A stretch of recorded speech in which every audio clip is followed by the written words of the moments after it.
Chapter 1638. From the looks of it, Mu Jia and the other Buddhist supremacies had barged in previously. Although Perfected Tai had chased them out, it still had a negative impact. Perfected Tai should have been controlling the 9 dragons' divine fire shield previously. With Muza and the others' interference, the situation immediately became disadvantageous.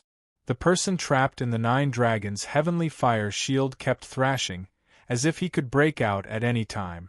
Enlightened Master Tai was a veteran grand heavenly immortal of the Jade Clear lineage. His strength was naturally extraordinary. However, even with the help of his treasure, the 9 dragons' heavenly fire shield, he could no longer suppress his opponent.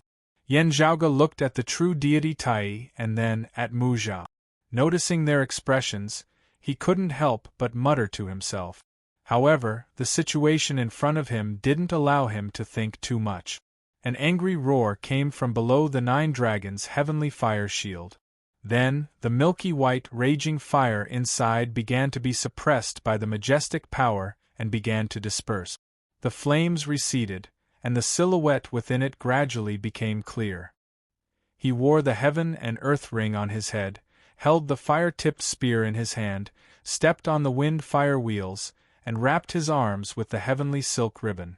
How could Yan Zhaoge and Mu Jia not recognize each other? He was none other than Neza, one of the few powerhouses who had risen to prominence in the Tao sect. He was known as the great god of the 3 altars, the grand preceptor of the heavens, and the marshal of the middle altar. What the? Yan Zhaoge smacked his lips. It's really you? While Yan Zhaoge had somewhat expected this earlier, truly seeing the other party, Yan Zhaoge still sighed endlessly within his heart. However, Neza seemed a little unusual at the moment. He had the appearance of a young man, but his eyes were ferocious and his brows were filled with hostility. He exerted all his divine powers, and the 9 dragons' heavenly fire shield was about to collapse. The raging flames that sealed the bottom of the cover were constantly dissipating. The 9 fire dragons desperately tried to replenish the flames, but to no avail. Instead, their eyes were dripping with blood and the scales on their bodies were actually leaking blood. It was clear that they couldn't bear the burden. Seeing this, Yan Zhaoge couldn't help but feel surprised. Looking at the Tai deity who was suppressing the 9 dragons' divine fire shroud again, he couldn't figure out what was going on. Although Neza was Perfected Tai's disciple, he was the same as Yang Jian. They were both outstanding talents of the Tao sect. After he ascended to the grand heavenly realm and attained the body of a heavenly immortal, his cultivation base gradually surpassed Perfected Tai. Perfected Tai was one of the people who understood Neza the best. He had many arrangements so he could suppress him for a while. However, he had been disturbed earlier, and now all his efforts had been for naught. Yan Zhaoge was momentarily unable to determine who was in the right and who was in the wrong. However, Neza's eyes were crimson, and he had a ruthless expression on his face. He seemed to be a little unusual. Therefore, after a short consideration, Yan Zhaoge decided to help the Tai cultivated deity first. It was not only because Perfected Tai had helped Yinglongtu just now, but also because Perfected Tai was clearly weaker between Neza and Perfected Tai. Allying with the weak to resist the strong was relatively simple, and if there was a mistake in judgment afterwards, it was obviously easier to salvage the situation and make up for it. Pan Pan flew out, and the ape on his back flickered with light.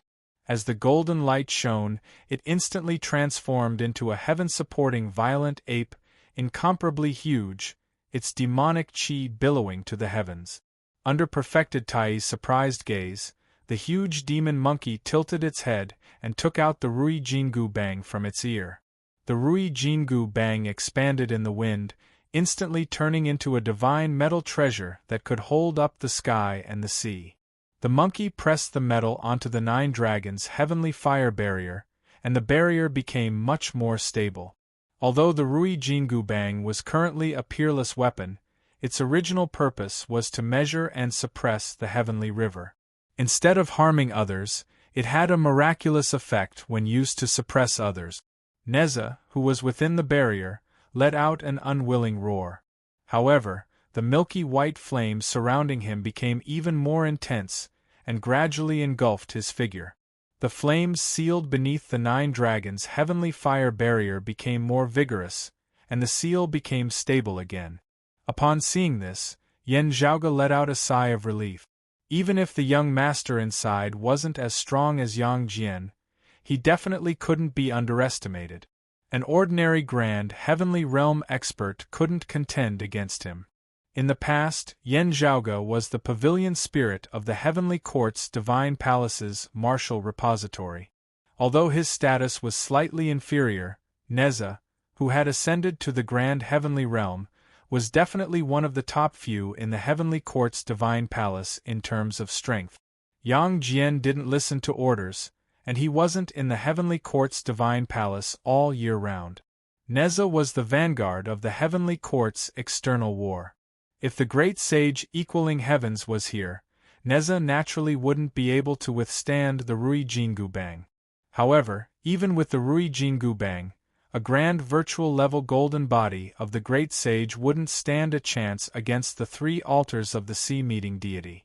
Right now, he was using the 9 dragons' heavenly fire barrier as the core to suppress the seal that was already formed. If he were to face the enemy head-on, the situation would be completely different. The Tai cultivated deity let out a sigh of relief as well. However, he still sat on the 9 dragons' heavenly fire barrier, not daring to relax. He looked at the monkey curiously. What's going on? I'll explain it to the Tai cultivated deity later. For now, please tell me what happened to the 3 altars of the sea-meeting deity? Asked Yan Zhaoge. The Tai cultivated deity sighed. I've embarrassed myself in front of you. He glanced at Muza again. Muza's expression was a little startled. After feeling the Tai cultivated deity's gaze, his expression became even more complicated. During the great calamity, my disciple was gravely injured. I saved him. However, his injuries were too severe, and I couldn't do anything about it. I could only bring my disciple along to hide first, and slowly plan on how to deal with it, said the Tai cultivated deity. Yan Zhaoge nodded without saying anything. Neza's situation was unique. He was the embodiment of the treasured lotus. Many methods couldn't harm him. Although he couldn't compare to the great sage equaling heaven's undying demon physique and Yang Jian's 8-9 mysteries art, his defense was still one of the top experts in Taoism. However, the great calamity had affected too many people. Many bigwigs took action, and the war became a mess. Although Neza was strong, he was still doomed. Fortunately, the Tai cultivated deity made a move in time and saved his life. However, the situation was extremely dangerous. At that time, his advancement was just to save his life. After saving Neza, the Tai cultivated deity brought him to the void's boundless outskirts to avoid the threats of others. In the end, he accidentally found the great wilderness origin palace, occupied it, and hid within it. The Tai cultivated deity treated Neza's injuries and tried to reconstruct the treasured lotus immortal's body. After a long period of hard work, there was finally some progress. Then, Listening to the Tai cultivated deity's narration, Yan Zhaoge couldn't help but point at the 9 dragons' divine fire shroud. Sigh. The Tai cultivated deity let out a long sigh. At the same time, he smiled bitterly. During the great calamity, my disciple nearly died in battle. His heart was filled with unwillingness, and his malevolent intent had reached its peak. After he awakened, his body and mind were tainted by the malevolent intent, causing other changes to occur. Yan Zhaoge's gaze focused. Fallen to the devil's side? No. The Tai cultivated deity shook his head. My disciple's situation is unique. He was the embodiment of the treasured lotus, and didn't fall into the 9 underworld's devilish Tao. Yan Zhaoge thought for a while. That's right. If someone falls to the devil's side, the primordial heart devil would sense it. He wouldn't be unable to discover it just because of the great wilderness origin palace's concealment. Previously, he didn't reveal anything. However, what's happening now? Chapter 1639. The primordial heart devil was the origin of all living beings' devils. As such, as long as the living beings remained, the heart devil wouldn't die. As long as sentient beings existed in this world, a heart devil could be birthed. Even if the primordial heart devil perished, it could still be reborn. Theoretically speaking, no matter who or how high their cultivation was, as long as a heart devil was birthed within their heart, the primordial heart devil of the 9 underworld's 6 supreme devils would be able to sense it. The stronger the devilish intent, the more convenient it would be for the primordial heart devil to descend. Of course, this was only the most ideal situation in theory.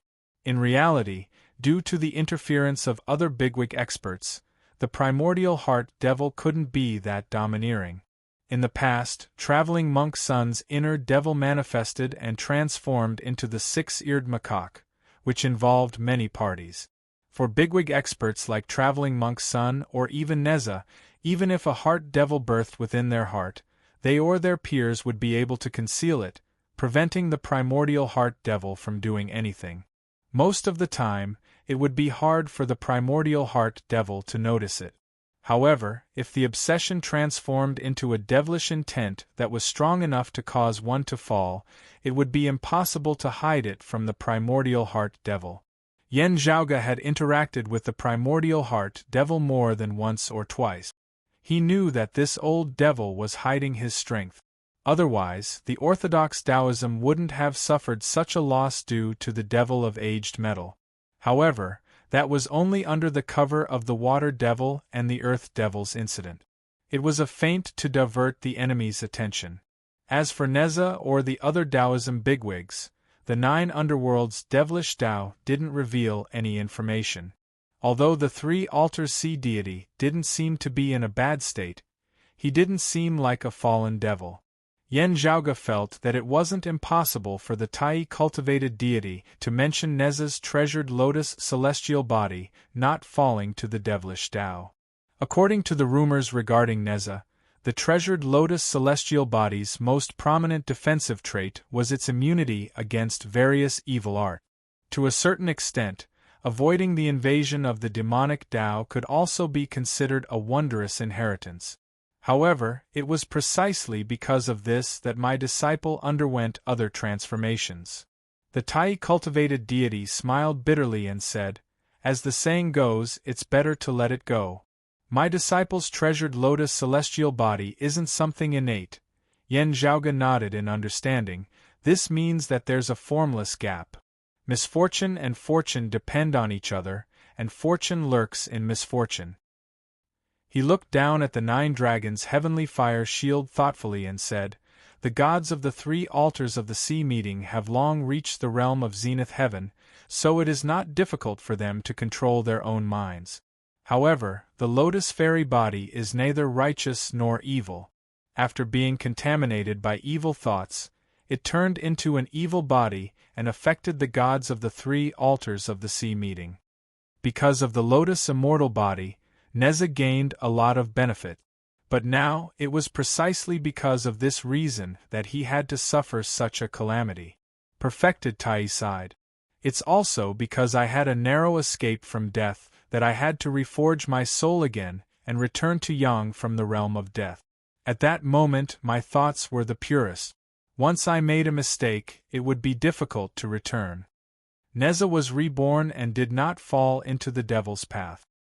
His pure and blazing murderous intent did not turn into devil's will and did not dissipate. Just like that, he became an existence like a god of slaughter.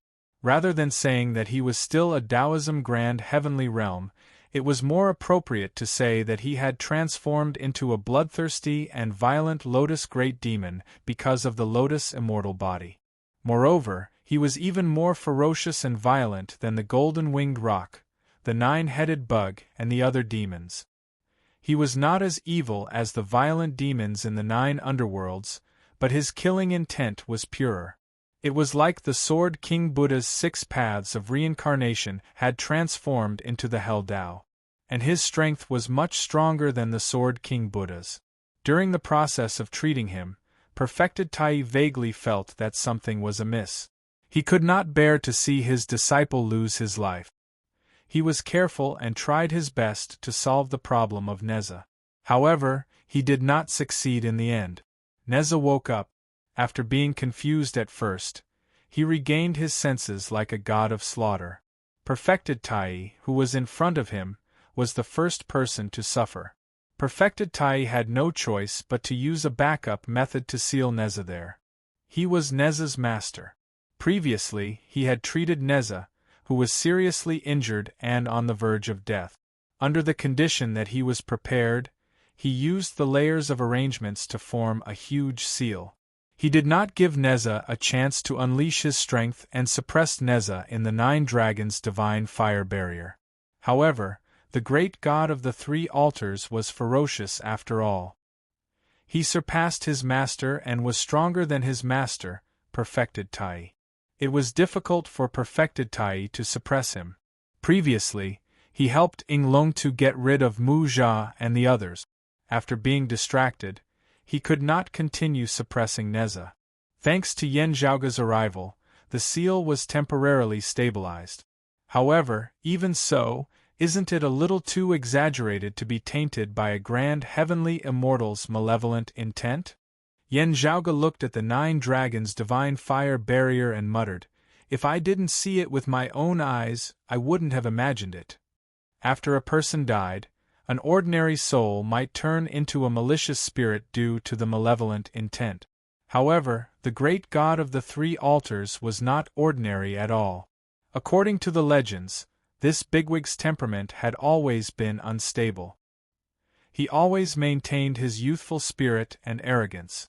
No matter what, he was a famous Taoism expert during the ancient era. When he entered the Middle Era, he even ascended to the grand heavenly immortal realm. Yan Zhaoge found it hard to believe that he could become like this without any external forces. During the Great Calamity, he almost died in battle. It's normal for the 3 altars to be filled with resentment. However, it's actually this intense? Yan Zhaoge looked at Perfected Tai with a puzzled expression. Perfected Tai remained silent. Then, he glanced at Mu Jia. Mu Jia remained silent. His originally complicated expression slowly calmed down. Ugh! Yan Zhaoge's gaze froze upon seeing this. He had never been afraid of making assumptions about others. Now, some bad guesses started forming in his heart.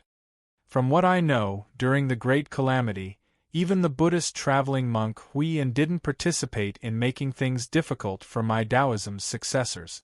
The Samantabhadra Bodhisattva and the Bodhisattva Guanyin Bodhisattva didn't do anything either? Said Yan Zhaoge slowly. Mu Jia remained silent. Perfected Tai nodded. Samantabhadra and the Bodhisattva didn't participate in it. Yan Zhaoge continued. I heard that not only traveling monk Huiyan, but even Heavenly King Li had entered the Western Pure Lands. The so-called Heavenly King Li was naturally the pagoda-bearing Heavenly King, Li Jing. He was Mu Jia and Neza's father. After the ancient era, he had entered the Heavenly Court's divine palace along with Neza.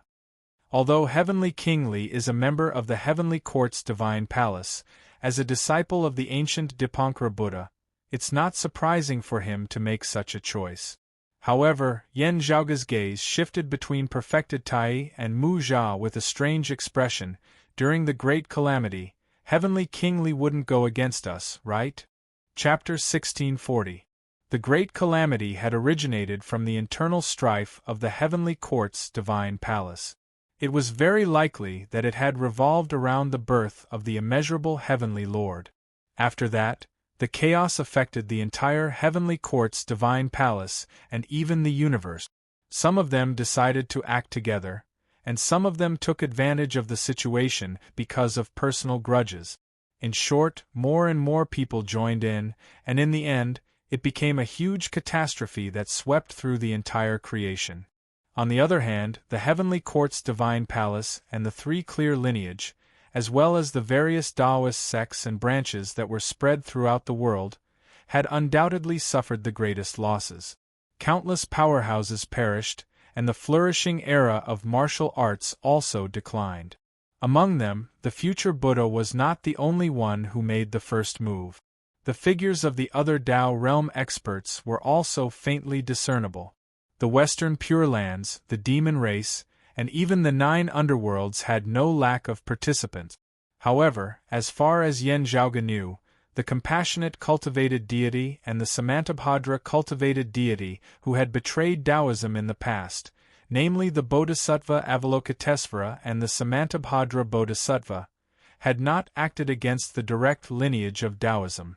The same went for traveling monk Hui and Mu Jia, who was currently captured by Yen Zhaoge. As such, when Yen Zhaoge, Gao Han, and the other descendants of Taoism faced them, they still retained the last bit of their relationship. Even if they were to fight, they would still leave some leeway, and not completely fall out with them. Fairy Yun Zhao's elder brother, Zhao Gongming, and her sisters, Qiong Shao and Fairy Bai Shao, had all died because of the Great Calamity. Yang Jian's master, perfected Yu Ding, had also perished. The incongruous Divine Mother had lost her personal disciple before. To them, the impact of what happened in the past was probably even more painful than others. However, over the years they might have felt resentment, but they didn't lose their rationality, become deranged, or undergo a great change in temperament. Compared to them, Neza's state of mind might not be as peaceful, but it was still surprising that his resentment and evil thoughts were so strong. Yen Zhaoge could not help but suspect that there was some special reason behind this. He looked at the Tai spiritual master, then at Mu Jia, and asked straightforwardly. Heavenly King Li was one of the top figures in the Heavenly Court's divine palace back then. He didn't suffer any calamity during the Great Calamity and joined the Western Pure Land. But apart from that, did he do anything else? It was not that Yen Zhaoge was always speculating about other people's ill intentions.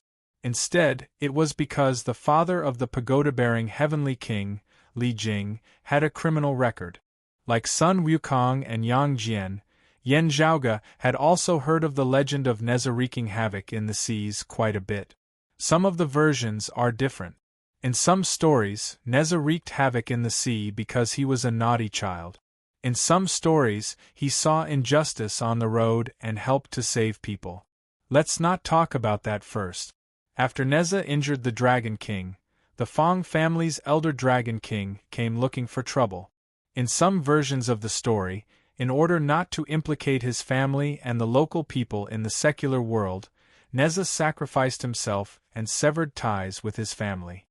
He cut off his flesh to return to his mother and bones to return to his father.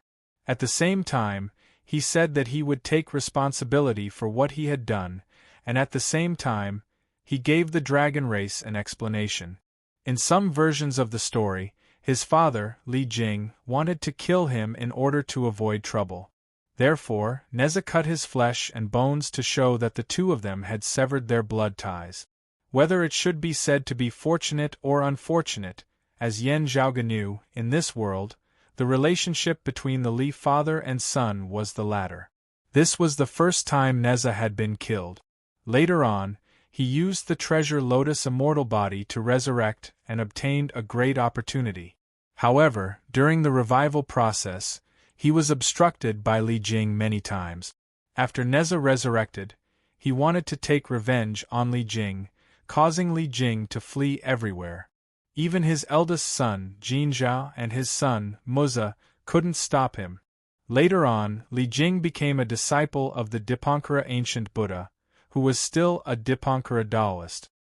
He obtained the Ru-E Golden Pagoda that specifically countered the treasure lotus immortal body, which allowed him to fight against Neza. Under many people's mediation, the two sides reluctantly stopped fighting and made peace. After the ancient investitures of the gods' era ended, the two even entered the Heavenly Court's divine palace together. However, from what Yen Zhaoge knew, the relationship between the two had always been bumpy. Even if they worked together, it was only because of their errands.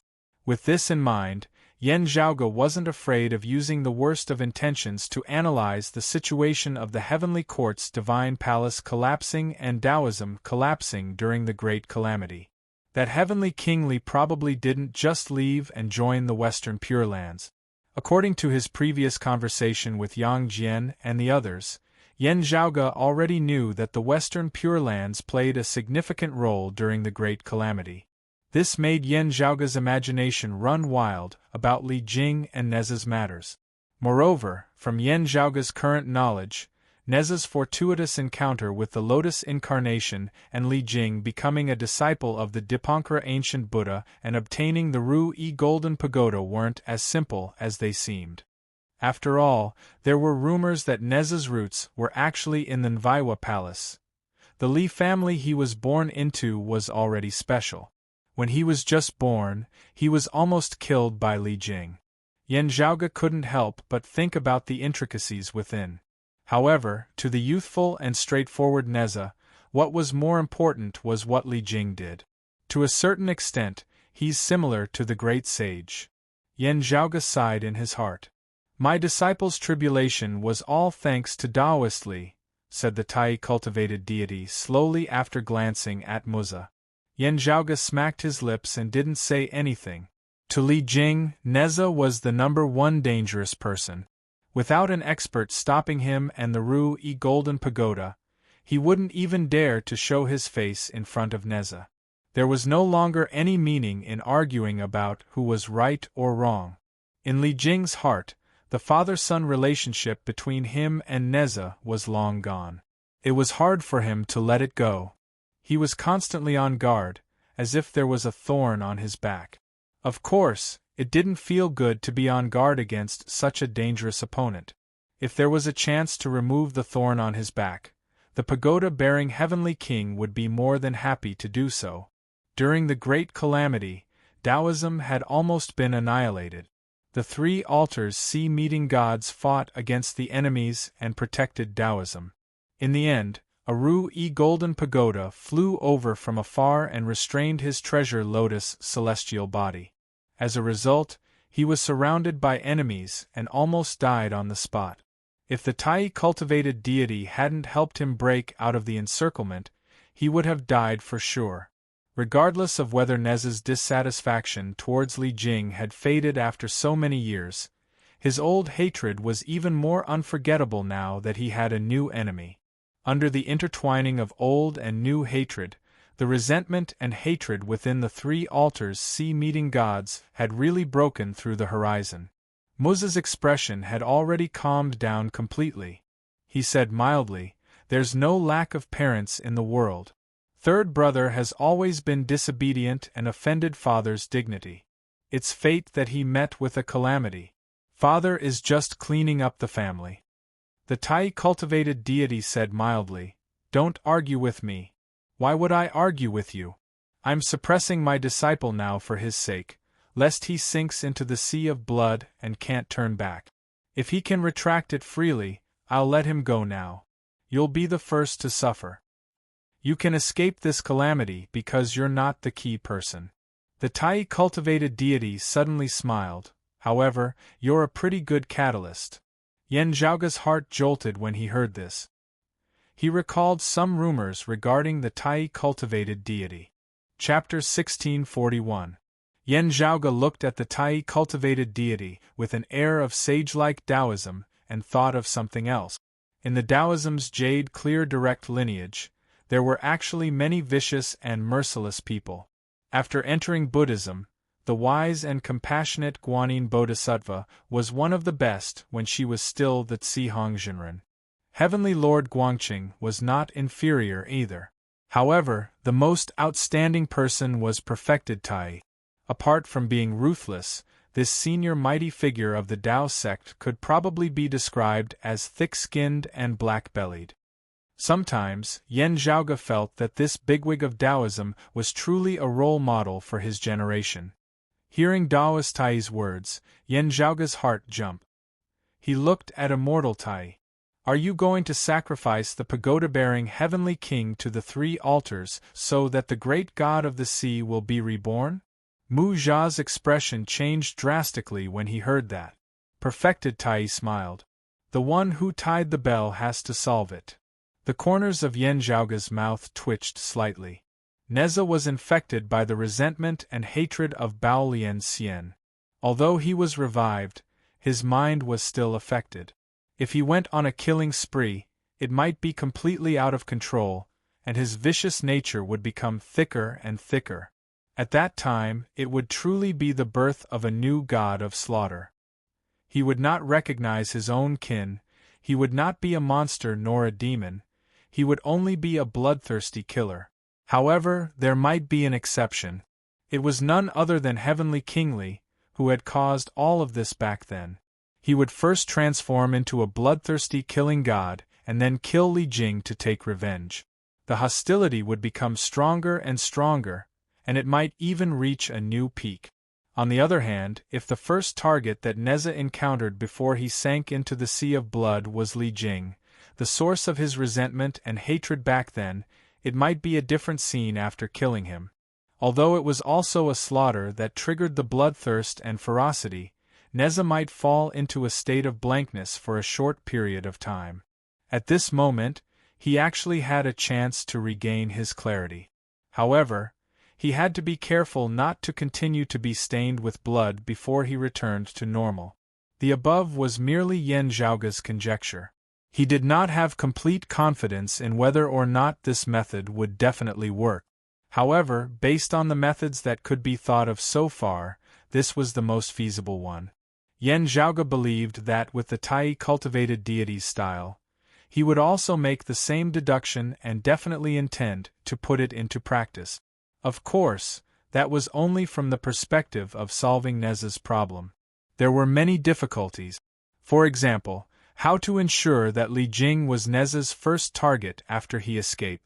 Buddha once said, "If he doesn't go to hell, who will?" Indeed, Perfected Tai smiled and said, "Fellow Taoist Li Jing, you have been in the Buddhist sect for so many years. You must know this principle very well. I think you will be willing to sacrifice yourself." Mu Zha's expression was ugly. "Don't even think about it. I've already said that I'm not interested in arguing with you. I don't need your permission to do whatever I want to do," Perfected Tai said calmly. Yan Zhaoge crossed his arms in front of his chest. He looked at the Taoist deity speechlessly. Perfected Tai had used a trick to seal Neza. However, after a long time, Neza would eventually break out of the seal. At that time, the great god of the three altars of the sea, who was filled with murderous thoughts and murderous aura, would be unconscious. Perfected Tai might be the first to suffer. He was in a stalemate with Neza, but he was unable to get away to contact the others. At that moment, Muzza and the rest chased after Ing Longtu into the great wilderness origin residence. To Perfected Tai, it was undoubtedly a blessing from the heavens. Separated by the great wilderness origin residence, Muzza didn't dare to confirm who was inside. However, Perfected Tai could easily confirm Muzza's identity. Although he wasn't sure if Muzza would summon the pagoda-bearing Heavenly King, he was much more reliable than the others. Taking 10,000 steps back, the ones who came were other Buddhist bigwigs and not the pagoda-bearing Heavenly King Li Jing. After the seal was broken, Neza went on a killing spree. The Western Pure Lands would suffer the most. Although Perfected Tai was also in danger, the situation was better than him wasting his time here with Neza. No matter how bad the situation was, it couldn't be any worse. Although Perfected Tai's sealing of Neza had almost failed because he helped Ing Longtu and chased Muzza and the others away, the situation couldn't be any worse than before. Muzza looked at Perfected Tai and the 9 dragons' divine fire shroud before looking at Yan Zhaoge. He didn't know whether to laugh or cry. This time, he had contacted his father, Li Jing, and a few other Buddhist bigwigs to provide reinforcements. Only, the Western Pure Lands were delayed due to some matters. In the end, Yan Zhaoge was one step ahead of them. Yan Zhaoge had either captured or killed Muzza and the others. Without anyone to lead the way for Li Jing and the others, Li Jing and the others wouldn't be able to find the great wilderness origin residence. Some of the perfected Tai's plans had failed. However, without Yen Zhaoga's arrival, the perfected Tai wouldn't be able to continue suppressing Neza in the Great Wilderness Origin residence due to their interference. When Neza escaped, the perfected Tai would definitely suffer. Those who were chasing after the Great Wilderness Origin residence would also have to face Neza, who had already transformed into a killing god. Now, with Yen Zhaoga's help, the perfected Tai could continue sealing Neza for a long period of time. They could even think of a way to leave this place and carefully plan their plan of using the pagoda bearing Heavenly King to attack Neza. They wouldn't have to gamble like the perfected Tai previously. Muza also knew what the perfected Tai meant when he said that he was the bait. However, he didn't intend to cooperate with them to lure his father, Li Jing, here. Muza was very grateful to Yen Zhaoga for capturing him. This way, Li Jing and the others wouldn't be able to find this place. You don't intend to listen to me? Don't worry. The perfected Tai saw Muza's expression and guessed his thoughts. He immediately said plainly, with little friend Yan's help, I can bring my disciple away from the Great Wilderness Origin residence. Let's just wait at the place where little friend Yan captured you guys. That place could also be considered as the place where Muza and the other Buddhist Bantis stopped before losing contact with the Western Pure Land. When Li Jing and the others arrived, they would most likely find that universe. I'll let Senior Apprentice Uncle Tai know that my father and master wouldn't be so careless.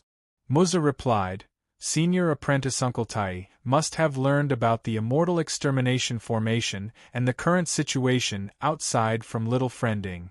The three clear lineage isn't the same as before.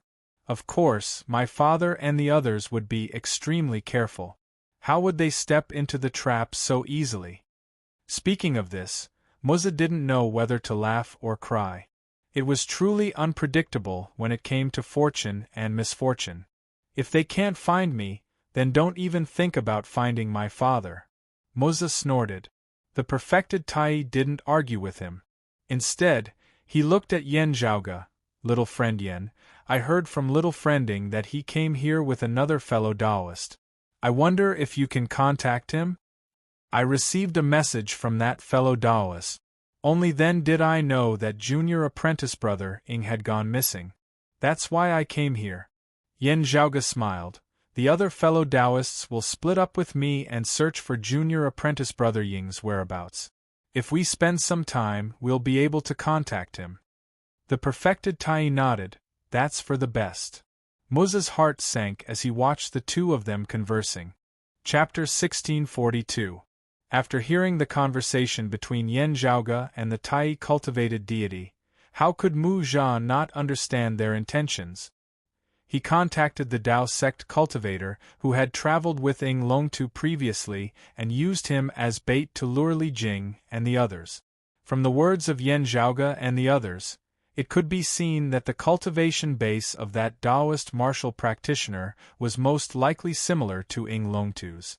Even if he had already pushed open the gate of immortality, he wouldn't exceed the tranquil profound immortal realm at most.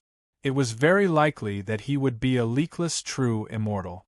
Li Jing and the others could not find Mu Jia and the others. They were naturally wary of the top mighty figures of the Dao sect. However, in order to figure out what had happened, they had to spread out and investigate. A perfected immortal or a mysterious immortal was undoubtedly much less threatening to Li Jing and the others. After all, not everyone was like Yen Zhaoga. Before arresting him, they might not have been sure if the Taoist martial artist knew anything about it, but since he appeared in the vicinity, he was a potential source of information, and there was a possibility of following the clues. Even if they tried their luck and did not let go of the wrong person, Li Jing and the others would not ignore it. This gave Yen Zhaoga and the Tai cultivated deity a chance. Mu Jia sighed helplessly. He was really a catalyst. It didn't mean that he would be fine as long as he didn't give in and cooperate. As long as he lost contact, he would be able to play the role of a primer. The helpless traveling monk Huiyan could only hope that the people on his side would be as careful as possible, as cautious as possible, and as attentive as possible. He hoped that they would be able to see through Yen Zhaoge and the Tai cultivated deity's arrangements and not step into this trap. Looking at the 9 dragons' heavenly fire shield that was filled with milky white flames, Muza felt gloomy. Yen Zhaoge nodded towards the demon monkey that Pan Pan had transformed into. The demon monkey's figure shrunk slightly, still holding onto the divine metal treasure and suppressing the 9 dragons' divine fire shroud. The demon monkey himself also stood on the 9 dragons' divine fire shroud, standing beside the Tai cultivated deity. Perfected Tai formed a seal with one hand and pointed in the air. The great wilderness Yuan residence that everyone was in changed. Streams of desolate qi circulated and gathered toward immortal Tai and the 9 dragons' heavenly fire shield. Perfected Tai had used the power of the great wilderness origin palace to seal Neza. At this moment, talisman inscriptions appeared and transformed into chains that wrapped around the 9 dragons' heavenly fire shield. As Perfected Tai moved, the chains formed by the desolate qi broke one after another. The 9 dragons' heavenly fire shield seemed to be unstable again. However, Perfected Tai and Monkey were already prepared. With the help of the divine treasure iron, they suppressed the transparent cover again. Rise! Immortal Tai called out softly, and the 9 dragons' divine fire shield flew out of the great wilderness Yuan residence under his guidance. Yen Zhaoge exhaled lightly. Around his body, streaks of transparent, thin thunder light surged, resembling the shadow of a bubble. However, although every bubble of lightning seemed to be feeble and weightless, they were in fact extremely heavy, as if they were stacked on top of each other. The thunder light expanded outwards and gradually formed an independent world, containing Yen Zhaoge, the Tai cultivated deity, the monkey, and the 9 dragons' divine fire shroud within. Let's go. We'll talk about the great wilderness Yuan residence later. Let's focus on the present first, said Perfected Tai. Yen Zhaoge continued grabbing Mu Jia as he made a please gesture. Grand Unity Grand Master, please follow me. Although you're of the Jade Clear lineage, you can skip the title of Grand Master. I'm not worthy of it. Perfected Tai turned his head and looked at the world created by Yen Zhaoge's grand illusory spatial thunder. He felt the profundities contained within and praised Yen Zhaoge's age. With such a great talent like you, it's no wonder that my Taoism would rise again. You're being too polite, Perfected Tai. Yen Zhaoge exited the great wilderness Yuan residence with Perfected Tai and re-entered the void's boundless outskirts. As he walked, he searched for Long Xingquan and Taoist Miao Chen. It wasn't easy to contact them within the void's outskirts. However, they were here to look for Ying Longtu. If they were to get separated from Long Xingquan and the others, wouldn't they become a joke if more and more people went missing? As such, Yen Zhaoge, Long Xingquan, and Taoist Miao Chen had specifically agreed on a location to reunite before splitting up. Moreover, the interval between their meetings was rather short. After Yen Zhaoge arrived, he saw Long Xingquan and Taoist Miao Chen appearing. Yen Zhaoge let out a sigh of relief upon seeing them unharmed. When Long Xingquan and Long Xingquan saw that Ying Longtu was fine, they were delighted. When they saw Perfected Tai, they were extremely surprised. However, they quickly became happy. The more Taoism bigwigs and experts that were still alive, the better it would be for the 3 clear lineage. After listening to Yen Zhaoge's brief explanation and arrangements, Long Xingquan nodded. Indeed, there's an unusual commotion nearby. For the sake of caution, we tried our best to avoid it. From the looks of it, the Western Pure Lands reinforcements have arrived, and they're currently searching for traveling monk Huiyan and the others. I have no objections to young Heavenly Venerate's plan. We can begin at any time, Taoist Miao Chen said. Yen Zhaoge nodded. Since that is so, I will have to trouble you, fellow Taoist Miao Chen. You can rest easy, fellow Taoist. We will be nearby, and we will definitely not let you truly suffer a loss. You're too kind, young Heavenly Venerate. Taoist Miao Chen cupped his hands at him and Perfected Tai, then turned around and left. Yen Zhaoge and the others waited for a moment before following suit. The great god of the three altars of the sea is still alive. Congratulations! Long Xingquan looked towards the 9 dragons' divine fire shroud. It's a pity that such a calamity befell upon us. I only hope that we'll be able to turn this calamity into a blessing. As long as that heavenly King Li arrives, it wouldn't be hard to resolve this calamity. Yen Zhaoge said, if we can't wait for heavenly King Li's arrival, we'll have to continue troubling the great god of the 3 altars of the sea for a few more days. We'll slowly make our plans. Rage appeared on Muza's face. Unfortunately, he was captured by Yen Zhaoge and couldn't struggle at all. Oh, plotting to kill someone's father right in front of them? Aren't we going overboard? Yen Zhaoge smacked his lips.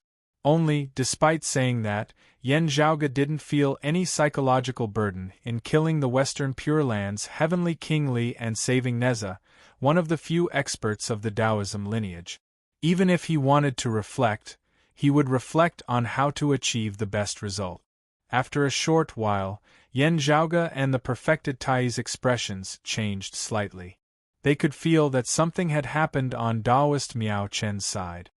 The fish has taken the bait. Yen Zhaoge and the perfected Tai looked at each other and nodded. Then, they immediately stopped in their tracks and started making their own preparations. The boundless darkness was filled with the grand illusory spatial thunder's interior. The entire world's aura instantly became gloomy. Yen Zhaoge and the perfected Tai didn't even release their spiritual senses. Instead, they quietly waited there. Only Long Xingquan didn't conceal his tracks and continued advancing forward calmly. Very quickly, Long Xingquan sensed the activity of a Buddhist expert from afar. He didn't immediately stop. Instead, after getting closer, he turned around and retreated. However, the other party's speed suddenly increased. Buddha lights flickered. In an instant, a few green lotuses appeared in front of Long Xingquan, as if they had always been there. Chapter 1643. A green lotus appeared, with lights faintly flickering on the lotus platform. A powerful and lofty aura permeated the surroundings, suppressing Long Xingquan's will. A group of Buddhist Bantis appeared. Moreover, there were many grand heavenly realm experts among them. A majestic Buddhist chant resounded, and a fragrance permeated the void. Within the glass-like Buddha light, the pagoda and the Bodhi forest were faintly discernible, as if a Buddhist country had descended upon the world. However, in the next instant the scene of the blessed land of joy was destroyed. 2 powerful auras approached from afar. Under their attacks, the glass-like Buddha light was no longer pure, and the pagoda and the Bodhi tree collapsed. Yen Zhaoge and the Tai cultivated deity appeared and calmly looked towards the green lotuses. Under the influence of their auras, the Buddha silhouettes on the green lotuses became clearer and no longer ethereal. The person in the lead was none other than the renowned great Bodhisattva, Samantabhadra. During the ancient era, the Samantabhadra cultivated deity of the Taoism's jade-clear lineage, and the Tai cultivated deity was a veteran grand heavenly immortal. After the ancient era, he abandoned the Taoism and entered Buddhism. After attaining enlightenment, he transformed into the Samantabhadra Bodhisattva. Before the Tathagata Buddha had transcended, the Samantabhadra Bodhisattva and the Manjushri Bodhisattva served as the Tathagata Buddha's attendants and guarded the central blessed lands of Sa. After that, Sakyamuni Tathagata transcended, and the future Buddha Maitreya was born. The central blessed lands of Saha underwent a huge change. The Samantabhadra Bodhisattva left and entered the western Pure Lands. Ever since then, he lived in seclusion and rarely appeared. During this era, during the Great Calamity, the Samantabhadra Bodhisattva was still rarely seen. Only in the recent few hundred years, when the entire Western Pure Lands returned to the world, did the Samantabhadra Bodhisattva reappear. After receiving Muza's report and the Western Pure Lands mediator, Muza's master, the Samantabhadra Bodhisattva, led the team over. Beside the Samantabhadra Bodhisattva stood other Buddhist Bantis.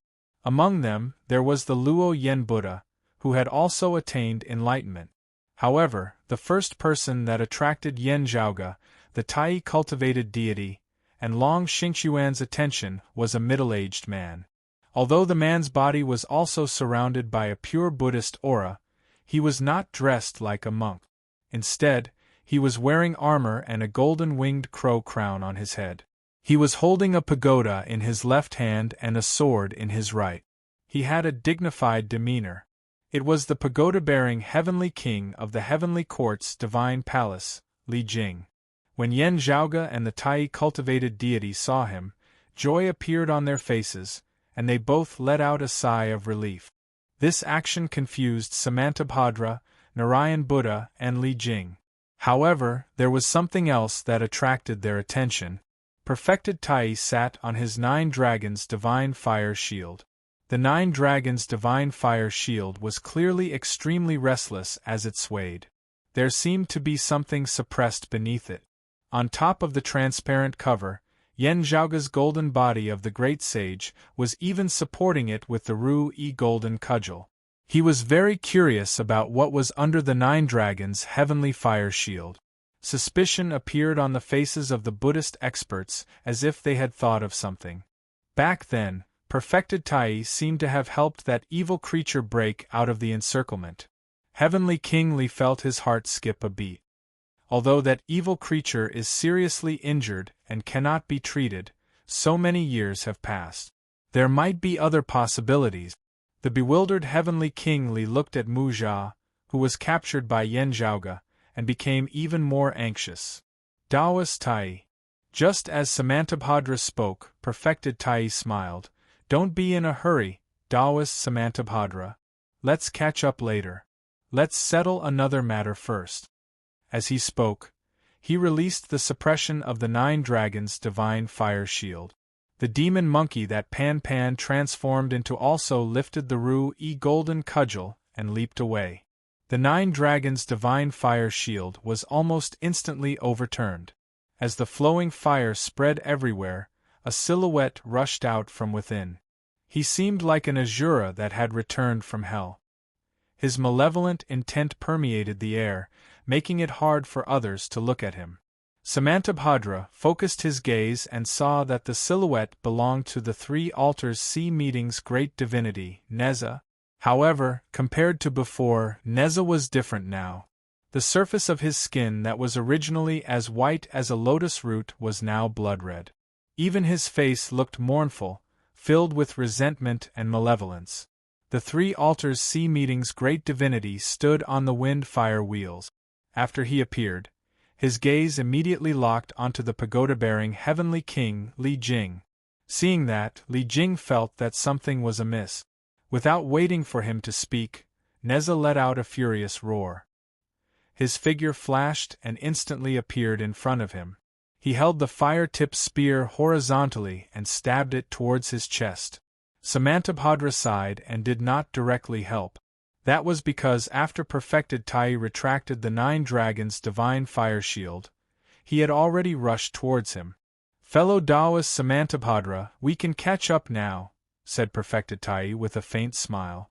On the other side, the monkey also held the Ru-Yi golden cudgel and attacked the Buddhas of the Western Paradise, not giving them a chance to help Li Jing. Yen Zhaoge made a move and saved Daoist Miao Chen, who was captured by a bodhisattva. On the other side, Neza was like a mad tiger.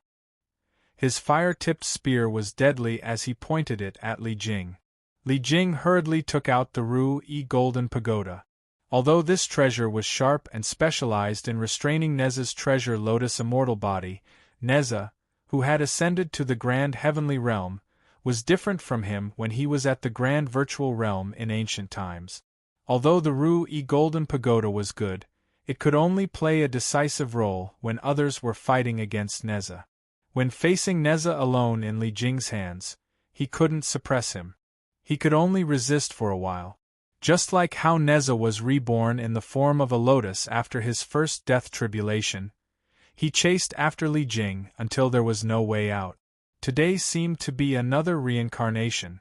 Samantabhadra glanced at Muzza, and a helpless expression appeared on his face. However, he could only try his best to shake off Yen Zhaoge, perfected Tai, and the others along with the other Buddhist Bantis to chase after Neza. At the same time, someone chanted the Buddha's name in the faraway void. A green lotus appeared within the dark universe, and a Buddha sat on the lotus. His body was blue, and his right hand held a treasured pennant on his left shoulder, while his left hand held the dhyana mudra. He was the red Inferno Dvajra Lord that Yen Zhaoge had interacted with before. After he appeared, he attempted to receive Samantabhadra and the others. The Western Pure Lands Buddhist Bantis were extremely careful when they came over. They specifically made many arrangements to prevent anyone from ambushing them. Although they were still affected by Yen Zhaoge and the others, they had their own backup plans. However, their efforts were futile.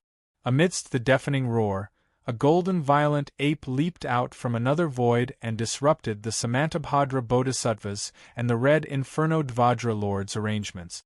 After Yen Zhaoge exited the Great Wilderness Origin Palace, other than contacting Long Xingquan and Taoist Miaochen, how could he forget about his North Ocean clone? His North Ocean clone manifested another golden body of the great sage. Demonic chi surged into the skies, and he attacked together with Yen Zhaoge and the others, instantly dragging the group of Buddhist Bantis into a chaotic battle. Chapter 1644. Killing one's father is unethical. You all are simply committing a sin by allowing this to happen. Muza said furiously. Yen Zhaoge curled his lips. It would have been fine if I had said this in the past. Now that the 3 seas gathering divinities have suffered their first death tribulation, I think it's better to forget about it. Moreover, he nearly suffered his second death tribulation because of pagoda bearingly. Muza took a deep breath. I won't beg you to let me go. I just hope that you will allow me to face this calamity with my father. Don't be hasty. We still have to wait for Pagoda Li to become the first soul of the 3 altars of the sea's great divine spear. Yen Zhaoge smiled. Hearing this, Mu Jia felt rather anxious. Samantabhadra Bodhisattva scanned the surroundings and let out a long sigh. There will be this tribulation in Li Jing's life. It can't be resolved. Yen Zhaoge smiled. Bodhisattva, please do not misunderstand karma. During the great calamity that year, the 3 altars of the sea meeting divinity suffered a tribulation.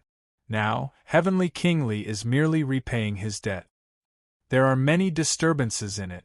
It has been going on since the ancient era until now. How can it be explained in a few words?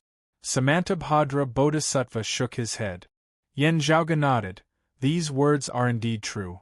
However, the 3 altars of the sea gathering divinities do not think so. Sigh. Samantabhadra Bodhisattva sighed, but his expression quickly returned to normal. Being held back by perfected Tai and the others, Samantabhadra Bodhisattva simply stopped and ignored Li Jing. You've contributed greatly to the 3 clear lineages' current achievements. However, it's hard to imagine that you were nurtured by the sect you were born in. His gaze now fell upon Yen Zhaoge. Although the sect is called the Broad Creed Mountain, we all know that it's just a fake name of the East Peak of Taoism before the Great Calamity. Instead, with your rise, the new generation of the East Peak of Taoism has gradually become worthy of the name of a legend, said the Samantabhadra Bodhisattva. Yen Zhaoge pointed at the unstoppable Neza, who resembled a mad tiger. You should worry about yourself first, Bodhisattva. If you don't leave now, not to mention the others, once the 3 altars of the sea's gathering divinities are free, it would be hard for you to leave even if you want to. Samantabhadra Bodhisattva's finger emitted a white light that looked like a thin thread. Gradually, a cloud appeared from the light. It was several zhang high with octagonal corners. On the corners were golden lanterns and hanging pearls. The cloud protected his head and first blocked Perfected Tai's attack. Then, it covered Perfected Tai. At the same time, he released a golden lotus of the 3 laws. wondrous truths overflowed and confronted the 9 dragons' heavenly fire shield, isolating it from the milky white flames. After blocking perfected Tai's attack, Samantabhadra Bodhisattva said, "Helpless, helpless." Looking at Yanzhaoge, he slowly shook his head, divergent. The tide rises and falls. Fellow Taoist Samantabhadra, why sigh? Perfected Tai pointed in the air. As streams of light intersected, space-time seemed to have become unfathomable. The octagonal cloud formed by the Samantabhadra Bodhisattva could not land on perfected Tai's head. "You're right, fellow Taoist." As Bodhisattva spoke, the golden Buddha body suddenly changed. He manifested his Dharma form, which was specialized for battle. Its face was purple, and its mouth was huge with fangs, looking extremely ferocious. In a split second, the clouds turned red, the golden body was covered with auspicious colors, pearls hung all over the body, and the lotus flowers supported the auspicious clouds. At the same time, the 3 heads and 6 arms wielded a sharp weapon and a demon-subduing pestle. At this moment, the wisdom was restrained, and the fierce and violent Vajra-subduing demon technique was displayed. The huge demon-subduing pestle was strong and indestructible, but it also seemed to be nimble and untraceable. Even perfected Tai found it difficult to defend against it. He knew that after his fellow disciple of the same sect entered Buddhism, he possessed the strengths of both sects, and his techniques grew even more powerful. Compared to him, he was already inferior. Moreover, he had been suppressing Neza with all his might previously, which consumed a lot of his energy. Now that he had just unsealed himself, he had to fight against the Samantabhadra Bodhisattva, which made him feel even more powerless. However, perfected Tai was very experienced. He wasn't in a hurry to fight against the Samantabhadra Bodhisattva. He was only fighting against the Samantabhadra Bodhisattva. He only hoped to delay the Samantabhadra Bodhisattva's footsteps, preventing him from interfering with Neza's pursuit of Li Jing. Although the Samantabhadra Bodhisattva had the upper hand, he felt like he had stepped into a swamp. By the side, the Luo Yen Buddha and the other Buddhist experts were all obstructed by Yanzhaoge's golden body of the great sage, which rendered them unable to do anything. Yanzhaoge grabbed Mu Jia, and suddenly, a rain of fire descended from above. It was the treasured banner of the red Inferno Dvajra Buddha. It was hovering above, and countless crimson flames were raining down. The Buddhism's red lotus cleansing fire seemed illusory. Although Yanzhaoge was enveloped by the rain of fire, he didn't feel any burning sensation from his body. Instead, he felt anxious and his soul was trembling. "If I can keep you here, then everything wouldn't be in vain." The red Inferno Dvajra Buddha put his palms together and chanted. Yanzhaoge smiled and said, "The red Inferno Dvajra Buddha had already said the same thing the last time we met." As he spoke, Yanzhaoge swung his hand, and Mu Jia was tossed out like a paper plane, landing in the monkey's hand that was holding the Ru-E golden cudgel. Within his eyes, a jade-green radiance flickered. At the same time, Yanzhaoge straightened his back. As he stood on the void, his figure seemed to be swaying slightly. The splendor of divinity condensed above his head, and the 5 Chi's unifications appeared. Strands of immortal essence transformed into blurry streams of Chi, which circled around his body and gradually condensed into a form.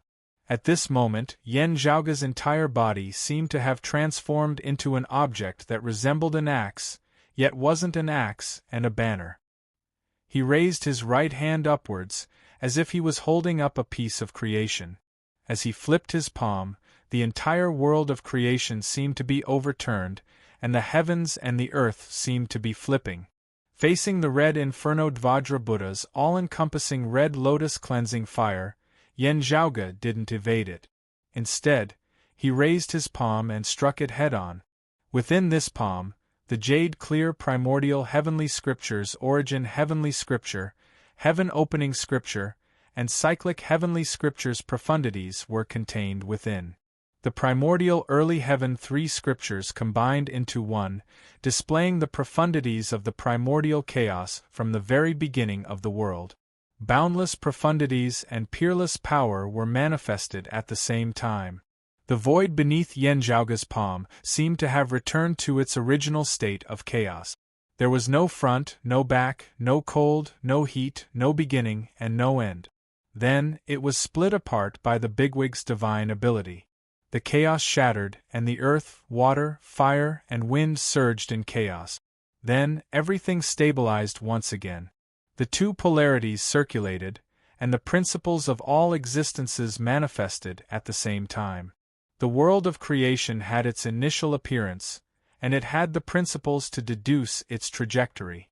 From then on, it continued forward, and the sea changed. The jade-clear primordial early heaven three scriptures combined into one, primordial chaos. The red lotus cleansing fire wasn't an actual fire. Instead, it was an illusory fire that targeted one's heart. However, at this moment, Yen Zhaoge's palm seemed to be reenacting the opening of chaos and the concept of creation's beginning. The flames had already lost their definition of illusory and actual. A grand heavenly realm jade clear lineage's comprehension of the earlier heaven three scriptures is only this much. The red inferno Yamada Buddha was shocked. Where Yen Zhaoge's palm reached, crimson-red fiery rain filled the entire sky. As if it was real rainwater, even though it landed on his palm, it couldn't harm him in the slightest. The flowing fire overflowed and scattered to the side. Yen Zhaoge's palm continued moving upwards, slowly approaching the Yamada itself. Chapter 1645. The red inferno Vajra Buddha took in a deep breath as he saw Yen Zhaoge's palm seemingly opening the heavens. He was already mentally prepared for Yen Zhaoge's counterattack. Initially, he planned on suppressing Yen Zhaoge with Buddhism's profound profundities and subduing him.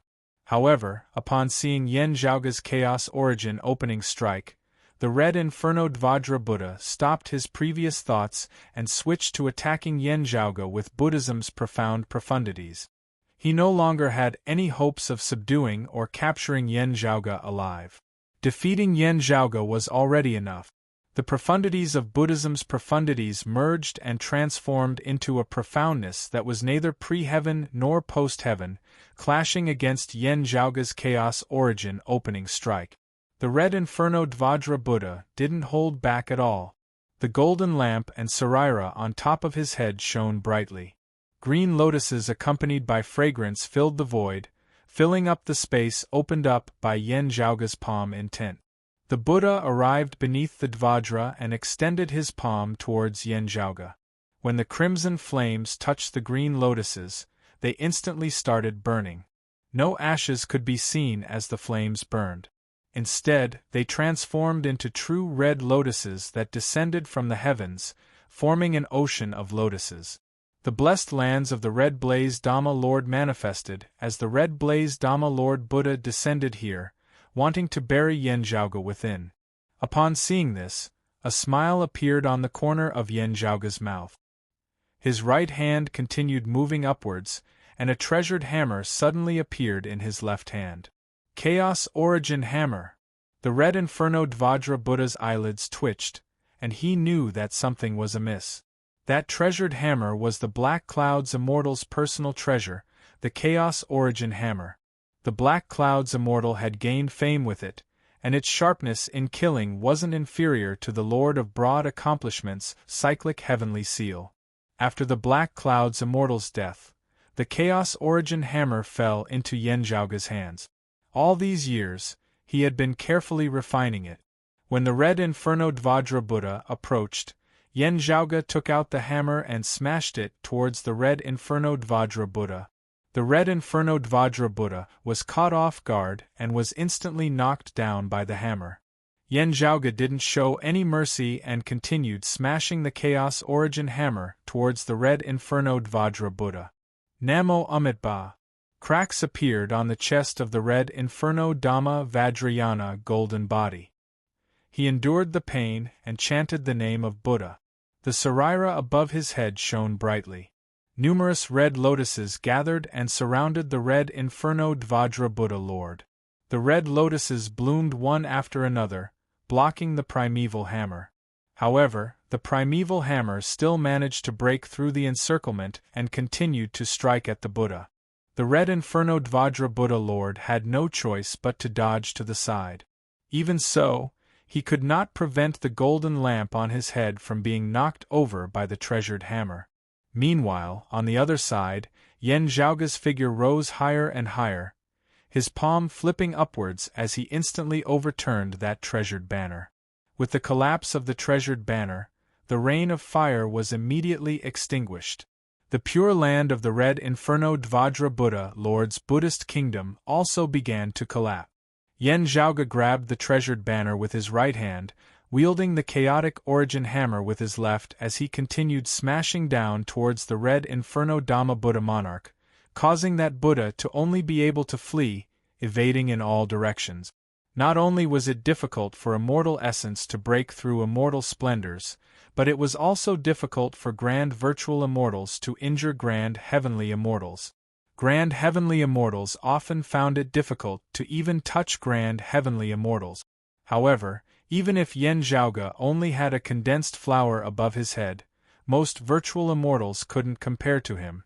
Now that he had the primeval chaos hammer in hand, even the red Inferno Dhamma Buddha Lord would find it hard to block his sharpness. The Samantabhadra Bodhisattva, Narayan Buddha, and the other Buddhist bigwigs frowned when they saw this. However, they each had their own difficult opponents and had no time to deal with them. Moreover, compared to Yen Zhaoge's red Inferno Dhamma Buddha Lord, Li Jing, who was on the other side, was clearly much more dangerous. Although the wishful golden pagoda restrained Neza's treasure lotus immortal body, Li Jing's strength was still much inferior to Neza's. Without anyone's help, the pagoda-bearing heavenly king could not escape misfortune. A universe ring descended from the sky and smashed the wishful golden pagoda down, freeing it from Li Jing's hand. The terrifying spear pierced through the universe and came out of nothingness. It pierced through the heart-protecting mirror in the center of the armor's chest and then pierced out from his back. The pagoda-bearing heavenly king, Li Jing, lowered his head and looked at the spear that was exposed outside his chest. He wanted to say something, but in the end, he only said one sentence. "Master, you've misled me." As his voice echoed, Li Jing's eyes widened, and his aura disappeared. The wound on his chest that had been pierced by the fire-tipped spear began to split open continuously and spread to the surroundings. His entire body was gradually turning into ashes. Neza looked at Li Jing in a daze and subconsciously let go of the spear in his hand. The hostility between his eyebrows became even more solemn, but his expression was a little blank. The sanguine color in his eyes became even stronger, but his eyes were empty and lifeless. Neza, who had been filled with killing intent and looked like a god of death, stood in the void like a statue. Samantabhadra Bodhisattva waved his demon-subduing pestle and finally forced perfected Tai to retreat. However, it was already a step too late. When he saw Li Jing and Neza, he sighed and continued to walk towards Neza. Perfected Tai pestered him from behind. "My disciple was just momentarily distracted. Fellow Taoist, you don't have a chance to take advantage of him. If you go forward now, you will immediately wake him up. Although you have defeated me, you are not my disciple's match. I naturally know that your disciple is better than you." Samantabhadra Bodhisattva said calmly. "However, I can also tell that your disciple has sunk into the sea of blood and will not be able to extricate himself. At that time, he will definitely become everyone's public enemy. Not to mention the direct disciples of the three pure ones, even the Astro Mountain's starry sea and the 9 netherworlds might not be able to tolerate him, right?" Of course, Samantabhadra Bodhisattva didn't intend to fight Neza to the death. He was aware of Yen Zhaoge and Perfected Tai's arrangements. He knew that they intended to use Li Jing as a backing to resolve Neza's killing intent and hostility. If he was disturbed and his plan failed, Neza would turn into a bloody god of death. By then, no force would be willing to see such an existence being active everywhere. In the end, he would definitely be annihilated together. Even the Taoism's three clear lineage might not protect him. Fellow Taoist, you've become a Buddha and you're being compassionate. However, are you going to obstruct my disciple's path and personally create a blood Siajura?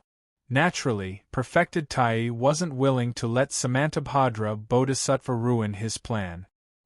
He hurriedly chased after him to stop him. Bodhisattva, please wait. At the same time, Yen Zhaoge wielded the chaos hammer from afar and slammed it down. Samantabhadra Bodhisattva was helpless. He could only stop and wave the demon-subduing pestle to deflect the chaos hammer. After pausing for a moment, perfected Tai immediately chased after him. The other Buddhist Bantis had their own thoughts. However, they were all obstructed by the two golden bodies of the great sage, Long Xingquan, and the others. Predestined fate, predestined fate. Samantabhadra Bodhisattva suddenly stopped and no longer approached Neza. Instead, he changed his direction and pounced towards the golden body of the great sage transformed by Panpan. He finally gave up and changed his target to saving his disciple, Muza. The demon monkey transformed by Panpan was fearless. With the Ru-E golden cudgel in his hand, he swept it in all directions. Even Samantabhadra Bodhisattva felt a headache coming on. Perfected Tai ignored Samantabhadra Bodhisattva and flew towards Neza. When he was near Neza, he carefully stopped after some distance and took out a lotus seed pod. Chapter 1646. After perfected Tai took out the lotus pod, he carefully shook it at Neza. Neza turned around in confusion, but there was still no focus in his gaze when he looked at perfected Tai and the lotus pod. Perfected Tai heaved a sigh of relief. His other hand drew a talisman in the void. The talisman flew into the void and turned into specks of white light that sprinkled down like rain. Neza didn't react to the white light. However, the red light in his eyes became even more obvious and dazzling. At the same time, rays of red light faintly seeped out from his lotus-like skin. The red light merged with the white light drizzle on his body. The two did not fade, but instead appeared to be intertwining. Just as the red and white lights intersected, Neza's body trembled, and blood oozed out of his mouth, nose, ears, and mouth. The blood was black and green. Neza did not show any pain on his face, but his originally blank eyes suddenly revealed irritation and resistance. The jet-black blood water exuded a thick, baleful aura. It wasn't real pus and blood, but the manifestation of the vicious aura. Perfected Tai did not panic when he saw that. However, his expression became more cautious and he attacked even more carefully. He kept scattering white light that enveloped Neza's entire body. At the same time, he gently shook the lotus in his hand. The lotus shone with 7-colored light and landed on Neza's body. On the other side, Samantabhadra Bodhisattva, Narayan Buddha, and the other Buddhist mighty figures all looked solemn. They wanted to step forward, yet were obstructed by Yen Zhaoge and the others. Due to a moment of carelessness, the Luo Yen Buddha was knocked over by Yen Zhaoge's chaotic origin hammer. Then, the monkey waved the Ru-E golden cudgel and attacked him. If not for the Samantabhadra Bodhisattva and the others trying their best to save him, he would have died on the spot. Unfortunately, he could attend to one but not the other. When Samantabhadra Bodhisattva was saving that Luo Yen Buddha, another golden body of the great sage pounced forward and knocked down the red Inferno Dhyana Buddha. After retracting the primordial chaos hammer, Yen Zhaoge immediately changed his target, striking right at the top of the red Inferno Dhamma King's head. The poor Buddha's head was instantly smashed by the primeval chaos hammer. The Buddhist Bantis had a sturdy golden body and strong vitality. The top of the red Inferno Dhamma Buddha's head caved inwards and shattered. Its eyes were still wide open as it stared fixedly at Yen Zhaoge, just that it was already unable to speak. "It seems like you're going to be trapped here forever," said Yen Zhaoge plainly. Letting out a long sigh, the red Inferno Dvajra Buddha Lord finally let out a breath. Placing his palms together, he passed away just like that. His body gradually burned with red flames. In the flames, the golden body turned into ashes and the Buddhist kingdom was destroyed. Everything burned and returned to the red flames. In the end, the scarlet flames were all absorbed into a relic above his head. A Buddha who had attained enlightenment during the Middle Era didn't perish during this era's start, nor did he perish during the Great Calamity. Instead, he perished by Yen Zhaoge's hands today. Samantabhadra Bodhisattva and the other Buddhist venerables saw this. Although there was no sadness on their faces, they all chanted at the same time, Namo Amitabha. Looking at the situation before him, Samantabhadra Bodhisattva shook his head. Although they noticed that Neza was temporarily unable to participate in the battle, the Buddhists had suffered casualties as well. With their strength decreasing, it was hard for them to continue. Samantabhadra Bodhisattva confirmed that his Western Pure Lands wouldn't be able to provide reinforcements within a short period of time. He could only helplessly bring Luoyen Buddha and the others to retreat. He tried to save his disciple, Muzza, but to no avail. In the end, he could only sigh and leave this universe. Yen Zhaoge and the others didn't pursue further. Guarding the Tai cultivated deity and Neza was their top priority, lest something unexpected happened to Neza. Order! The Tai cultivated deity yelled softly, and his hand seals changed again. The universe ring returned to Neza's neck, and the red heavenly sash wrapped around his arm fluttered without any wind. The wind-fire wheels beneath his feet were spinning continuously, and even the fire-tipped spear in his hand was trembling.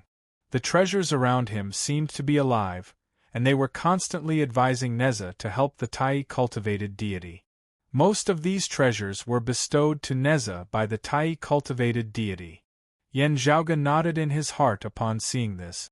Neza's gaze was still unfocused, and he seemed to be confused. However, his anxious and resistant expression had faded a lot, and even the hostility between his brows seemed to have dissipated. The filthy blood that seeped out of his mouth, nose, and orifices became heavier and heavier. Without the disturbance of the Samantabhadra Bodhisattva's 3 laws golden lotus, the Tai cultivated deity's 9 dragons' divine fire barrier immediately came into use again. The 9 fire dragons that surrounded the barrier spewed out milky white flames at the same time. The blazing flames landed on Neza's body, but they didn't hurt him. Instead, they burned the ferocious filthy blood. The filthy blood flowed as it burned, as if it could not be removed completely. However, the Tai cultivated deity's face was filled with joy, and his expression finally relaxed. After removing some filthy blood, he shook the lotus pod in his hand at Neza again. Neza's dazed eyes finally closed, as if he had fallen asleep. His body involuntarily floated towards the Tai cultivated deity. The lotus pod in the Tai cultivated deity's hand became bigger, and it carried Neza's body, letting Neza fall asleep on it. The 9 dragons' heavenly fire shield floated above the lotus. Flames were still falling down, slowly but surely purifying the dark blood oozing out of Neza's eyes, nose and mouth. Congratulations, Taoist! Yen Zhaoge, Long Xingquan, and Taoist Miao Chen, whom he had saved previously, came forward to congratulate him. This is just the beginning. I don't know how long it will take, Perfected Tai said. However, his expression was relatively relaxed, and he smiled slightly. Yen Zhaoge similarly smiled. A good start is half the battle. Thank you for your blessings. Perfected Tai smiled and nodded. Then, he looked at Mu Jia, who was caught by the golden body of the great sage. Little friend Yen, how do you plan to deal with this person? I don't mind. I'll leave it to you, said Yen Zhaoge. Mu Jia had already calmed down.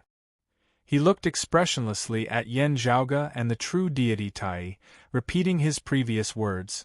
I only hope to face this tribulation together with my father. Perfected Tai sighed softly. Silly child. He didn't say anything else and slammed his palm down. There weren't any injuries on Mu Jia's body. However, his eyes closed and he instantly died. Seeing this, Yan Zhaoge didn't feel any sadness or joy. He recalled the scene when he first met Mu Jia. Back then, Mu Jia was also in high spirit, but now everything had turned to dust. Yan Zhaoge's impression of Muzo was not bad. Still, he had never been one to cherish talent when it came to those who stood on his opposing side. Regardless of Mu Jia's personality, his opinion of Li Jing was completely different from Neza's. Since Li Jing perished by Neza's hands, there was no room for reconciliation between Mu Jia and him. Perfected Tai acted on Neza's behalf. To a certain extent, he was being considerate towards his disciple. Of course, to Mu Jia it was naturally cruel. Only with the perfected Tai's ruthlessness, his actions were like this. Remember the mobile website, Chapter 1647. After killing Muzo with a single palm, the Tai cultivated deity's expression remained the same. His attention returned to Neza. He waved his hand, and the lotus pod carried Neza up. The 9 dragons' divine fire barrier became even larger, enveloping Neza and the lotus pod. The 9 fire dragons circled around, and the milky white flames continued spewing out. However, this time, it wasn't used to suppress Neza. Instead, it was used to slowly remove the malicious intent within Neza's body, helping him to recuperate and recover as soon as possible. The red radiance seeped out of his body and remained on the surface. This meant that the Tai cultivated deity's efforts were starting to bear fruit. He stopped Neza from sinking into the sea of blood. Now, he had to gradually eliminate his killing intent and disintegrate the sea of blood. Only then could he be safe. This was a long process, and he had to be careful at all times. If anything went wrong, all his previous efforts might go to waste.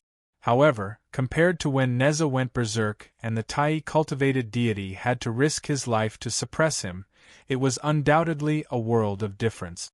It was much easier and safer.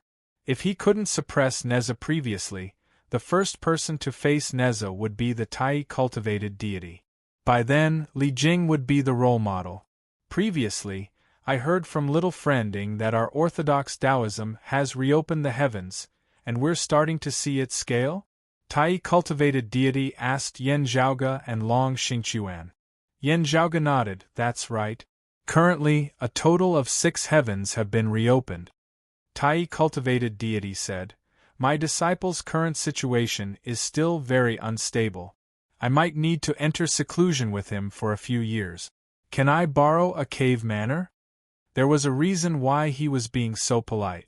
Although Neza seemed fine now, the problem wasn't completely resolved. If something went wrong, the consequences might be unimaginable.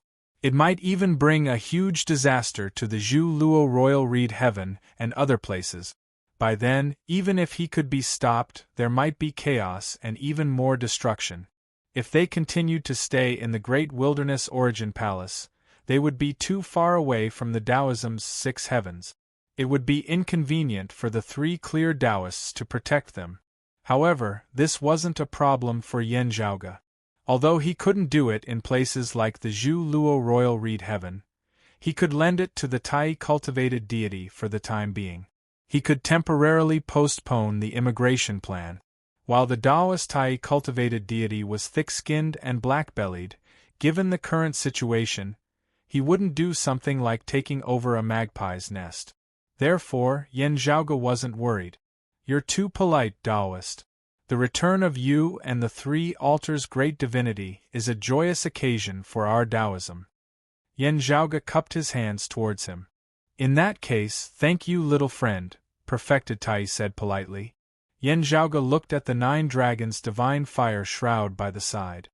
He looked at Neza, who was sleeping soundly on the lotus, surrounded by blazing flames. I've heard many legends about the 3 altars of the sea meeting, but I can't tell if they're true or false. He pondered and said, some rumors, combined with the attitude of the pagoda-bearing heavenly king, seem to contradict each other. After a moment of silence, Immortal Tai said, it's too long ago, and I can't remember it. If you have any questions, why don't you tell me first and see if I still remember it? After the Great Calamity, Taoism had become more united, and Yan Zhaoge and the others had helped them greatly earlier. Otherwise, with the Taoist true deity's personality, he might only have said the first half of the sentence. In the past, the pagoda-bearing heavenly king was afraid of the dragon race. Wasn't he afraid of you and the seniors of Taoism? Yan Zhaoge already had an understanding of the Taoist true deity's personality. He didn't care about the Taoist true deity's hesitation and asked his own question. Jingli, although he joined the Dipamkara sect late, he was already related to Buddhism. The Taoist true deity slowly answered, "Of course, there wasn't the central blessed lands of Saha and the western pure lands at that time. There was only the western sect." Before the 3 altars of the sea meeting was born, Jingli was already a member of the western sect? Yan Zhaoge frowned. There's a rumor. It's said that the 3 altars of the sea meeting originated from the Nvaiwa palace. He couldn't help but look at the Taoist true deity. True deity, was it the demon race that mixed sand with our Taoism, or were you trying to poach under the guidance of the primordial heavenly lord? Hearing Yan Zhaoge's question, the Taoist true deity didn't feel offended. He only smiled and said nothing. After a long while, the old Taoist slowly said, "During the ancient era, our Taoism was powerful. However, the secret games between us and the other sects never stop. Everyone had their wins and losses. The 3 altars of the sea meeting's treasure lotus immortal body isn't unrelated to Buddhism. That's why there's the wishful golden pagoda that specifically restrains him. There's really me and you and me." Yan Zhaoge patted his head. "Tsk, actually, I want to say that it's interesting." The smile on the Taoist true deity's face gradually disappeared, and was replaced with a hint of melancholy. After the ancient era, it's another situation. Especially in this era, everything is completely different. Flowers are never red and trees are never green. From his expression, he was clearly thinking about the great calamity. As for Neza, he had almost perished in that calamity because of Jingli.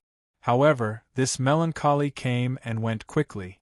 The Taoist true deity looked at Yan Zhaoge with admiration. Fortunately, the tides rise and fall, and the flowers wither and bloom. Now the situation is going to change again.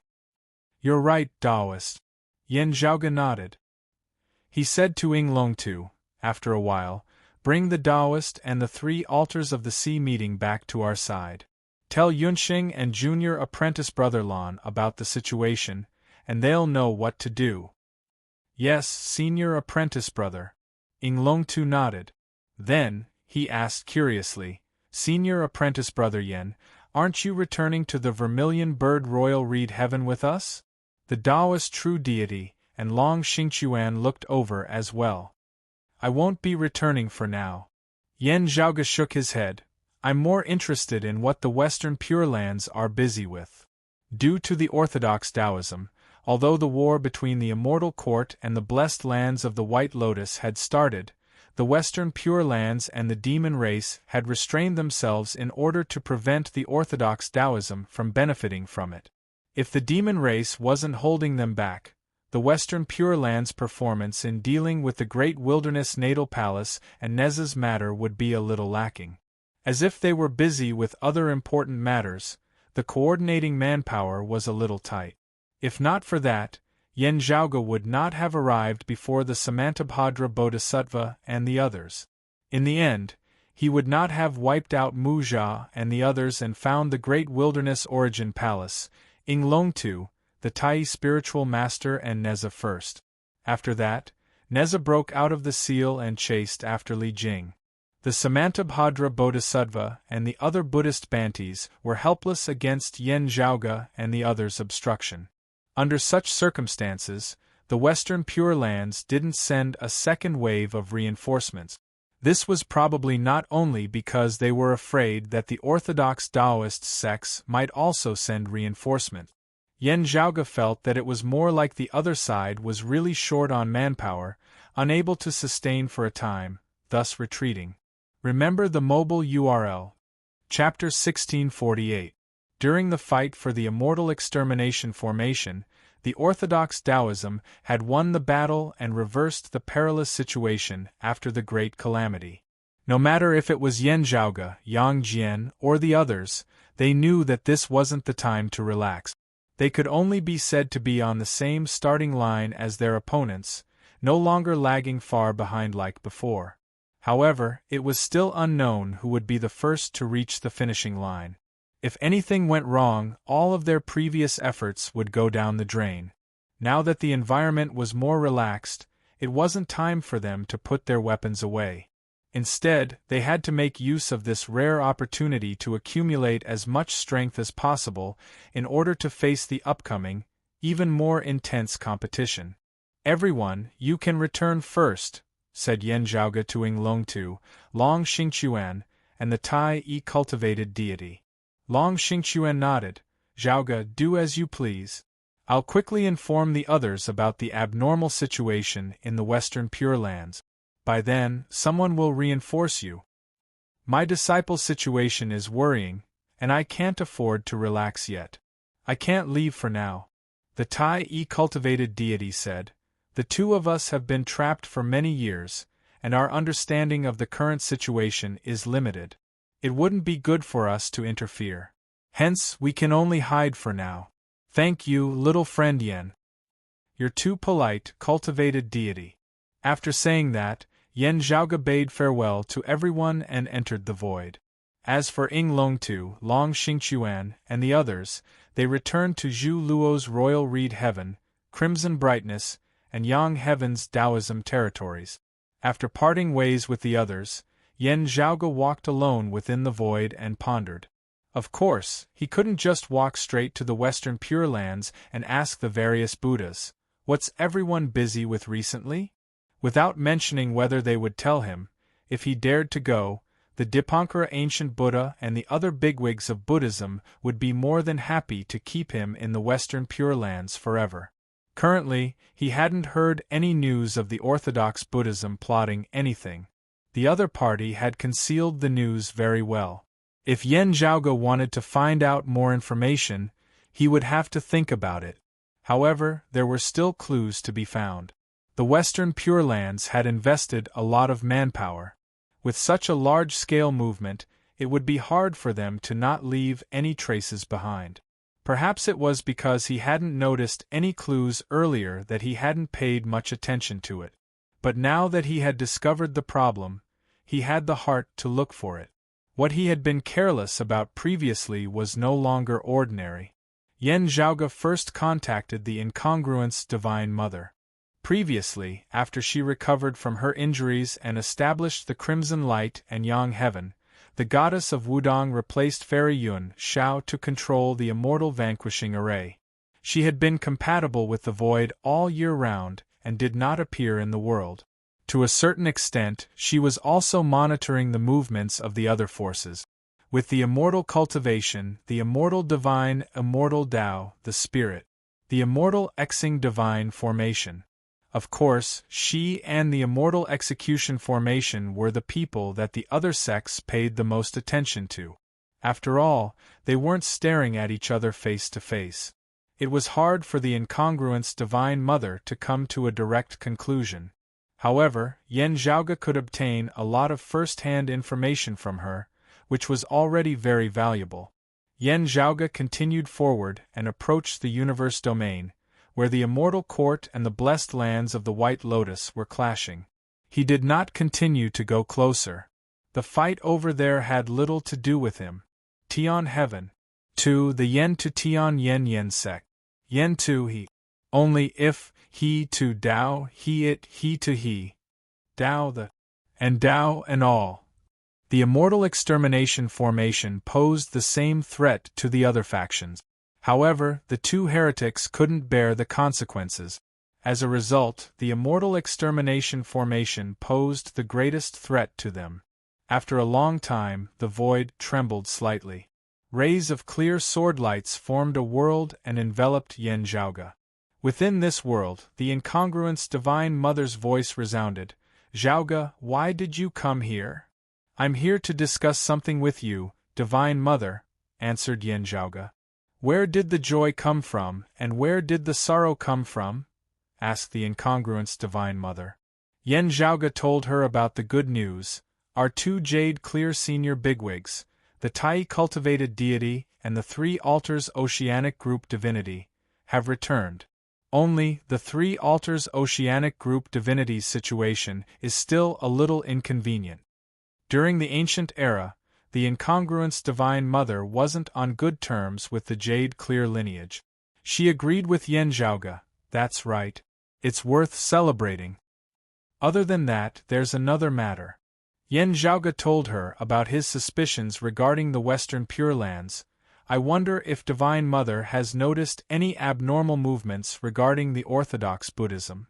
The incongruence Divine Mother didn't answer immediately. Instead, she pondered for a while before saying, perhaps there's something worth paying attention to. Shang Na and Xiao had entered the Western Pure Lands twice, and the time gap between them was extremely short. She said slowly, I heard you mentioning that the Western Pure Lands might be plotting something. Now that I think about it, this matter might not be normal. Yen Zhaoge raised his head slightly. Shang Na and the Exalt Xiao? Shang Na and the Exalt Xiao were one of the 500 arhats of the central blessed lands of Saha during the Middle Era. They were proficient in Buddhism and possessed extraordinary strength. However, in terms of cultivation, it wasn't enough for the incongruence Divine Mother to pay so much attention to them. The reason why she specifically mentioned them now was because of something else. Yen Zhaoge naturally thought of the other label on Shang Na and the Exalt Xiao. Ananda's disciple. During the Middle Era, the Gautama Buddha stood in the central blessed lands of Sa. Among his many personal disciples, 2 of them were extremely famous, Maha Kasyapa and Ananda. From Shang Na and the Exalt Xiao, Yen Zhaoge naturally thought of Ananda. He believed that the incongruence Divine Mother had the same thought as well. No matter if it was Kasyapa or Ananda, both of them perished during the end of the Middle Era. During the beginning of the modern era, the Maitreya Buddha caused a huge change in the central blessed lands of Saha. However, just like how Yen Zhaoge easily thought of Ananda from Shang Na and the Exalt Xiao, Ananda could also easily think of the mystical mountains Tathagata Buddha. Gautama Buddha, or should I say, Taoist ancestor Zhuan-Ti, did he leave anything behind? Yen Zhaoge frowned. I didn't hear anything about it, except, he paused for a moment.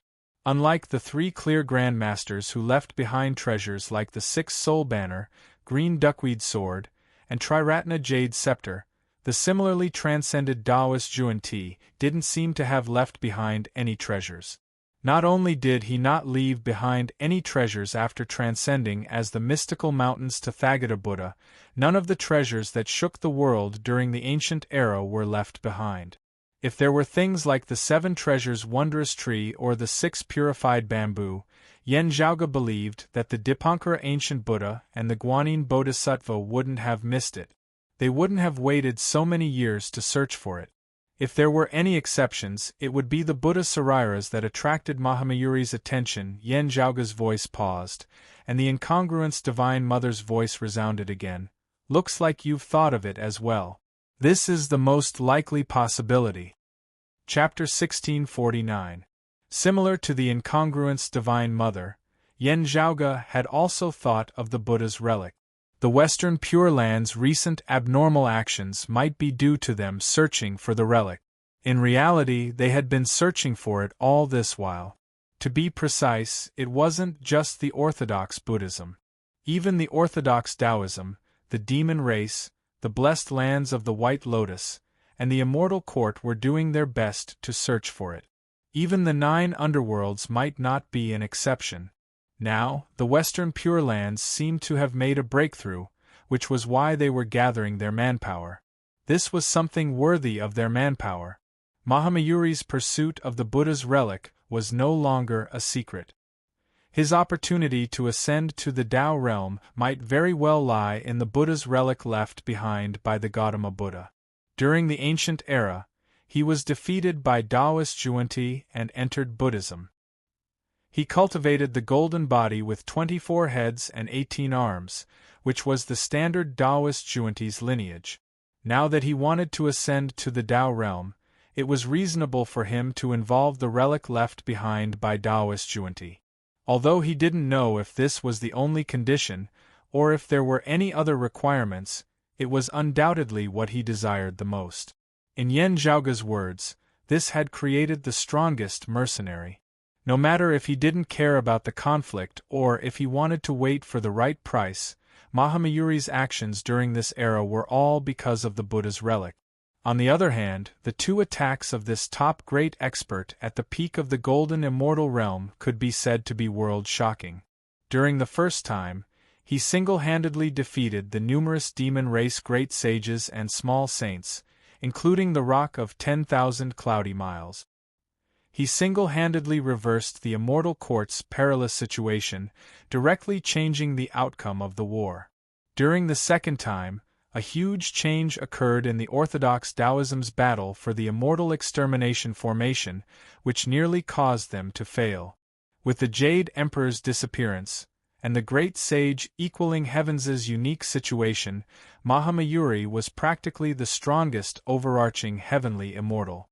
Especially since his five-colored divine radiance was extremely tyrannical, and there was nothing it couldn't destroy.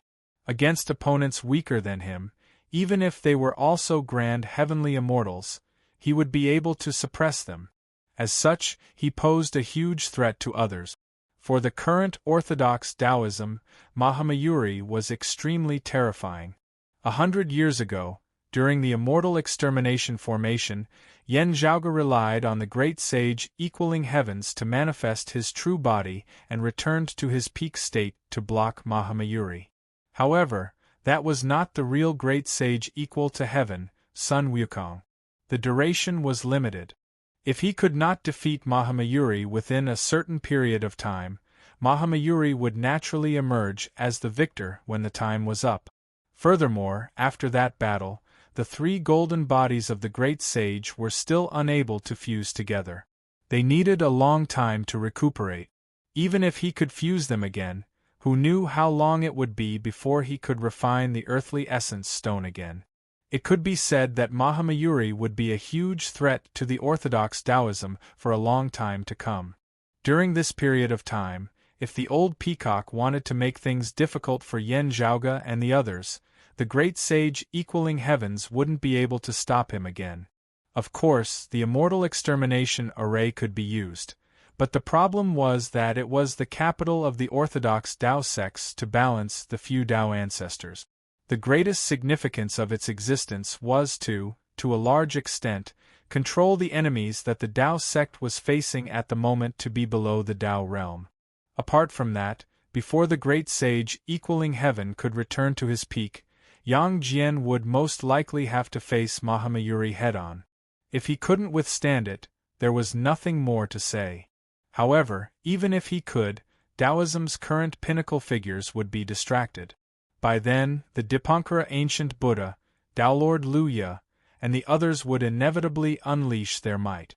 Beneath the Tao realm, the old peacock was undoubtedly the orthodox Taoism's greatest threat. In fact, it was an actual threat. Fortunately, regardless of whether Kong Xian was someone with principles or someone with high status, he wouldn't make a move if there wasn't a sufficient price like the Sakya Sarira. No matter if it was the battle between the two heretics, the battle between the demon race and the Western Pure Lands, or even the battle between the orthodox Taoism and the 9 underworlds, he wouldn't interfere in any of them. Even during the battle for the Immortal Extermination array, where he was defeated by the great sage equaling Heavens, he didn't have the intention to regain his reputation. A Sakya Sarira in exchange for him to make a move. He wouldn't go easy on his opponent, but he wouldn't be responsible for the outcome. As such, from a certain perspective, not only did he pose a threat to the orthodox Taoism, but he also posed a threat to the other forces, including the western Pure Lands where Kong Xian had been residing. However, it was clear that he wanted something.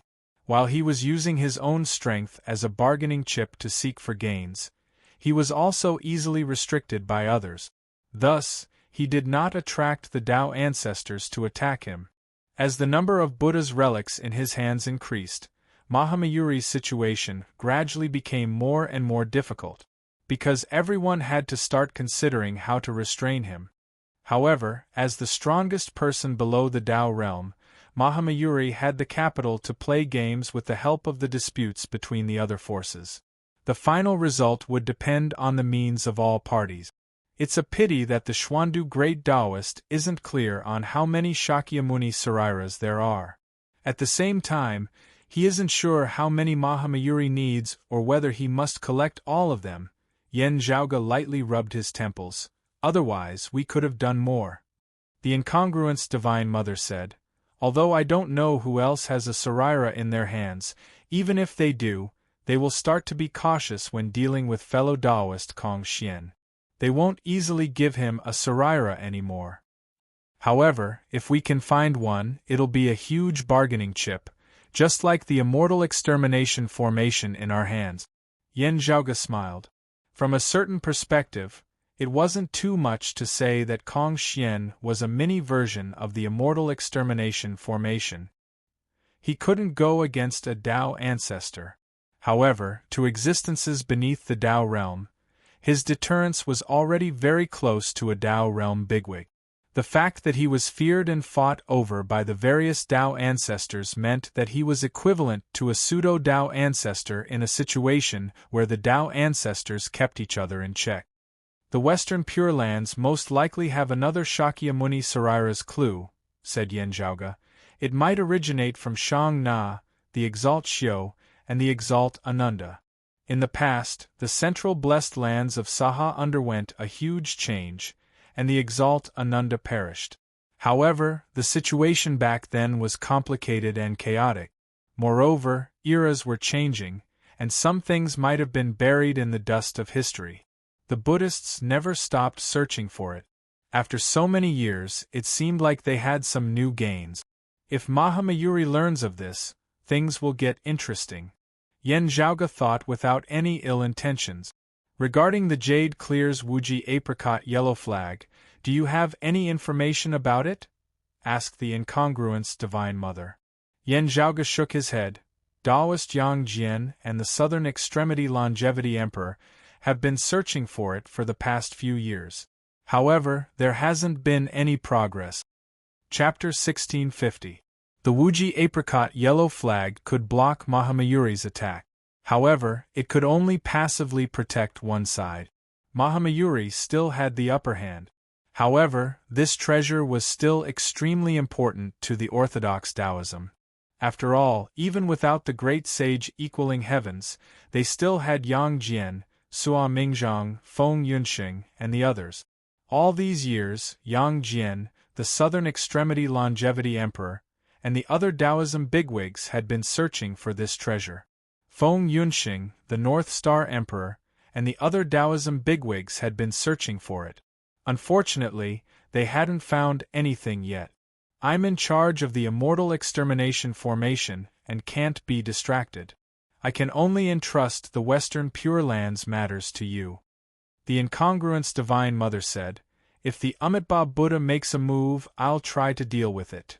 Yen Zhaoge nodded. This is the most important matter. Thank you, Divine Mother. Right, when you're trying to interfere with the Shakyamuni's matters, you have to be wary of the other party's ulterior motives, said the incongruous Divine Mother. I understand. Thank you, Divine Mother, for your reminder. Yen Zhaoge cupped his hands towards the fading green sword light. During the battle 100 years ago, when they fought for the immortal extermination formation, Yen Zhaoge and the Taoism's people acted as if they were lying. While they had already obtained the 6th soul banner from the Tushita Palace, they still acted as if they were looking for the 6th soul banner to conceal their intentions of seizing the immortal extermination formation. In the end, Yun Xiao Fairy sacrificed the 6th soul banner and obstructed the Dao ancestors for an instant, allowing Yen Zhaoge and the others to escape after obtaining the Immortal Extermination formation. In the end, the Immortal Extermination formation fell under Taoism's control, allowing them to single-handedly turn the situation around since the Great Calamity. If the orthodox Taoism could do such a thing, other forces like the Western Pure Lands could naturally do it too. Investigating the opponent's true intentions and concealing one's own was an important aspect of the game. Because of Shang Na and the Exalt Xiu, Yen Zhaoge and the others thought of Lord Ananda, the Shakya Muni, and the Mahamuni. However, this might be a smokescreen released by the Western Pure Lands to mislead Yen Zhaoge, Taoism, or the demon race and the 9 underworlds. Under the disguise, the orthodox Taoism, true intentions might be something else. Yen Zhaoge even suspected that this might be a trap laid down by the Western Pure Lands, waiting for someone to step into it. Should I think of a way to leak the news to Mahamayuri? Yen Zhaoge pondered. If the news was leaked to Mahamayuri, it would be convenient to verify the authenticity of this matter. At the same time, it would also give the Western Pure Lands a huge headache. However, it was not without its disadvantages. As long as the state of Tao did not appear, Mahamayuri's strength was undeniable. If there really was a Buddha Saraira, it was very likely that it would fall into his hands. The number of Buddha's relics in Mahamayuri's hands gradually increased, which meant that he was getting closer to the Tao realm. They were still unsure of the specific conditions for Mahamayuri to break through to the Tao realm. However, not only were Dipankara Ancient Buddha and Tao Lord Luya unwilling to see such a competitor, the great Taoist Master Xian Du and the orthodox Tao sect were also unwilling to see him. As Yen Zhaoge pondered, his sleeve suddenly moved. A small head with dark circles under its eyes popped out from the cuff. "Have you slept enough?" Yen Zhaoge asked casually. The one lying within his sleeve was naturally Pan Pan. Previously, after manifesting the golden body of the great sage and wielding the Ru-E golden cudgel, he had been sleeping soundly as usual. However, just like how Yen Zhaoge's North Ocean clone and Xue Fei were deeply affected by the golden body of the great sage, Pan Pan had also been affected by it. Now, it wouldn't be an exaggeration to say that she was a great demon that had ascended to the great void small saint's position. After manifesting the golden body of the great sage, she was still sleeping soundly. In the past, it could be said that she had consumed too much energy and had no choice but to rest. Now, even if she had to rest, there was no need to do so. Instead, it was more of a habit of hers. "I've slept enough," answered Pan Pan softly. Then, she immediately said, "But I'm hungry." Yen Zhaoge pulled her out from his sleeve and placed her in front of him. He stared at her with an annoyed expression, as the saying goes, "Eat and sleep long, eat and sleep long. If you continue to be so gluttonous, you'll grow fatter and fatter." Pan Pan blinked her eyes and raised her front paws to cover her face. "I don't want to get fatter. I won't be pretty if I get fatter." Yen Zhaoge nodded in satisfaction. "It's good that you know. But I'm still hungry." Pan Pan looked pitiful and asked a little mischievously, "Can I eat delicious food and not get fatter at the same time?" "You're dreaming." Yen Zhaoge felt annoyed and amused at the same time. How can there be such a good thing as taking all the benefits in the world? "Oh, you, stop teasing her." A voice resounded by the side. Within the dark void, the silhouette of a human figure silently appeared without any signs. After the silhouette became clear, Feng Yunxing's figure appeared. "Oh, you, don't spoil her too much." Yen Zhaoge grinned. When Pan Pan saw Feng Yunxing, he immediately extended his front paws and hugged her. Then, his hind legs pushed against Yen Zhaoge's palms and he flew towards Feng Yunxing. Feng Yunxing smiled and caught Pan Pan. Then, she looked at Yen Zhaoge. "Don't you think that the Pishio would be cuter if he were fatter and rounder?" Of course, Yen Zhaoge felt the same way. He had only been joking with Pan Pan earlier. Now that he heard Feng Yunxing's words, he smiled. You're going to spoil her rotten. How could that be? As Feng Yunxing hugged Pan Pan, she took out a small pouch. Seeing that small pouch, Pan Pan immediately cheered. He waved his paws and directly stuck his head inside. Feng Yunxing touched the black and white fur and turned to look at Yan Zhaoge. I've heard about the situation from Han Long. How's the situation now? It might be related to the Buddha's Sarira. Yan Zhaoge answered, however, I still need to confirm it. What do you plan to do? Asked Feng Yunxing. Yan Zhaoge stroked his chin. I think I should try to leak the news to Mahamayuri and see his reaction. Also, I'd like to see the Western Pure Land's reaction. We don't have a direct channel to contact Mahamayuri, said Feng Yunxing. Mahamayuri resided in the Western Pure Lands and almost never interacted with the outside world. Of course, he had the freedom to travel freely. However, from a certain perspective, this was the result of him coming to an agreement with the Western Pure Lands. Or, it could be said that he had a tacit agreement with the Amitabha Buddha. Although I'm not certain, various signs show that Mahamayuri has at least 2 Buddhas Sarira. Yan Zhaoge pondered and said, for the sake of obtaining more Buddha Sarira, he should really be thinking of making a move. Let's not talk about others. His twin brother, the Rock of 10,000 Cloudy Miles, should have a way to contact him. However, it's inconvenient for us to look for him. Yan Zhaoge snapped his fingers, however. I think that we might be able to think of a way through others. Chapter 1651. Who are you looking for? Feng Yunxing asked. Are you looking for Gao Han? Yan Zhaoge smiled and nodded. That's him.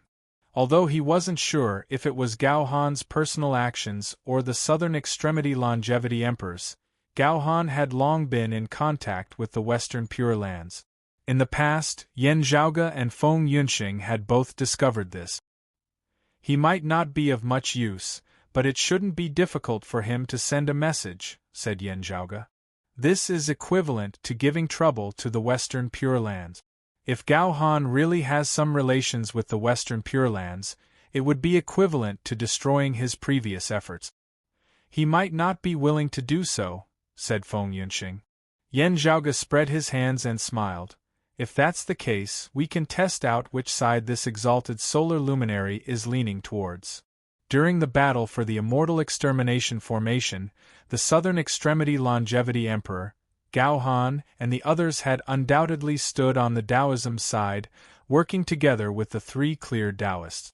However, this didn't mean that Gao Han had no other plans. We have to inform Taoist Southern Extremity, said Feng Yunxing. Yan Zhaoge nodded, of course. It wasn't easy to communicate within the void's boundless outskirts. Yan Zhaoge and Feng Yunxing weren't in a hurry. They slowly arrived at the universe near the Western Pure Lands. Of course, the two didn't get too close. In fact, they even wanted to separate themselves by a few more layers of void. Fortunately, the two were proficient in concealment. Otherwise, even if they wanted to control their distance, the Western Pure Lands Dipankara Ancient Buddha, Guanyin Bodhisattva, and other top-notch Buddhism bigwigs would definitely sense them. The two waited patiently, secretly paying attention to any unique individuals entering or leaving the Western Pure Land. After waiting for a while, Yan Zhaoge's heart jolted. Gao Han sent a letter. He's nearby. Feng Yunxing nodded and left with Yan Zhaoge. After walking for a while, the two of them stopped in another universe. Within the void, the darkness emitting faint blue radiance was squirming. Then, a white-clothed man gradually appeared. It was the exalted solar luminary Gao Han. He cultivated the supreme arts of the Great Sun and Ketu reverse moon lineage at the same time, which allowed him to create the boundless gloomy darkness before the heavens were opened. His stealthiness and concealment skills weren't inferior to the exalted Rahu luminary Jian Shunhua of the same realm. Hidden luminary Ketu was not as ferocious as the Rahu luminary, but it was more tranquil and hidden. In terms of martial intent, the Rahu luminary was better at attacking, while hidden luminary Ketu was better at defending. Of course, Gao Han's attack was similarly sharp. The Great Sun technique was grand and majestic, firm and fierce. It was a top-level technique under the heavens. How have you been? Gao Han smiled and cupped his hands towards Yan Zhaoge and Feng Yunxing. You're too polite, exalted solar luminary. Yan Zhaoge smiled as well. I'm sure you already know what happened. Do you have any ideas? Gao Han's expression was as usual. If it really is the Buddha's relic, then this round is worth us interfering. I will do my best. Yan Zhaoge said, the Western Pure Lands would definitely prevent Mahamayuri from receiving any news. That's right. That's why we have to pay a hefty price. However, if we succeed, it's worth it. Gao Han said, let me think of something first. Why don't you head over there? The Southern Extremity Longevity Emperor is here as well. Yan Zhaoge and Feng Yunxing raised their brows slightly. Oh? In the past, the Southern Extremity Longevity Emperor had given up a sea-calming pearl because of the 3 treasures jade scepter. He didn't reopen his cave manor like Sua Mingzhang, the North Star Emperor, the Incongruence Divine Mother, and the Cloud Sky Fairy. However, according to what Yan Zhaoge knew, the Southern Extremity Longevity Emperor had instructed Gao Han and Ling Qing to open up new lands and nurture new disciples. As for himself, he had been roaming the void's boundless outskirts in search of the 3 clear Taoists that might still be alive, as well as various treasures that had gone missing in the past. Recently, he had been searching for the Yellow Earth Apricot flag with Yang Jian and the others. Now that he had rushed over after receiving the news, was it because of the Buddha's Saraira, or was it because Yan Zhaoge had brought the matter of Gao Han's relationship with Buddhism to the surface? Yan Zhaoge pondered in his heart. However, his expression didn't change. He nodded. The Southern Extremity Longevity Emperor is here as well? No matter what the Western Pure Lands are plotting, we're more prepared than them. My husband and I will go meet the Southern Extremity Longevity Emperor. We'll have to trouble the exalted solar luminary with regards to this matter. After saying that, Yan Zhaoge cupped his hands and bade farewell to Gao Han. Then, he and Feng Yunxing walked towards the distance. After walking for a while, Feng Yunxing's gaze shifted. Over there. There, the void seemed to be silent. However, Yan Zhaoge could vaguely feel the thunder radiance's vibrations. As expected, after getting closer, a formless curtain seemed to have appeared in front of him. As he stepped through, the thunder radiance revealed its true form. Southern Extremity Longevity Emperor, it's been a long time. Yan Zhaoge cupped his hands. Feng Yunxing nodded and said, Taoist Southern Extremity, how have you been? An old man wearing a crown and Taoist robes appeared on a lightning chariot. He was the Southern Extremity Longevity Emperor. He alighted from the lightning chariot and nodded to return the greeting. You look even more elegant than before. His voice was akin to the 9 heavens thunder punishment, which was capable of cleansing the world's sins. At the same time, it was as gentle as the gentle breeze and drizzle. The 2 contradictory feelings intertwined, forming a unique charm. You're overpraising me, Southern Extremity Longevity Emperor. Yan Zhaoge asked. Based on the previous information, the Yellow Earth Apricot flag's whereabouts are still unknown. How's the situation now? Currently, we still haven't found anything. The Southern Extremity Longevity Emperor said. Compared to that illusory place, this place is much more eye-catching. Yan Zhaoge and Feng Yunxing nodded silently. Little friend Yan, congratulations on condensing the essence of divinity. The Southern Extremity Longevity Emperor said, after the great calamity, after Taoist Saw and Taoist Feng, you and your father are the closest to the grand heavenly realm. Yan Zhaoge said, you're being too polite, Southern Extremity Longevity Emperor. The closer we get to the Tao realm, the harder it gets. We're only slowly searching for it. Due to luck and luck, I'm merely lucky. You're overpraising me, Taoist Southern Extremity Longevity Emperor, said Feng Yunxing. The Southern Extremity Longevity Emperor shook his head. you're being too humble." He looked at Yan Zhaoge and asked, "How's your father doing now?" "My father is currently cultivating in the Vermilion Royal Reed Heaven, and he's trying to figure out his own martial Tao," answered Yan Zhaoge. The Southern Extremity Longevity Emperor nodded slightly. "I'm glad that little friend Qin Tang has such a descendant." "Have you met Senior Tai before coming here, Your Majesty?" asked Yan Zhaoge. The Southern Extremity Longevity Emperor was the personal disciple of the Jade-Clear Primordial Heavenly Lord's Grand Master. Like the Tai cultivated deity, they were of the same lineage. "I haven't met him yet. After this matter is settled, I'll meet up with Junior Apprentice Brother Tai. I've already heard about Nez's matter. Junior Apprentice Brother Tai should be busy right now," the Southern Extremity Longevity Emperor said. However, the master and disciple are still alive. The few chatted while waiting for Gao Han's news. Gao Han's movements were swift. After a while, he returned to meet up with Yan Zhaoge, Feng Yunxing, and the Southern Extremity Longevity Emperor. Chapter 1652. "If nothing goes wrong, it should be a success," said Gao Han after meeting them. The Southern Extremity Longevity Emperor nodded. "Let's wait for a while, then." Yan Zhaoge and Feng Yunxing naturally agreed.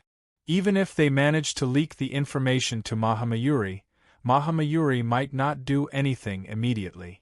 He would most likely keep an eye out for the Western Pure Lands to search for the Buddha's Saraira.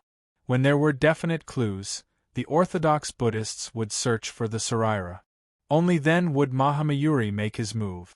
At the same time, it would also be time for Yan Zhaoge and the others to make their move.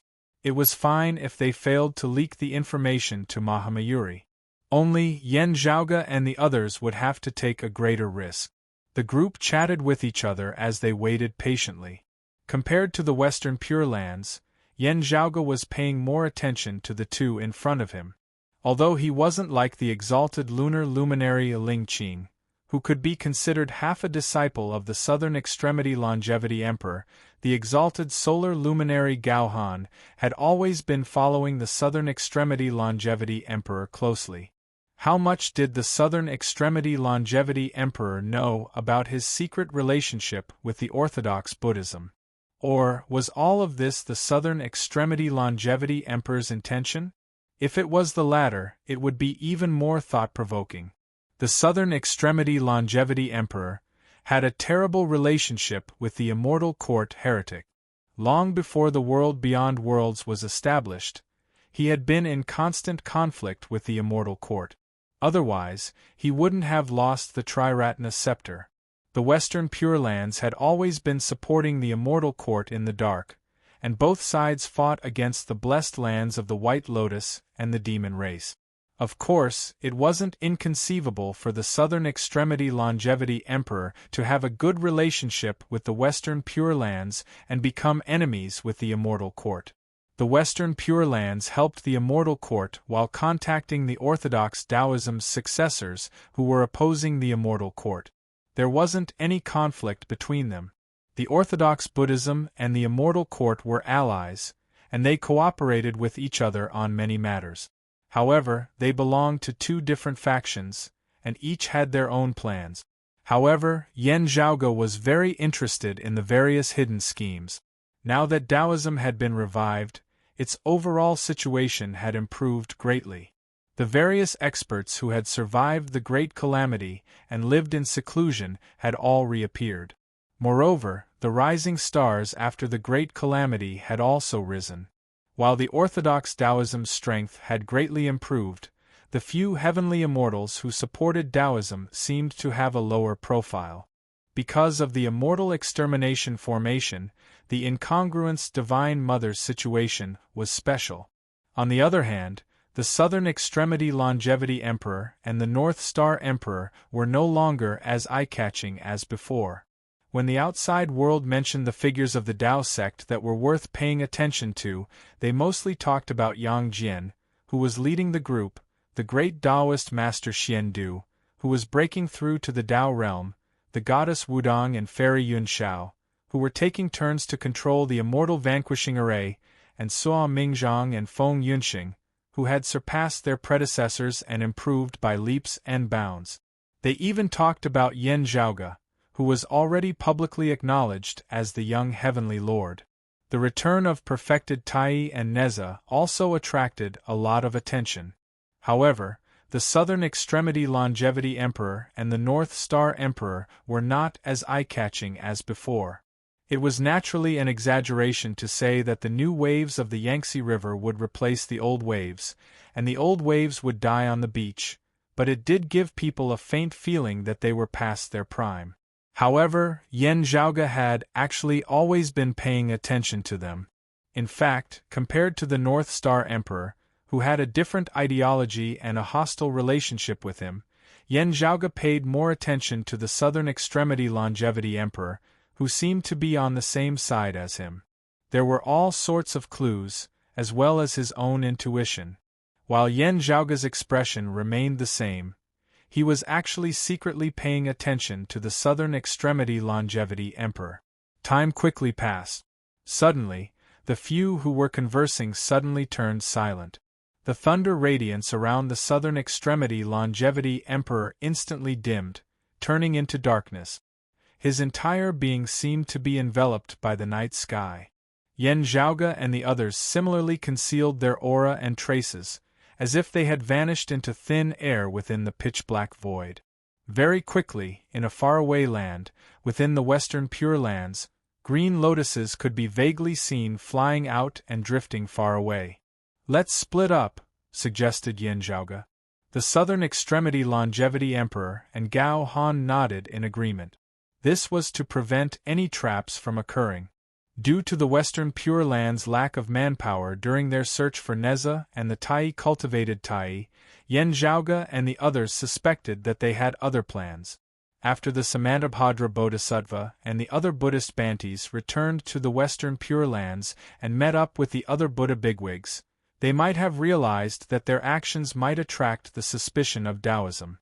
Moreover, Yen Zhaoge had even contacted Gao Han, which might have alerted the Buddhists as well. Even if they didn't notice Yen Zhaoge and the others spying on them, the Western Pure Lands would most likely create an illusion to conceal their true intentions. As such, Yen Zhaoge and the others split into two groups.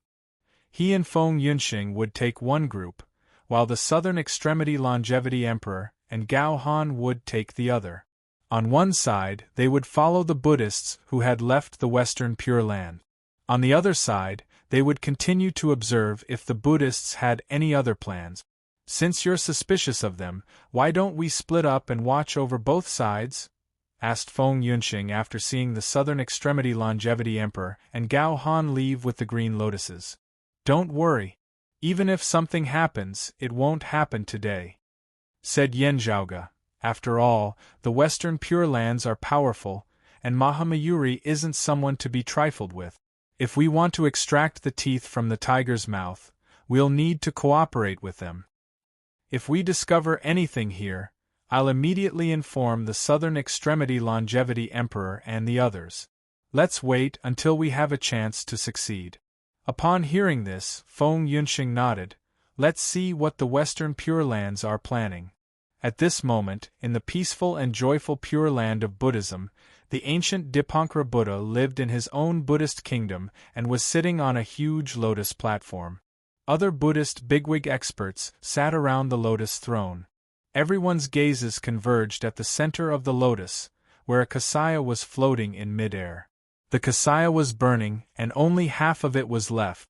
The flames were still slowly devouring the remaining pieces of cloth. Due to an accident in the Great Wilderness Origin Palace, not only did the red Inferno Dvajra Buddha perish, the three clear lineage might have seen through us. The Dipankara ancient Buddha said slowly, "Unfortunately, the arrow is already on the bowstring. It has to be released." In front of him, the indestructible Vajra Buddha said, "The Bodhisattva and the others have already set off. However, I wonder if they're able to divert their attention. As such, you guys have to be careful." While looking at the burning kasaya, the Dipankara ancient Buddha said, "My avatar can't leave this place. I have to stay here to maintain the ritual. I'll have to depend on you guys." Around him, a portion of the Buddhist Bantis place their palms together. We'll have to depend on you guys. The indestructible Vajra Buddha and another portion of the Buddhist Bantis returned the greeting. It's all part of our responsibilities. Without you guys maintaining the ritual, how are we supposed to proceed? Chapter 1653. Before the indestructible Vajra Buddha left, he looked at the Dipankara ancient Buddha. After a slight pause, he said, "You need to be wary of Mahamayuri. Fellow Taoist Kong Xian has more and more relics in his hands, and he's becoming more and more restless." The Dipankara ancient Buddha said, "When he has the intention, many actions might not be able to hide from him. We can only try our best." The ancient Buddha's expression was calm. "Everyone, please be careful. If fellow Taoist Kong really wants to participate, then we'll proceed with the second plan." "I understand."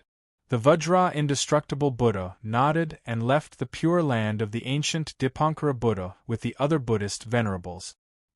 He transformed into a green lotus and went far away. On the other side of the Buddhist land, Mahamayuri, who was glowing with a five-colored brilliance, was expressionless, as if it had nothing to do with him. But his line of sight, intentionally or unintentionally, was looking at the departing figures of the invincible Vajra Buddha and the other Buddhist venerables who had transformed into green lotuses. "Looks like it's true." Although Mahamayuri's body did not move, he muttered to himself softly. His face revealed a contemplative look, and his gaze did not return for a long time. Yen Zhaoge and Feng Yunxing, who were quietly guarding from afar, noticed a few more green lotuses floating out from the western Pure Lands. "There is indeed a trap." Feng Yunxing's eyes flashed. Yen Zhaoge nodded. They could also be aiming for some other target. It is still hard to say for sure now. From Gao Han's words, he should have already contacted Mahamayuri. However, Mahamayuri still hasn't made a move. Feng Yunxing stared at the western Pure Lands. Yen Zhaoge said, "He's really patient. He's probably waiting for us to inform him of his exact location. If I move too much, I might be discovered by the western Pure Land." Feng Yunxing looked at the gradually disappearing invincible Vajra Buddha and the other Buddhist venerables. "Should we continue to split up? It's hard to predict if the other party has a third batch of troops." "It's not impossible, but it's quite low," Yen Zhaoge said. "The Samantabhadra Bodhisattva and the others have already returned for a period of time. Yet, the Western Pure Lands only made their move after such a long time. This meant that it wasn't easy for them to search for the Sakya Sarira. They would need a lot of manpower. Moreover, they might need to maintain that secret art, which would require a lot of manpower. It's also not easy to keep an eye on Mahamayuri, and we need to divert some of their attention." Yen Zhaoge glanced at the Western Pure Lands and said, "Let's follow them. At the same time, inform the Southern Extremity Longevity Emperor, Gao Han, and the others." The two of them set off together, following the green lotuses from afar. Both of them were good at hiding their tracks, but they didn't dare to follow too closely in order to avoid the possibility of being discovered. After receiving Yen Zhaoge and Feng Yunxing's message, the Southern Extremity Longevity Emperor and Gao Han didn't let their guard down. Instead, they continued observing the first batch of Buddhist Bantis that left the Western Pure Lands. This was to prevent the other party from turning the fake into the real and the real into the fake, turning the fake into the real and the real into the fake. Only when one side had concrete clues would it be the time for them to unite and truly exert their strength.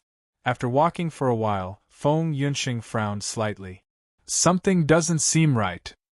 It seems to be the aura of the demon race." Yen Zhaoge also noticed the problem. The opposite of being good at hiding themselves was that both of them had outstanding perception abilities. Mahamayuri couldn't possibly inform the Rock of 10,000 Cloudy Miles about this, right? Asked Feng Yunxing. Southern Extremity Longevity Emperor and Gao Han have no reason to do so.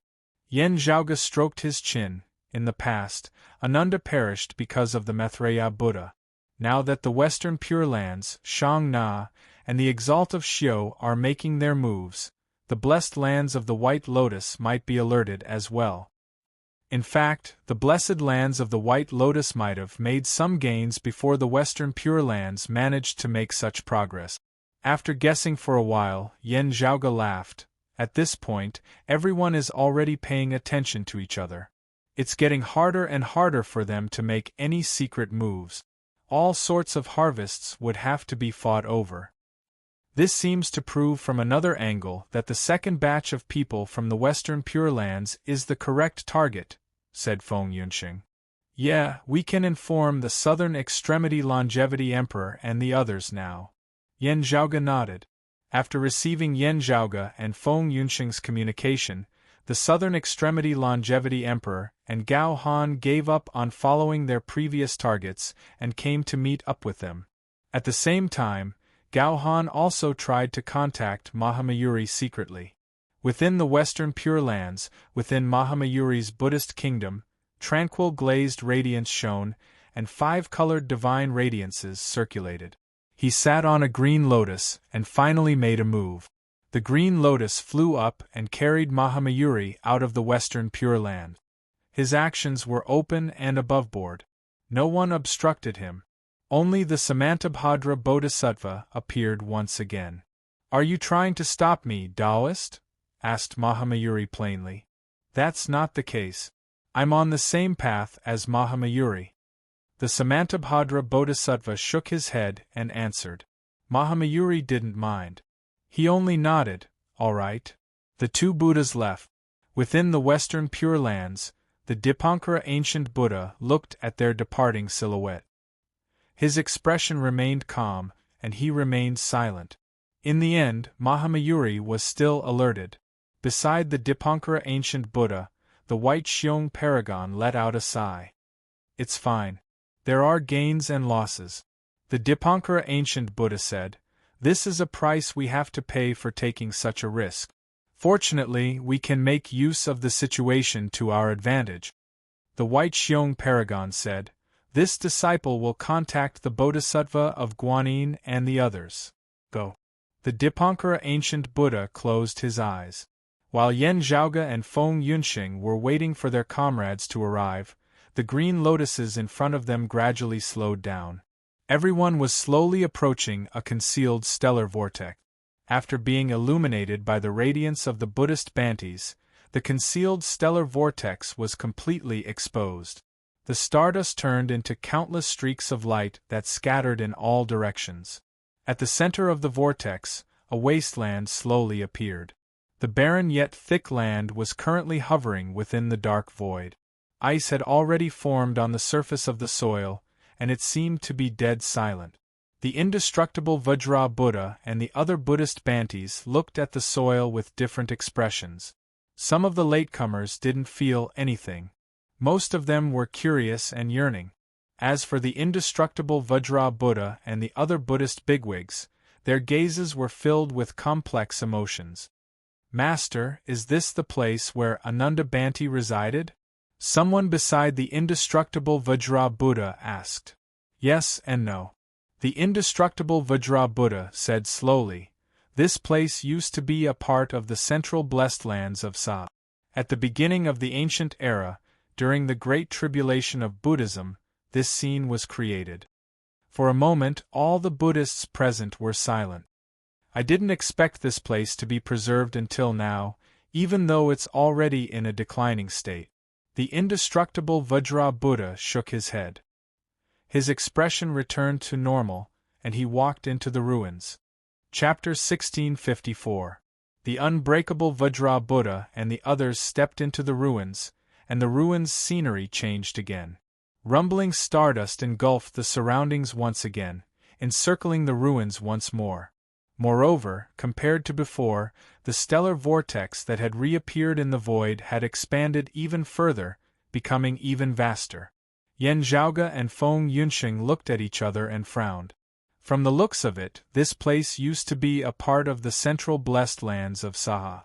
During the future Gautama's reformation of Buddhism, the blessed lands fell into chaos. However, it's still a fragment. After so many years, it's still so miraculous? Yen Zhaoge's gaze flickered. Now, we can be sure that the Western Pure Lands Buddhas weren't making a wild guess. Instead, they were aiming for something. There might really be a Buddha's Sarira here. Even if it's not a Buddha's Sarira, it must be a Buddhist treasure. Otherwise, it wouldn't be here. The current situation isn't beneficial to our surveillance, said Feng Yunxing, unless we enter as well and get closer. We're not the only ones affected. Yen Zhaoge said, it's the same problem for those great demons. Feng Yunxing nodded and looked towards the faraway void. They're moving. The two's gaze pierced through the void as if they were traversing through a vast distance. They had already reached a place where their vision couldn't reach. However, a scene still surfaced within their minds. Streams of ferocious demonic chi transformed into dark demonic winds, approaching the stellar whirlpool from another direction and gradually entering it. The stellar whirlpool was akin to a boundless ocean. While absorbing the demonic winds, it was still expanding outwards like a tidal wave, submerging the void one after another. Specks of starlight continued surging forward. They were already approaching Yen Zhaoge and Feng Yunxing, who were initially observing from afar. Something's wrong. Yen Zhaoge lightly rubbed his temples and looked around. Starry specks of light filled his vision, and the area they covered was still expanding. With this, not only was it difficult to explore the stellar whirlpool's interior, but it was also much more difficult to monitor the stellar whirlpool's surroundings. The stellar whirlpool's area was too vast. Now that Feng Yunxing was a grand heavenly exalt, space was no longer an obstacle to her. However, the surrounding universe was affected by the stellar whirlpool, which would interfere with her miraculousness to a certain extent. Under such circumstances, if a grand heavenly realm expert like her purposely concealed their tracks and entered the stellar whirlpool from another direction, it would be hard for her to discover them. Of course, on the other hand, it was even harder for others to discover the two of them now. I wonder if the Buddhist venerables who have entered the star vortex can take advantage of this and turn this place into their territory? In that case, if someone from the outside enters, they might notice, Feng Yunxing said. It's not impossible. Yen Zhaoge pondered and said, this place might very well be a part of the central blessed lands of Saha in the past. After the central blessed lands of Saha underwent a huge change, a portion of Buddhism's experts left and joined the Western Pure Lands. We can't guarantee that they wouldn't make use of this place. As the two conversed, they retreated slightly and did not immediately enter the vortex. At this moment, the Southern Extremity Longevity Emperor had also arrived. Although Gao Han had yet to arrive, the Southern Extremity Longevity Emperor had already received his report. Fellow Taoist Kong Xian should have received the news. However, we are unable to confirm if he has already left the Western Pure Lands. It's most likely coming. Yen Zhaoge gazed at the stellar vortex. However, the situation before us is constantly changing. I'm afraid that things might not go as we wish. Fellow Taoists of the demon race, if there are any changes, please take a look for us first. The Southern Extremity Longevity Emperor said calmly. Before he finished speaking, the stellar vortex in front of him started trembling intensely. Tiny and blurry light spots that resembled billions of millet grains suddenly condensed, forming a translucent screen of light. On the massive screen of light, many ruins seemed to have regained their vitality. Their illusory silhouettes gradually manifested their past appearances. Numerous pagodas were erected once again, appearing majestic and majestic. At the top of the pagodas, the Buddhist treasures and sariras shone brightly, enveloping the entire universe. At the center of the pagoda forest, a ray of golden radiance could be vaguely seen. Yen Zhaoge and the others' gazes turned cold. Feeling the concept contained within the golden and heavy Buddha light, they came to a realization. As expected, it's the Shakyamuni sariras. Layers of darkness expanded beside Feng Yunxing, devouring the skies and devouring the sun. It extinguished all radiance and enveloped her body.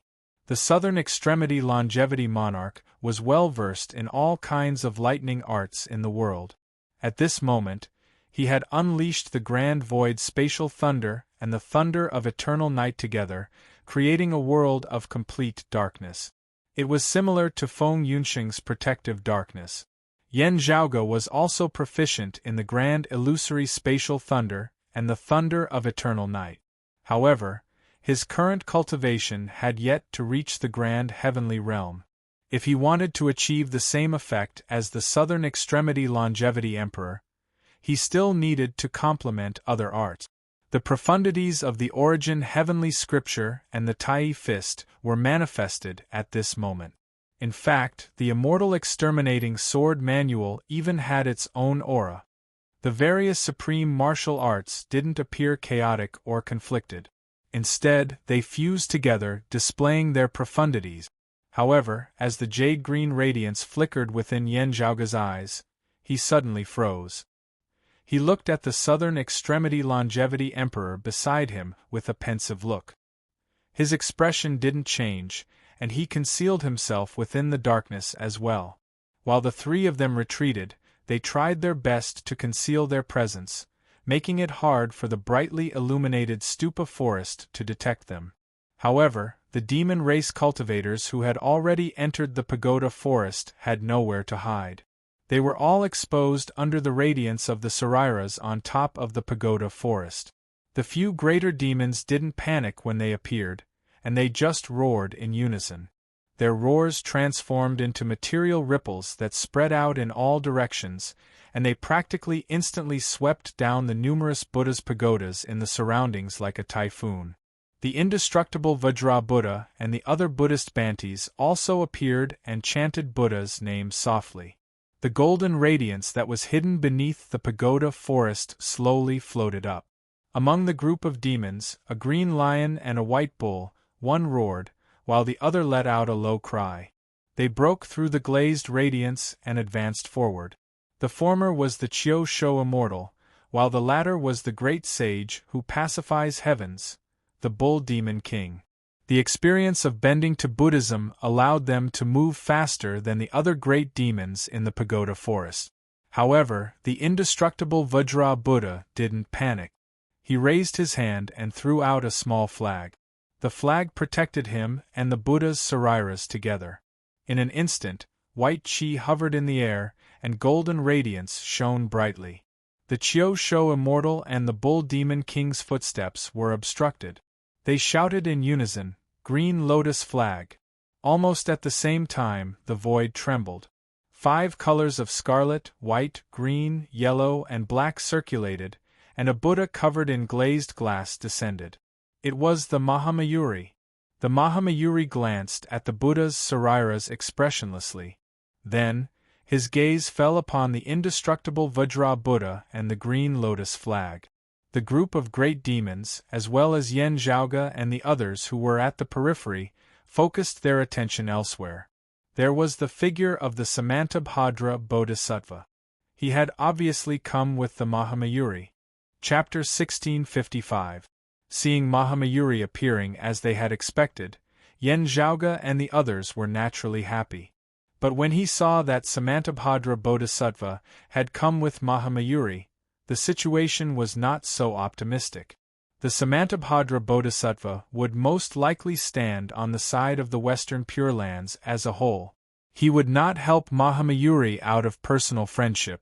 In that case, the two of them coming together was most likely because the Western Pure Lands didn't want to force the Buddha's Sarira to stay after Mahamayuri found out about it. Instead, they reached a certain degree of compromise or trade with Mahamayuri. The two of them were still on the same side. The Dipankara ancient Buddha and the unbreakable Vajra Buddha are still very decisive. Yan Zhaoge sighed. Looking at the green lotus flag, Yan Zhaoge could even roughly guess the contents of their transaction. The Western Pure Lands decided to let Mahamayuri have this Sakya Sarira in exchange for Mahamayuri's assistance in dealing with the demon race experts that came looking for trouble, as well as Yan Zhaoge and the others that might appear. Whoever dared to show themselves would have to face the joint attack of Mahamayuri and the Western Pure Lands. The Blue Lotus flag was the basis of their confidence in reaching this deal. With this treasure flag, even the Vajra Buddha would have to guard the Sakyamuni Saraira and Mahamayuri would have to stop. However, Mahamayuri's strength could also trap indestructible Vajra Buddha and the others and the Saraira here, unable to leave. At that time, other than Amitabha Buddha intervening, the Buddhist venerables had no other way. After all, the Green Lotus flag could only defend. Neither side could do anything to the other and could only remain in a stalemate. Neither the Western Pure Lands nor Mahamayuri was happy to see such an outcome. Thus, they simply took a step back and reached a temporary deal, each taking what they needed. After Mahamayuri obtained the Buddha's Saraira, the Western Pure Lands took the opportunity to eliminate the experts of the demon race and Taoism, weakening their opponents.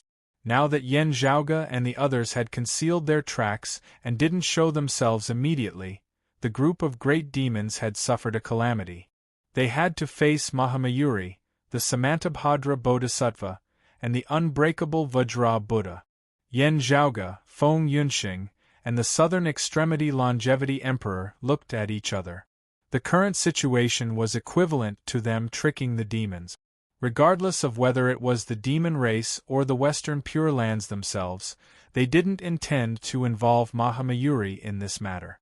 Now that Mahamayuri was lured over by Yen Zhaoge, Gao Han, and the others, the Western Pure Lands made a prompt decision. While the outcome wasn't ideal, it was still acceptable. Taoism's Yen Zhaoge and the others had yet to show themselves. They were still observing the situation, searching for a way to catch the cicada, unaware of the oriole behind. Only the demon race, whose original plan was to compete with the Vajra Buddha and the other Buddhist venerables, ran head-on into Kong Xian's five-colored divine light. At this moment, Immortal Qiu Shou, Bull Demon King, and the other demons looked at the invincible Vajra Buddha and Samantabhadra Bodhisattva with resentment and confusion. They found it hard to understand. Everyone was obviously looking for the Buddha Saraira in private to drive Mahamayuri, so why did these bald thieves think of attracting Mahamayuri? Despite their resentment and confusion, in front of them, Mahamayuri calmly walked closer and closer. "Let's go, or else we won't be able to leave," Bull Demon King said, shaking his head. Immortal Qiu Shou and the others could only retreat. However, Mahamayuri's deal with the Western Pure Lands wasn't just to defend against the enemies. Instead, it was to make all the great demons stay here. As such, even if the demons wanted to retreat, Mahamayuri continued moving forward. Of course, the corner of his eyes was also staring at the invincible Vajra Buddha and the Buddha's Saraira. Although the invincible Vajra Buddha and Samantabhadra Bodhisattva's integrity were much stronger than the Dipankara ancient Buddha, Kong Xian still had to be on his guard. Fortunately, the invincible Vajra Buddha's integrity was much stronger. He quietly waited on the spot and didn't plan on escaping. Meanwhile, Samantabhadra Bodhisattva and the other Buddhist venerables moved forward, wanting to assist Mahamayuri in making the Bull Demon King, Immortal Qiu Shou, and the other great demons stay. The demons were both shocked and furious. However, they couldn't withstand the might of Mahamayuri's five-colored divine light. They could only try their best to escape. The demon race didn't send too many people this time. Once Mahamayuri joined the battle, the situation became completely one-sided.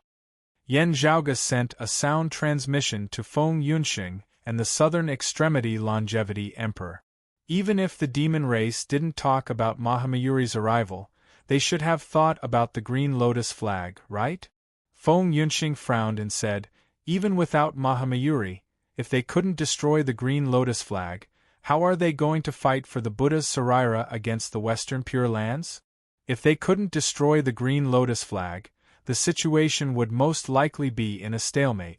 Yen Zhaoge and the others dared to come because Feng Yunxing's shifting abyss chaotic extinguishing technique had improved in the past 100 years. Although they weren't confident in destroying the Green Lotus flag, they still had a chance to try. Among the great demons present there were many experts. However, Yen Zhaoge couldn't tell who had the confidence to destroy the Green Lotus flag. The myriad of Daos all have their own counter.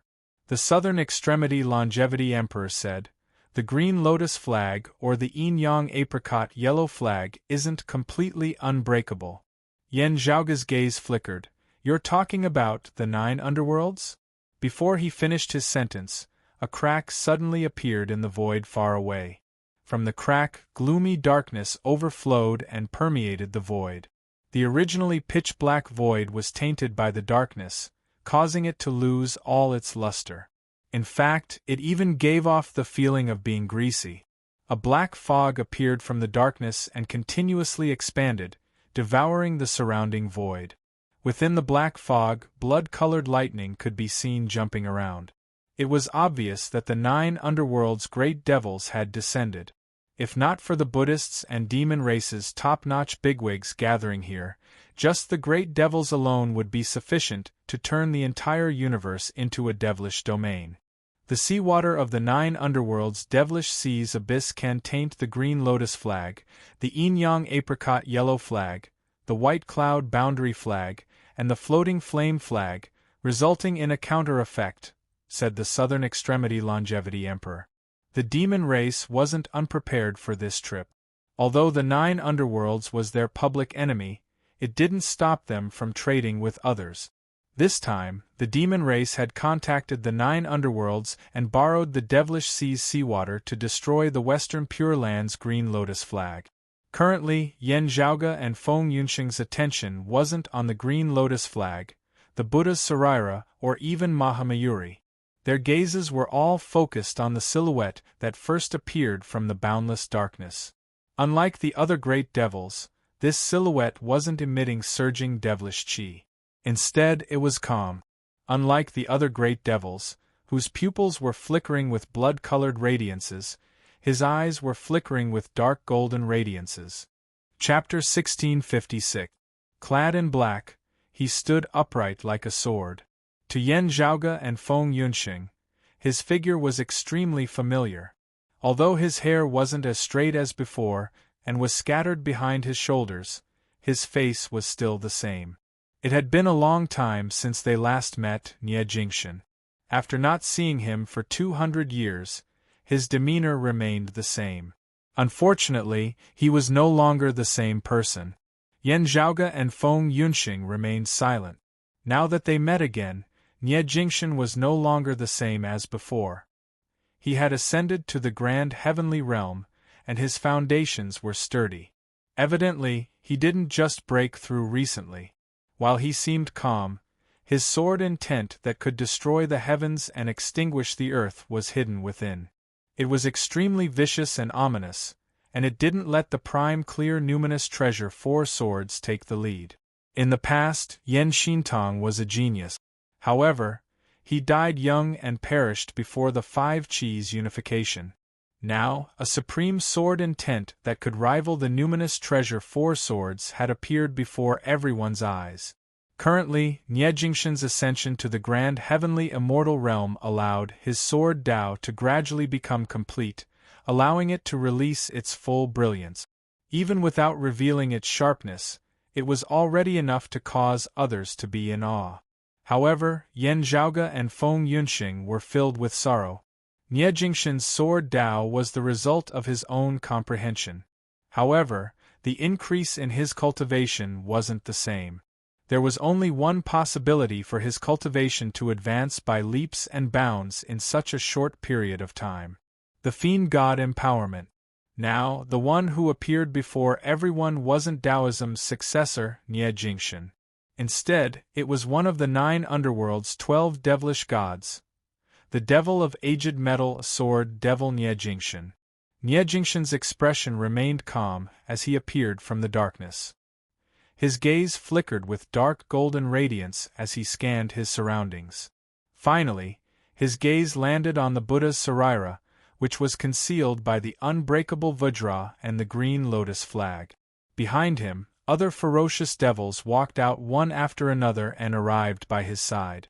Among them, there were many familiar figures like Yen Zhaoge, Feng Yunxing, and the southern extremity Longevity Emperor.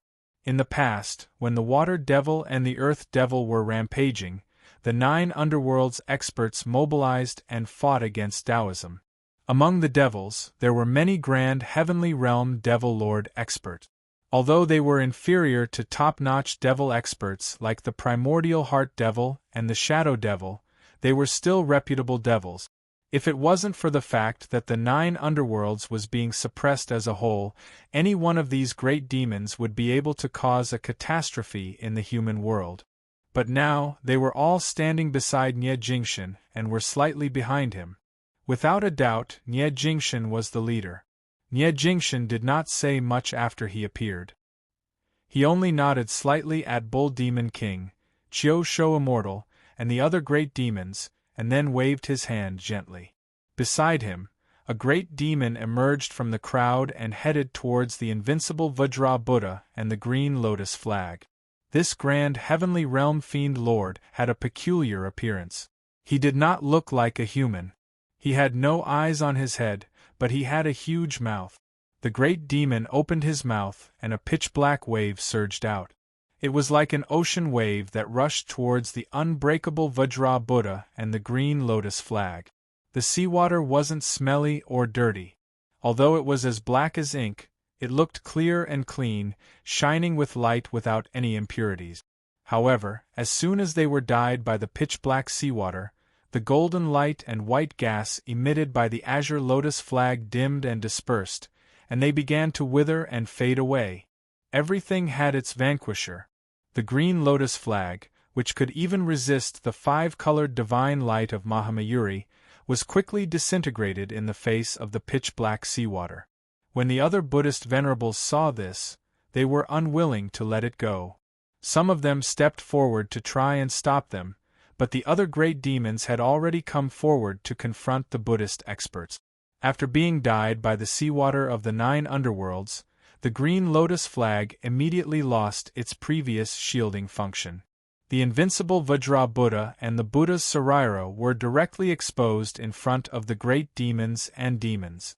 The invincible Vajra Buddha was unfazed. As he chanted the name of Buddha, rays of Buddhist light flowed around his golden body, covering the void. Apart from himself, who was already prepared to face the enemy, there were others who would not allow the great demons of the 9 underworlds to act presumptuously. Mahamayuri, who had originally beaten the demons into retreat, turned his head and saw the movements of the demons of the 9 underworlds.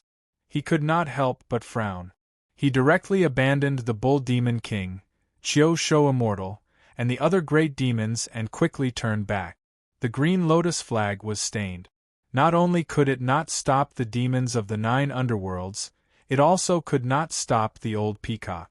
Now that Kong Xian was the strongest expert here, the initiative had returned to him.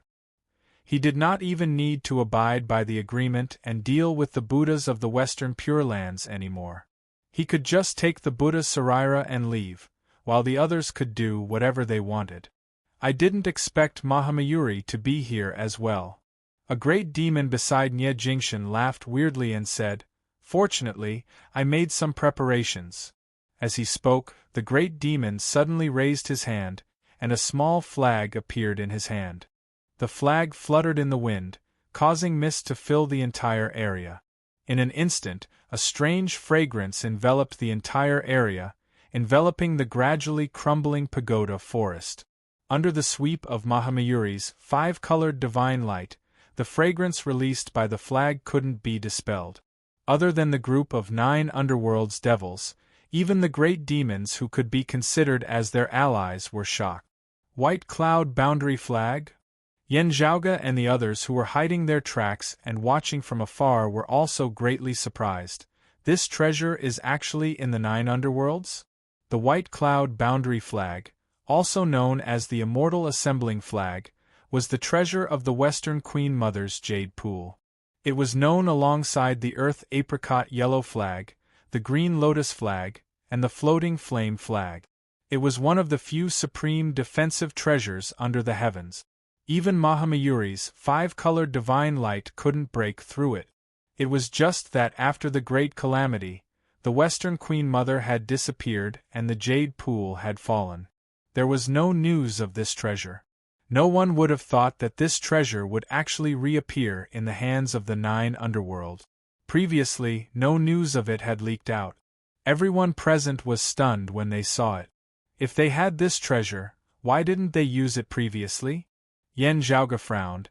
If they said that they had only obtained it recently, the news was really hidden too well. Feng Yunxing's expression was also solemn.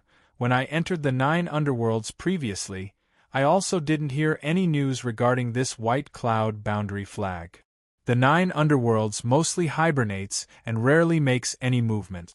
The southern extremity longevity emperor said slowly, previously, when they fought against us, they didn't know how to use it. Taoist incongruence had a relationship with the Western Queen Mother in the past and has a way to deal with this treasure. No wonder. Yan Zhaoge took a deep breath and focused his gaze on that dense fragrance. Although the 9 underworlds couldn't use this treasure to fight against orthodox Taoism due to the incongruence Divine Mother, it was naturally fine to use it against other enemies. At this moment, Mahamayuri, who had always been calm after cultivating for so many years, was suddenly enraged.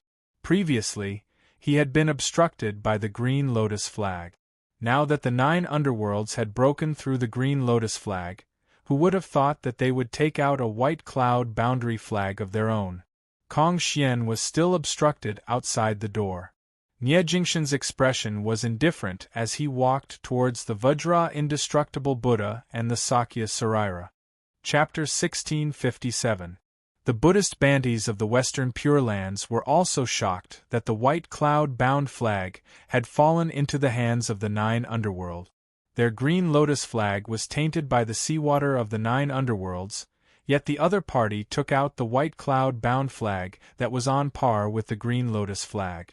None of the Buddhists present had any effective means to break the white cloud-bound flag. To the Buddhists this was like a formless mockery. However, facing the oncoming demons, the indestructible Vajra Buddha, Samantabhadra Bodhisattva, and the other Buddhists quickly calmed down and faced the enemies. In front of the indestructible Vajra Buddha, Nie Jingshan took the lead. The previously calm black-robed man suddenly erupted with a shocking sword intent that could destroy heaven and earth. Under the illumination of the terrifying aura, the Buddhist kingdom that the indestructible Vajra Buddha manifested showed signs of withering. The indestructible Vajra Buddha frowned. During the Middle Era, he was one of the 35 Buddhas of the central Pure Land of Saha, second only to Gautama. Back then, he was one of the top experts in the entire central Pure Land of Saha. Although he wasn't as ancient as the Dipankara ancient Buddha and other Buddhas, the indestructible Vajra Buddha had been famous for more than an era. In the past, he had personally fought against the previous devil of aged metal, the Blade Demon.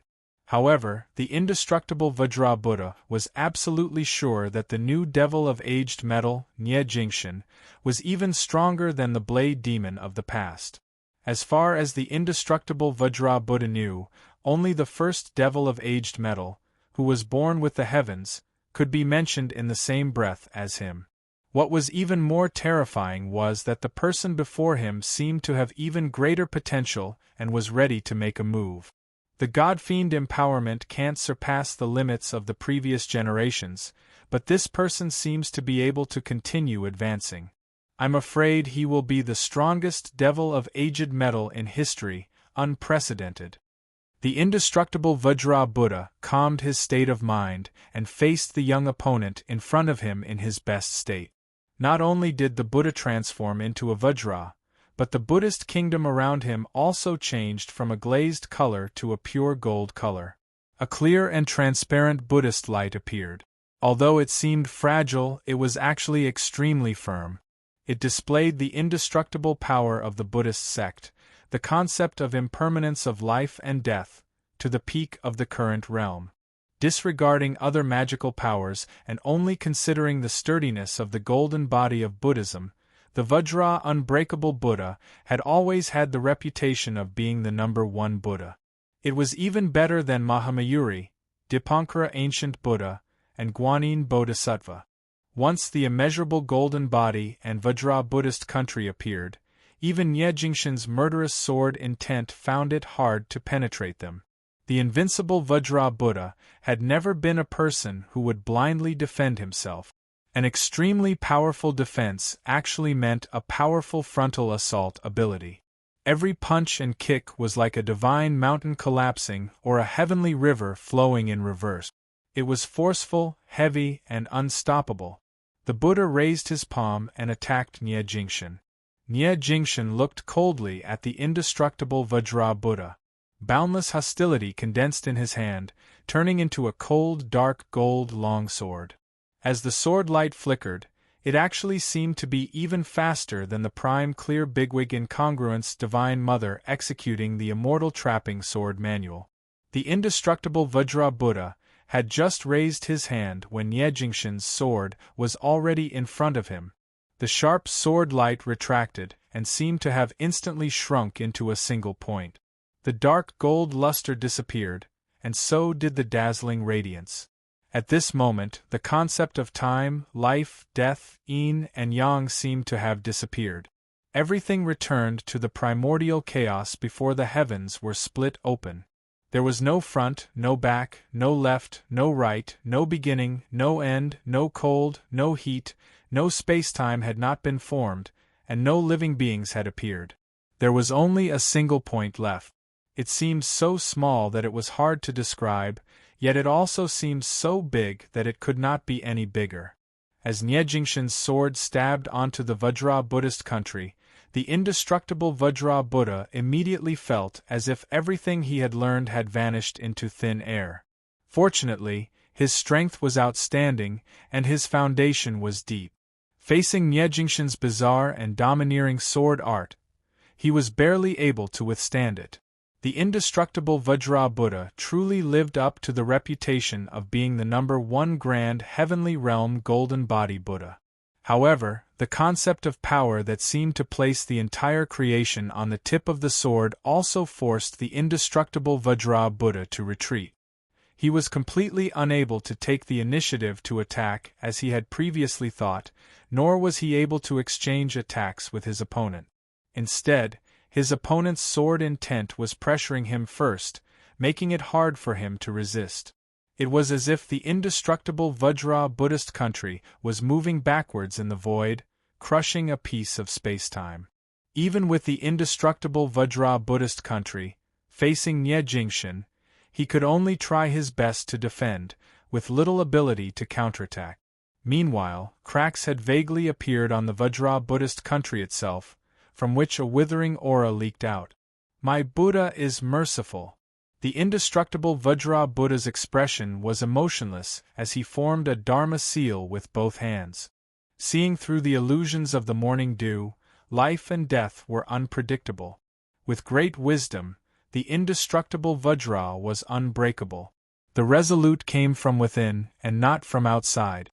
Therefore, under the support of the indestructible Vajra Buddha, the cracks on the surface of the Vajra Buddhist country rapidly healed. However, under the threat of Nie Jingshan's sword, the cracks on the surface of the Vajra Buddhist country rapidly healed. Then, it healed and cracked again, repeating the cycle. The sword light kept advancing, while the Buddha kept retreating. Although Nie Jingshan was temporarily unable to break through the indestructible Vajra Buddha's obstruction, he was still able to suppress this Buddhist bigwig. On the other side, the Samantabhadra Bodhisattva activated the 3 laws golden lotus, which shrouded Nie Jingshan's head. As the golden lotus revolved, the profundities of time, space, and yin and yang were born.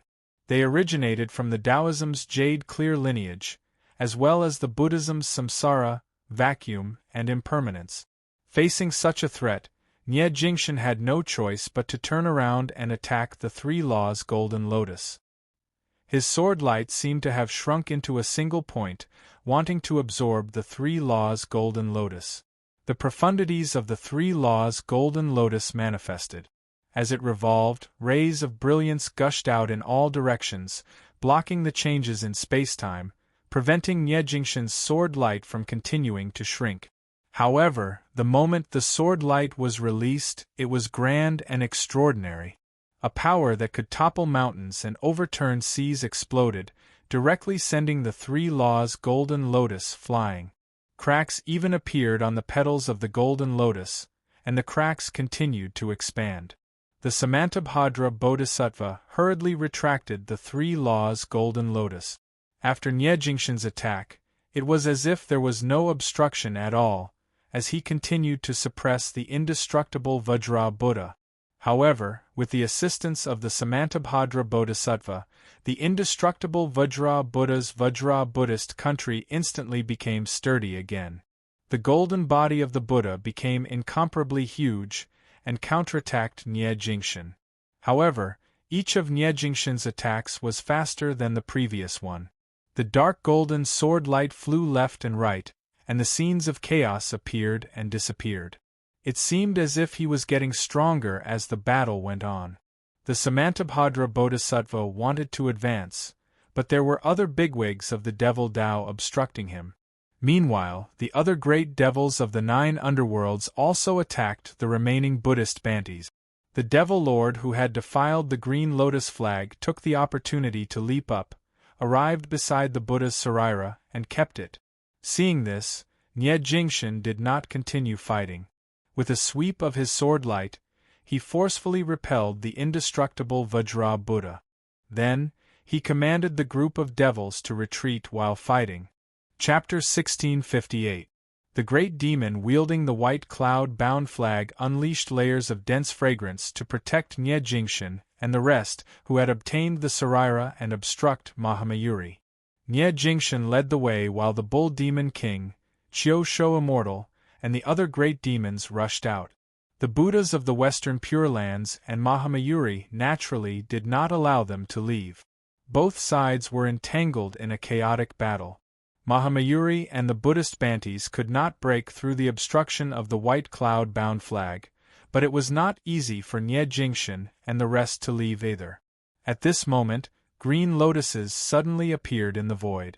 Their leader was the wise and merciful Guan Yin Bodhisattva. The group of Buddhist Bantis behind him were the first batch to leave the Western Pure Lands. They were there to conceal the indestructible Vajra Buddha and the other Buddhist Bantis from the second batch. Although it was not as fruitful as expected, Guan Yin Bodhisattva and the rest still managed to arrive in time as reinforcements for the Buddhist Bantis. The moment Guan Yin Bodhisattva appeared, a pristine jade bottle appeared in her hand with a willow branch hanging from its mouth. The Bodhisattva took the willow branch and gently waved it. Instantly, sweet rain fell.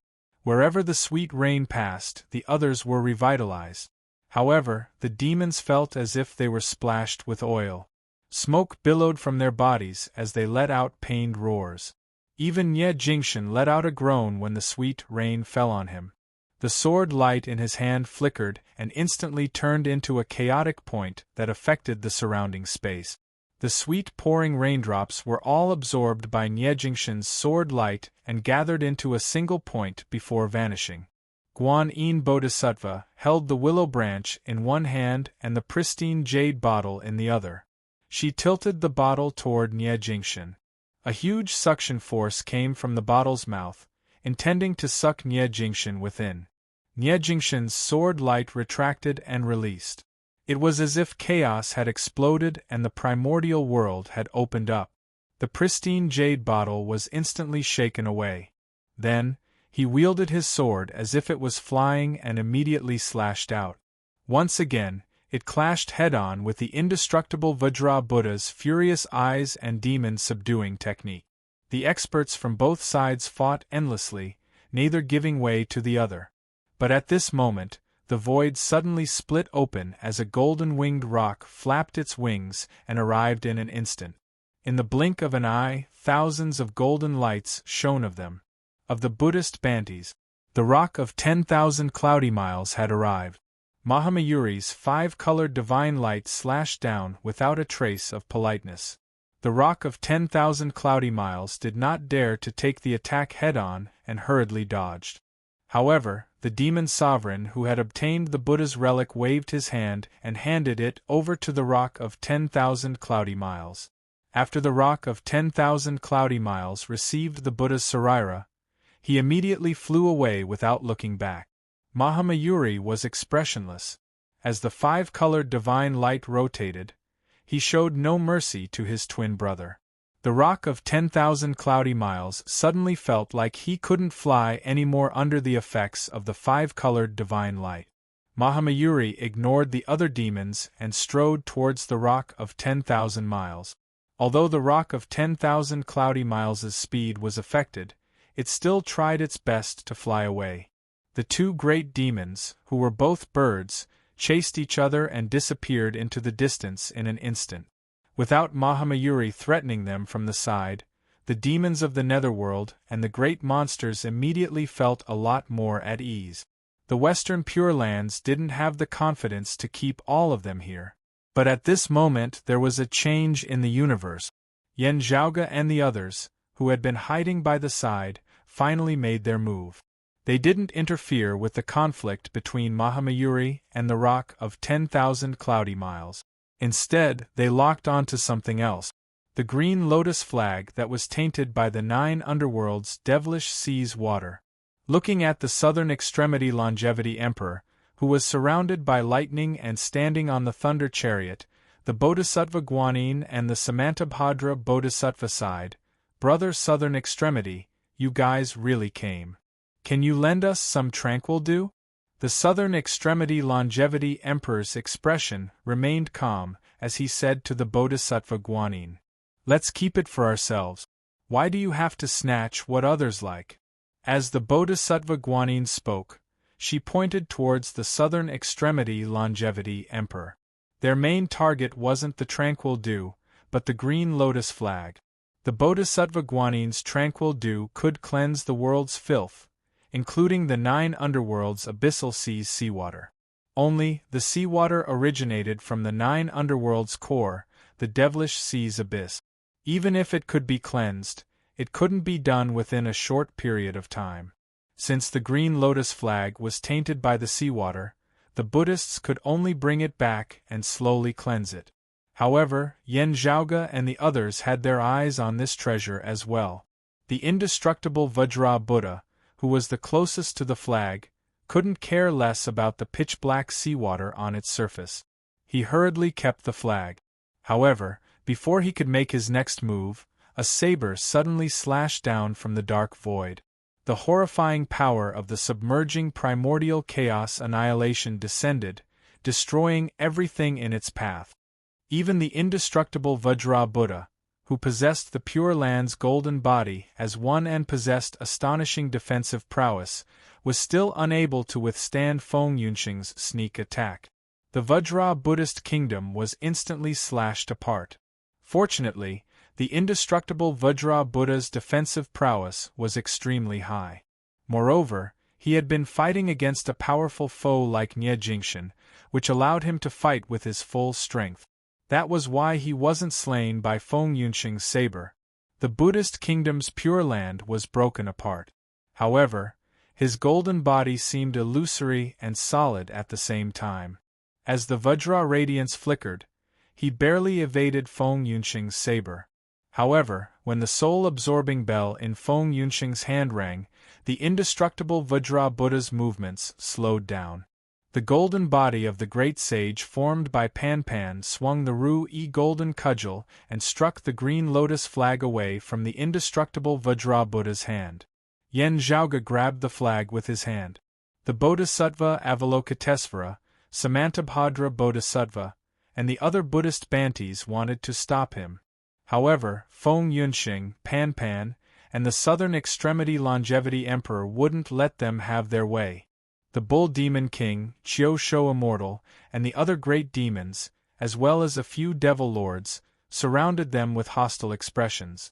With the cooperation of several factions, the Buddhist Bantis should be worrying about whether they could safely leave this place. However, as radiances flickered from afar, Buddhist chants resounded.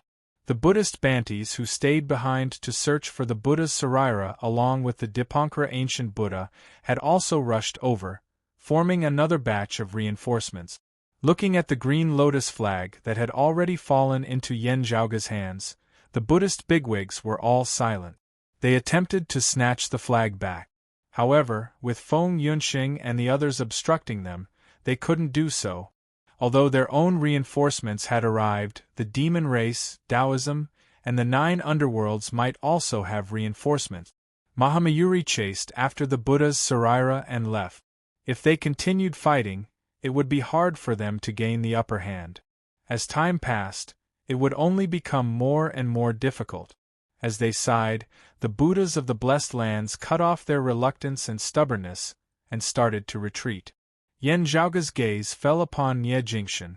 After the rock of 10,000 cloudy miles obtained the Buddha's Sarira and fought with Mahamayuri, Nie Jingshan kept his sword and no longer had the intention to continue fighting. Amidst the chaotic battle, he turned around and left. Senior apprentice brother Nie. Yen Zhaoge called out, but Nie Jingshan didn't stop. Feng Yunxing looked at Yen Zhaoge. Yen Zhaoge shook his head and chased after Nie Jingshan. Feng Yunxing followed behind him. Chapter 1659. Nie Jingshan left, followed by Yen Zhaoge and Feng Yunxing. The southern extremity longevity emperor didn't stay any longer. He immediately retreated from the battlefield. While the green lotus flag had been tainted by the seawater of the 9 underworlds' devilish sea's abyss, this treasure still gripped everyone's hearts. Now that Yen Zhaoge had taken it away, whether it was the Buddhist Bantis or the demon race great sages, all of them felt unresigned. However, the current situation was too chaotic. The various forces were intertwined and eyeing each other covetously. With apprehension in their hearts, they could only disperse. The group of 9 underworlds devils also chased after Nie Jingshan, Yen Zhaoge and the others. The first to leave was Nie Jingshan, who was speeding along, with Yen Zhaoge and Feng Yunxing following closely behind. Senior apprentice brother Nie. Yen Zhaoge called out softly. Nie Jingshan ignored him and continued walking forward. Frowning, Yen Zhaoge could only sigh, "I've offended you." With that, he raised the immemorial hammer and smashed it down on Nie Jingshan's back. Nie Jingshan finally stopped in his tracks. He turned around and swung his sword. As the sword light shrank, it looked like the primeval hammer was about to be sucked away. "Senior brother Nie, I'm sorry." Feng Yunxing also apologized and slashed down with her saber. The dark golden sword light was sliced apart by the pitch-black saber light. The Chaos Origin hammer regained its freedom, but it no longer had the momentum it had before. "Fellow Taoists, there's no need to be so polite." Nie Jingshan's tone was indifferent. The dark golden sword light dispersed and reassembled, and he slashed at Feng Yunxing again. The demonic Tao destroyed all living beings and guided creation towards destruction. After Nie Jingshan entered the devil's way, the sword intent of the peerless true intent that he comprehended also started leaning towards destruction and destruction.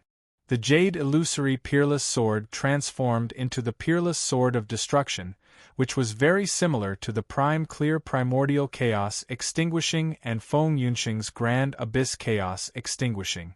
However, the 3 great destruction techniques each had their own profundities. Nie Jingshan's sword light clashed with Feng Yunxing's sword light. However, Feng Yunxing's sword light was still more powerful, and the sword light broke the sword light. However, Nie Jingshan's sword light was even faster than Feng Yunxing's saber light.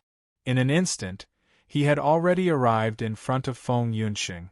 The chaotic abyss above Feng Yunxing's head fell, causing Nie Jingshan's sword light to take the initiative to attack her.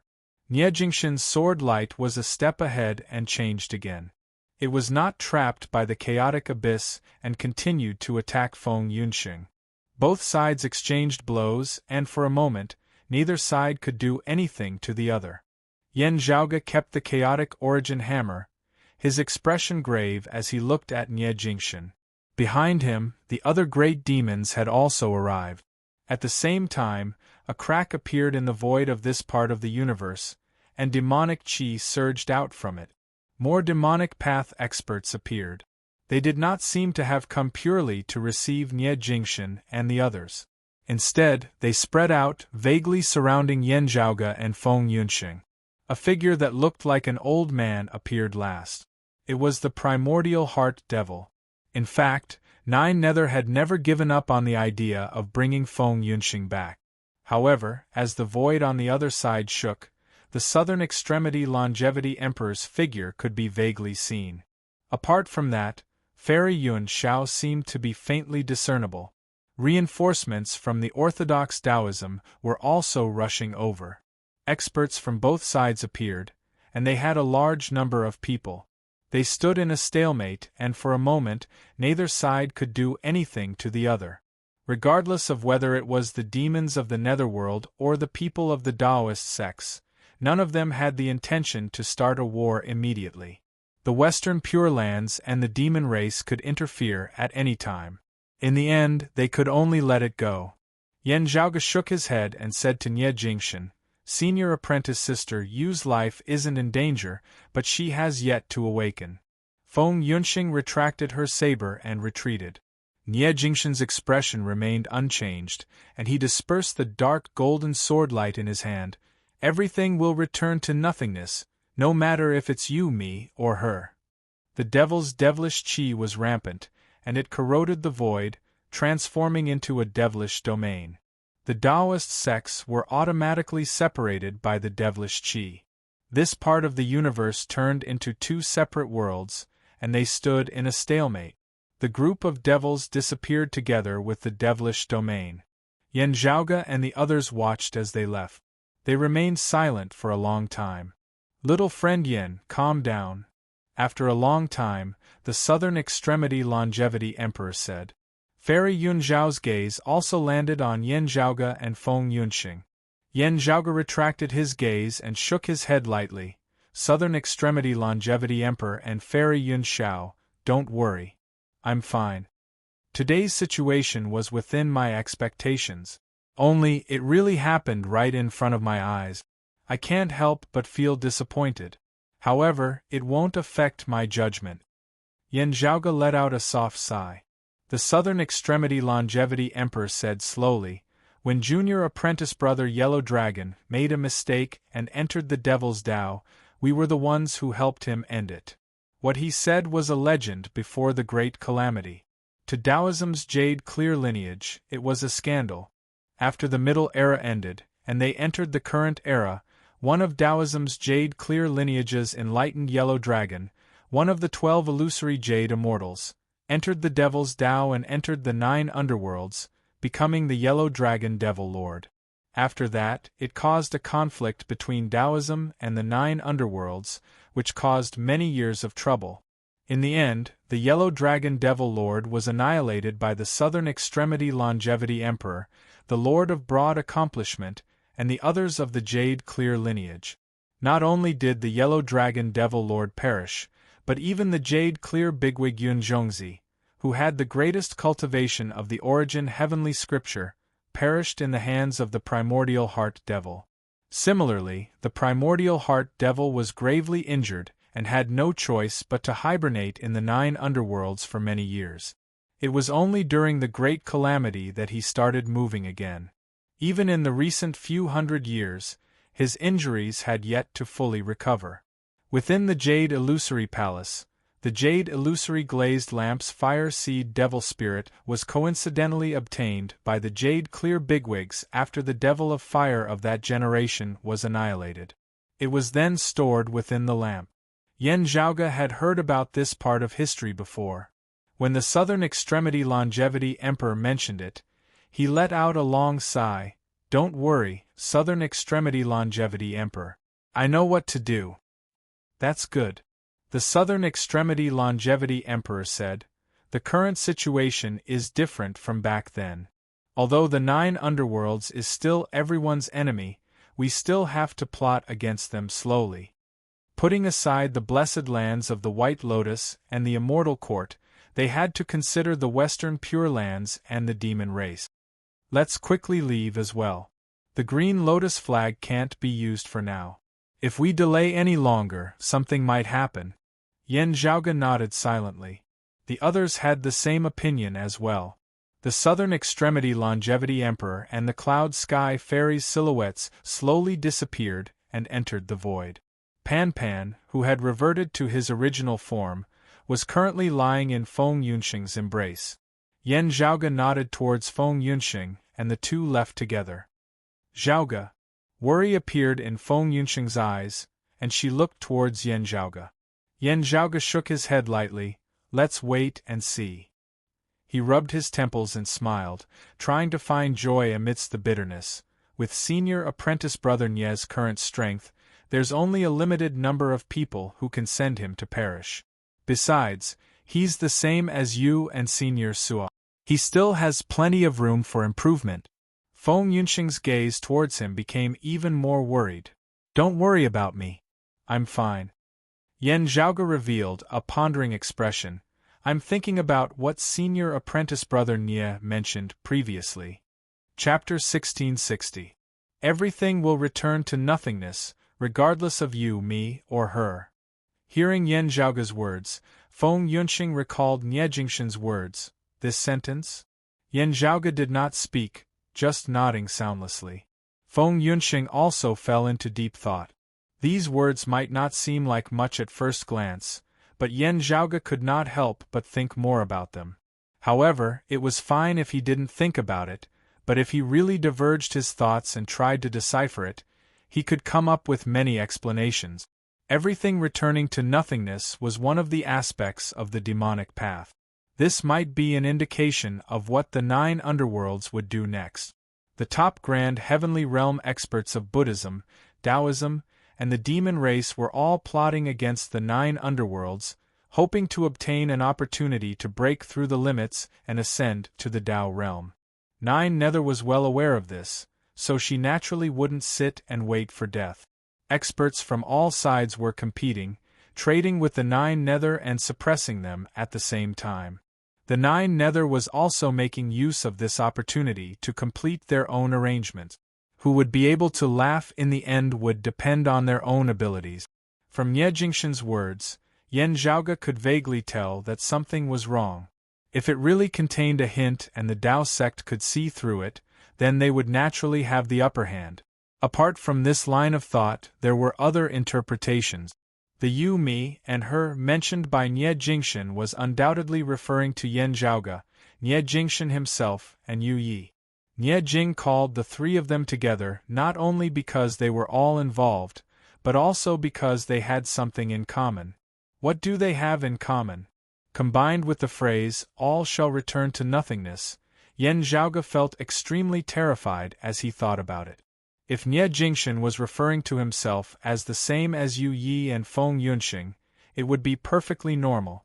While Yu Yi had yet to awaken, she cultivated the chaos-extinguishing origin scripture, the purest lineage of the prime clear numinous treasure, Heavenly Lord. She comprehended the profundities of the primordial chaos. Feng Yunxing inherited a portion of the Doomsday Heavenly Devil's authority and created her own unique style, creating the Luoyuan Chaos Destruction Tao. Even though it was different from the chaos-extinguishing origin scripture, it achieved the same result through different means. Nie Jingshan was originally a direct descendant of the Jade Clear lineage. With the combination of his earlier heaven nascent form and supreme comprehension abilities, he had come into contact with the secrets of peerless infinity. After he succumbed to the devil, his original inclination towards the Jade Clear's interpretation of peerless, from nothingness to existence, had gradually shifted towards the Prime Clear's interpretation of from existence to nothingness, similar to Yu Yi and Feng Yunxing. However, in Nie Jingshan's legends, he and Yu Yi were classified as the same species as Yen Zhaoge. This immediately touched Yen Zhaoge's sensitive nerve. He had no choice but to pay attention. Nie Jingshan was right if he didn't make such a strict distinction. He, Yen Zhaoge, had precisely started with the peerless heavenly scripture of the Jade Clear lineage. Due to many reasons, Yen Zhaoge had always kept this matter a secret and covered it up. Earlier on, he had used the dim radiant Emperor Yin Tianxia's dim radiant 12 arts as a cover. However, this could only be used in the early stages. Due to the jade clear primordial heavenly lord of primordial beginnings transcendence, the path of those who came after him became simple to a certain extent. There would always be people of shocking talent among those who came later, touching upon the principles of peerless infinity. However, they had to continuously climb upwards, and in the end, they would all return to the same destination through different means, all belonging to the jade clear scripture, the peerless heavenly scripture. This was where the dim radiant Emperor Yin Tianxia's awkwardness lay. If he couldn't obtain the peerless heavenly scripture, it would be extremely difficult for him to continue climbing upwards by himself. In fact, he might even be unable to advance any further. Nie Jingshan's uniqueness originated from his earlier heaven nascent form, which Yin Tianxia didn't possess. Yan Zhaoge continued climbing upwards without stopping. It was fine for him to push open the immortal door, or even pass through the pure profound tribulation and become a tranquil profound immortal. However, if he continued climbing upwards step by step, from 3 Chi's fused aura to 4 Chi's fused aura to 5 Chi's unification, ascending to grand void, no matter what, this couldn't be explained with the dim radiant 12 arts. Fortunately, Yan Zhaoge had long since obtained the grand clear lineage's Tai Fist. To a certain extent, the Tai Fist had also touched upon the secrets of peerless infinity. The 3 clear lineages as one was never an empty statement. Only, the Tai Fist's concept was different from the peerless heavenly scripture and the chaos-extinguishing origin scripture. However, this was already another layer of concealment. On this basis, Yan Zhaoge had further gathered the last 9 scriptures of the jade clear primordial heavenly scriptures and cultivated them. Although he couldn't obtain the peerless heavenly scripture by reversing the 9 scriptures, the complete concept of the same lineage was another layer of concealment. In fact, many people were guessing whether Yan Zhaoge, who cultivated the 3 clear lineages and pushed open the immortal door, could use the last 9 scriptures to reverse engineer the peerless heavenly scripture of the 10 scriptures. This had even become the hope of many people. Of course, Nie Jingshan's words could also be understood from this aspect. Therefore, Yan Zhaoge wasn't worried that others would hear it and have other thoughts. However, he was extremely sensitive to the topic of the peerless heavenly scripture, so he couldn't help but think about it. Thinking of this, Yan Zhaoge couldn't help but think about it. If Nie Jingshan really meant something, where did he get the news from? Although Yan Zhaoge was very sure of Nie Jingshan's strength, it was obviously impossible for him to see through Yan Zhaoge's peerless heavenly scripture just by looking at it. If someone told him, who could it be? Yan Zhaoge was very concerned about this question. Although he had already come this far, Yan Zhaoge still had many doubts about the peerless heavenly scripture in his hands. If someone told Nie Jingshan, what did Nie Jingshan's words mean? A reminder or a warning? Yan Zhaoge couldn't tell for now. Moreover, he couldn't be sure how to interpret Nie Jingshan's words. Looking at it from another perspective, no matter which one it was, they were all built on the same premise. Nie Jingshan's words were out of good intentions. If Yan Zhaoge's guess in the past was correct, due to his earlier heaven nascent form, Nie Jingshan's transformation into the devil of aged metal was indeed different from others. However, Yan Zhaoge couldn't be sure if this was the case. On the surface, although Nie Jingshan's characteristics were different from other great devils, his attitude towards him and Feng Yunxing made Yan Zhaoge's heart feel heavy. Nie Jingshan had always shown his warm side to those close to him. Towards enemies or strangers, he had always been cold and taciturn.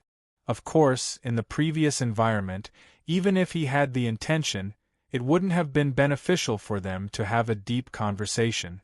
This made Yan Zhaoge uncertain. Nie Jingshan's words were out of good intentions.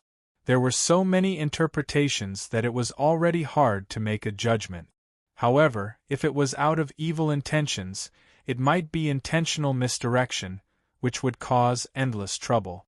Yan Zhaoge's brows were tightly knit, and countless thoughts flashed through his mind. Zhaoge. Feng Yunxing looked at Yan Zhaoge, and her brows were also slightly knit. There are many possibilities. Make more preparations. Now isn't the time for us to know. After thinking for a while, Yan Zhaoge's brows relaxed and he smiled. From my perspective, I'm still willing to believe in senior apprentice brother Nye. No, it's not a matter of believing. Yan Zhaoge muttered to himself, it's hope, faith. Chapter 1661. Yes, hope and faith. Feng Yunxing also whispered softly. Yan Zhaoge roused his spirits. Focus on yourself first before we talk about anything else. As he spoke, he took out a flag. The flag was green and embroidered with a 12th rank lotus flower, fluttering in the wind. It was the defensive treasure that originally belonged to the Western Pure Lands, the green lotus flag. It had always been on par with the yellow earth apricot flag, the white cloud boundary flag, and the floating flame flag.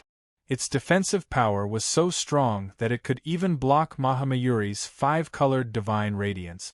However, all living things in the world were born and destroyed.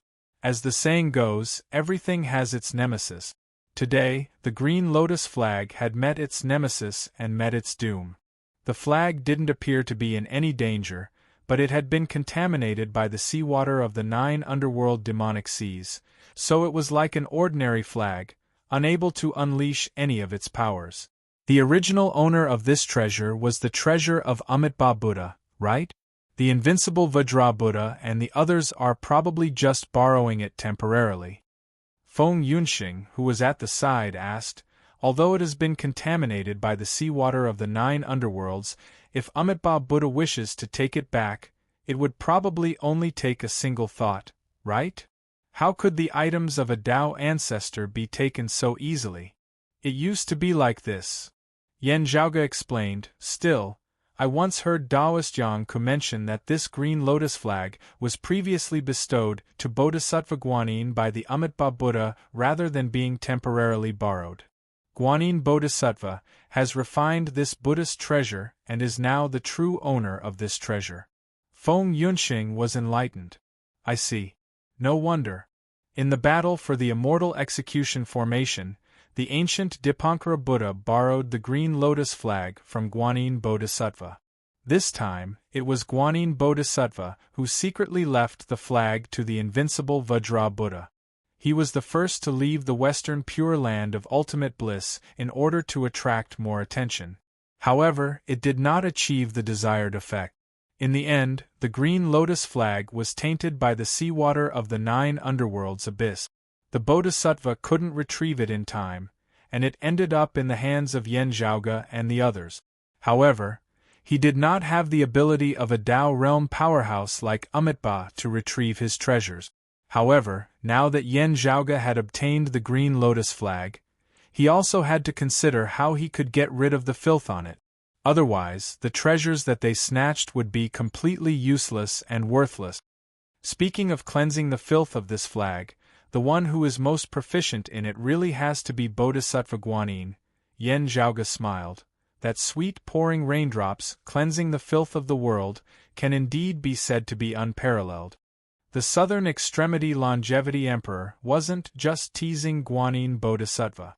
Of course, Guanyin Bodhisattva would definitely not agree, so in the end, the teasing was just a teasing. Yes, everything has its vanquisher. Even if the 9 underworld's demon seas abyss polluted the green lotus flag, the goddess of mercy's raindrops will be able to cleanse it, Feng Yunxing said. However, we should still consider other methods. Not only did he snatch the treasure of the other party, he even wanted the other party to come up with something to clean it up. This was simply too arrogant. Thinking thus, Feng Yunxing suddenly glanced at Yan Zhaoge.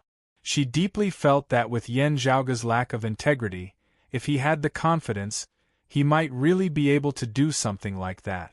Upon meeting her gaze, Yan Zhaoge immediately knew what Feng Yunxing was thinking about. He couldn't help but reveal a deeply hurt expression. What are you thinking about? Feng Yunxing looked up at the sky. Didn't you already think of it? You have a deep misunderstanding of me. Yan Zhaoge said solemnly. I feel that we should be frank and open with each other.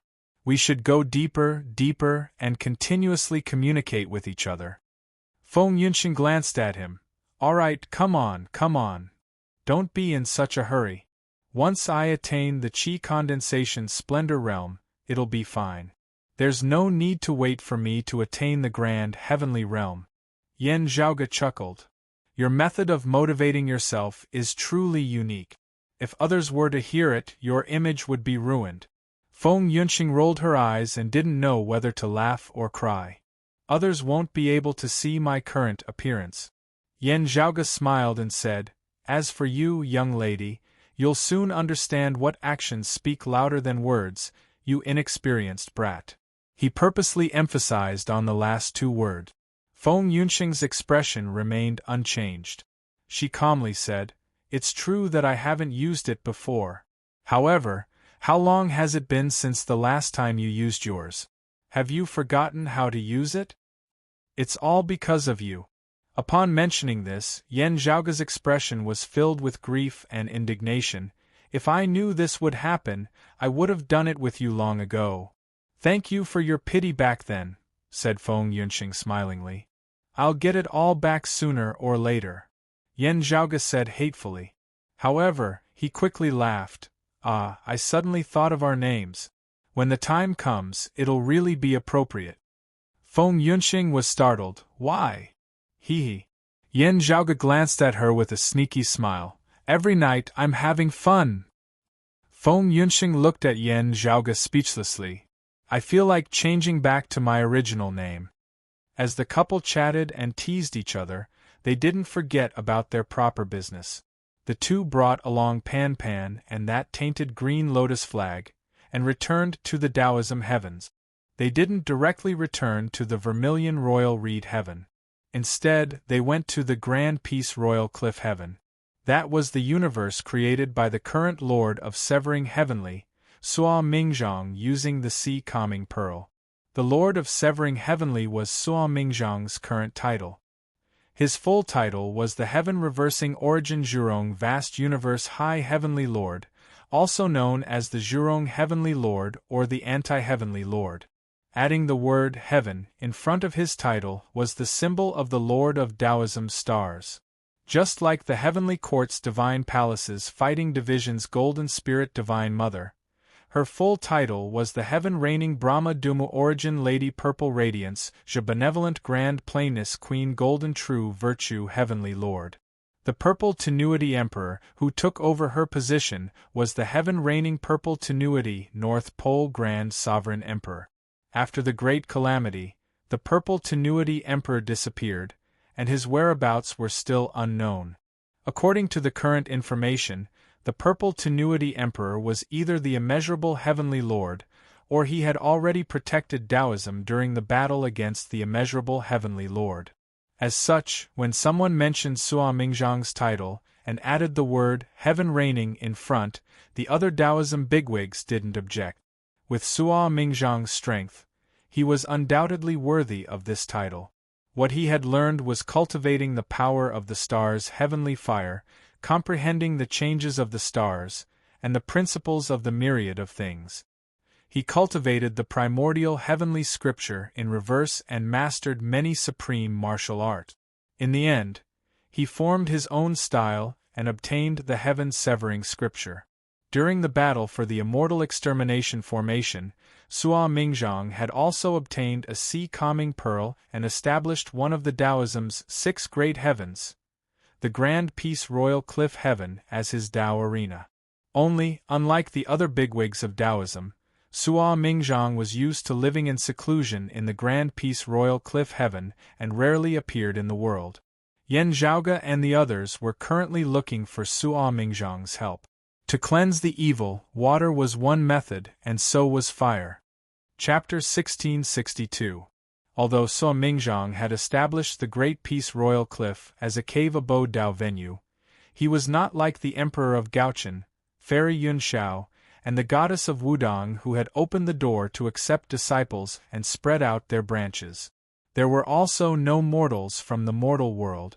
In the vast universe, other than the many stars, there was only one world that was opened up. In this world, although there were mountains, rivers, plants, and flowers, there were no signs of human habitation. In a valley, the tall Tsanghua divine tree stood tall. Its blue branches and leaves stretched out, and the white flowers swayed without wind. There seemed to be a pleasant sound of wind chimes constantly ringing. Under the tree, a short-haired man sat there. One of his legs was stretched forward, while the other was bent and folded in front of him. His arm was resting on his bent knee. The man leaned against the trunk of the Tsanghua divine tree. Although he looked relaxed, he seemed to be the center of this world, and the center of the entire Grand Peace Royal Cliff.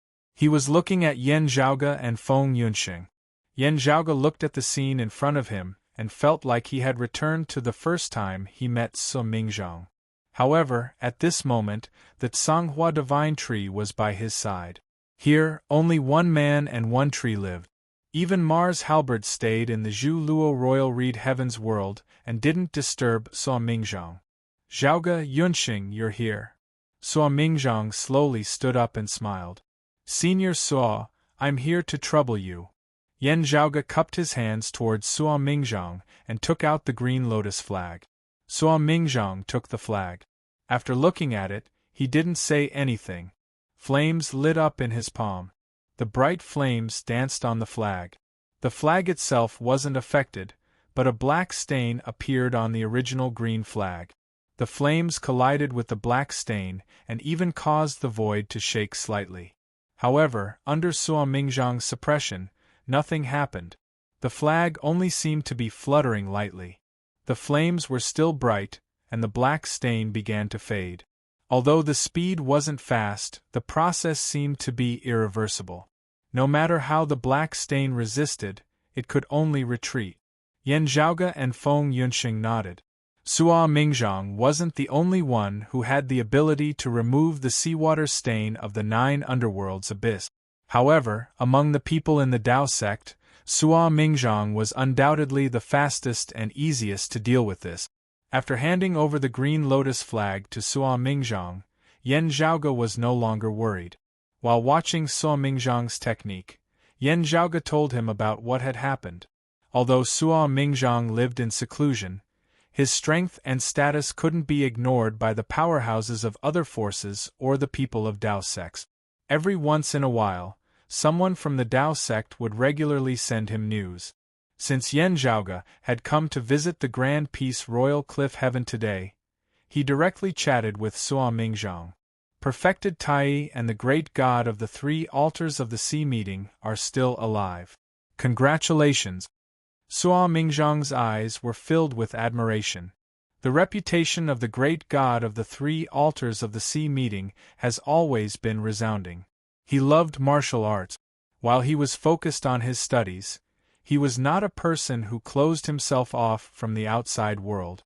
His combat experience was rich, and he was one of the best during the new Kunlun 9 Luminaries era. To a certain extent, he was also exceptionally aggressive. Because of Xiao Junwang, Su Mingzhang was much more restrained now. Or it should be said that he was not as pure as before. However, for an opponent who was famous outside, he was still excited to have a chance to come into contact with him. However, after hearing about Nie Jingxian, Su Mingzhang also fell into silence. He was not as familiar with Nie Jingxian as he was with Yan Zhaoge. However, he had always admired his talent. Su Mingzhang also felt regretful about what had happened in the past. After a long while, he said softly, "What a pity! Senior apprentice brother Nie's matter can only be discussed later." Yan Zhaoge was very calm at this moment. "We should first focus on the present." He let out a light breath.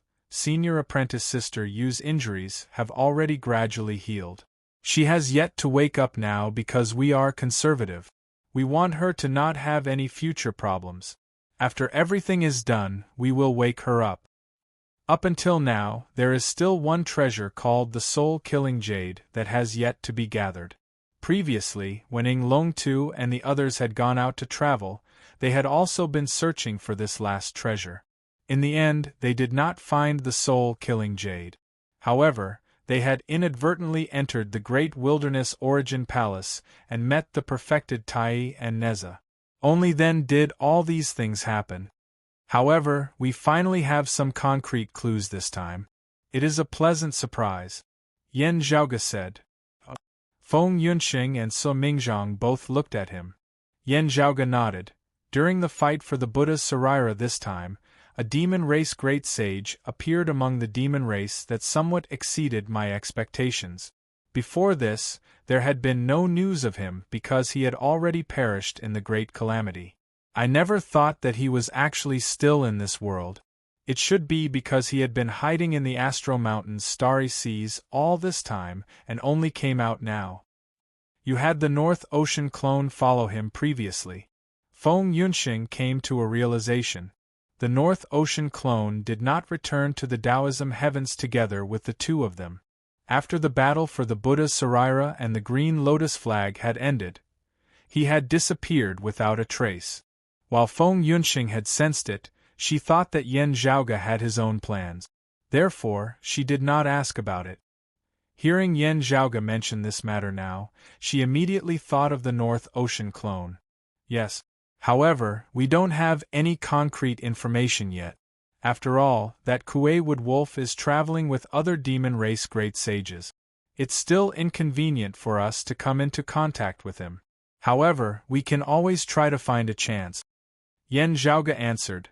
Currently, the blessed lands of the White Lotus and the Immortal Court are in a heated battle. While the demon race and the Western Pure Lands have yet to declare war, they aren't completely ignoring each other. Now that the Kuei-Wood Wolf has reappeared, it's not impossible for him to make a move. Kuei-Wood Wolf. So it's him. Su Mingzhang and Feng Yunxing nodded. They had heard of the Kuei-Wood Wolf before. He was originally a branch of the Prime Clear lineage. During the ancient era's investiture of the Gods' War, he entered the Heavenly Court's divine palace and became one of the 28 Constellation Lord. His abilities were extremely profound. He was one of the top heavenly monarchs in the Heavenly Court's divine palace. During the Middle Era, the battle between the demon race and Buddhism was the main theme of the Middle Era. However, behind the scenes, Taoism and the 9 underworlds had their own plans as well. During the Middle Era, the Kuei-Wood Wolf had changed his name to the Yellow Robe Monster and laid down a formation together with other demon race bigwigs to stop Buddhism from spreading to the east. However, he had also helped traveling Monk Sun, Monk Sanzang, and the others to deal with other demons together with the other 3 from the 4 Wood Stars. This matter involved many parties. As for the truth behind it, even the parties involved wouldn't be able to explain it clearly. During the Great Calamity, the Heavenly Court's divine palace suffered a calamity. Most of its experts perished, and the Kuei-Wood Wolf disappeared without a trace. The people who came later thought that he had perished as well. However, they didn't expect him to join the demon race's Astro Mountains' Starry Sea. Chapter 1663. There were many restrictions on the Divine Seal Decree.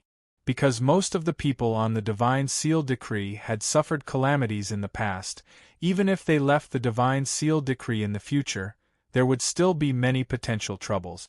After the Lunarwood Wolf escaped the restraints of the Godrank chart, it actually unexpectedly broke through the Origin Heavenly Tribulation and ascended to the Golden Immortal Realm, and it could be considered to be a miracle.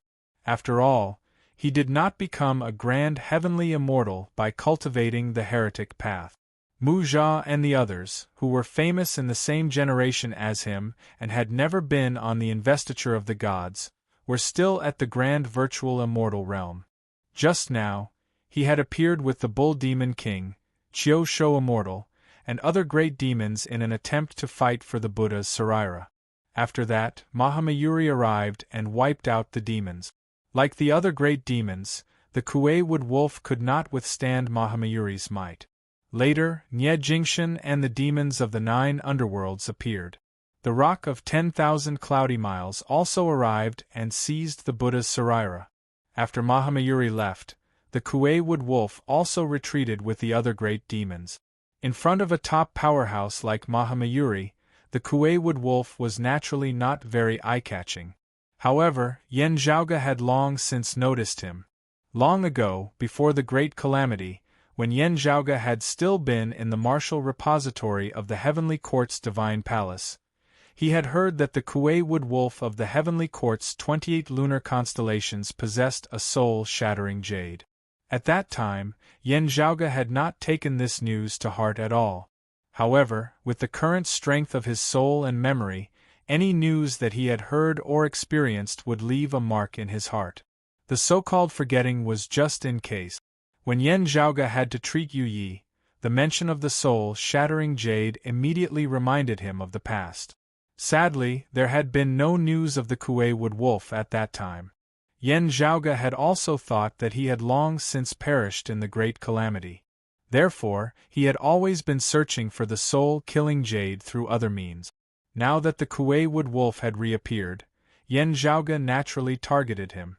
Although he couldn't be sure if the Soul Realm Jade in the Kuei-wood wolf's possession was still there, compared to searching for a needle in a haystack, this was undoubtedly a more reliable clue. Therefore, although he and Feng Yunxing had gone to chase after Nie Jingxian, he had already contacted the North Ocean clone to secretly follow the Kuei-wood wolf. "Has he returned to the Astro Mountains' starry seas?" Feng Yunxing asked. The corners of Yen Zhaoge's mouth arched slightly upwards. No. When Feng Yunxing heard this, a smile appeared on her face. If the Kuei-wood wolf returned to the Astro Mountain's starry sea and hid himself, Yen Zhaoge wouldn't be able to find him directly. The Orthodox Taoism's living environment was different from before, it was much more relaxed. Even if he were to openly pay a visit to the Astro Mountain's starry seas, it was not entirely impossible. But if one wanted to obtain the soul-killing jade, it was equivalent to going to someone's door to beg for help. It was very easy to be manipulated. At that time, the other party would call out prices all over the place, and Yen Zhaoge and the others wouldn't be able to bargain back, being too passive.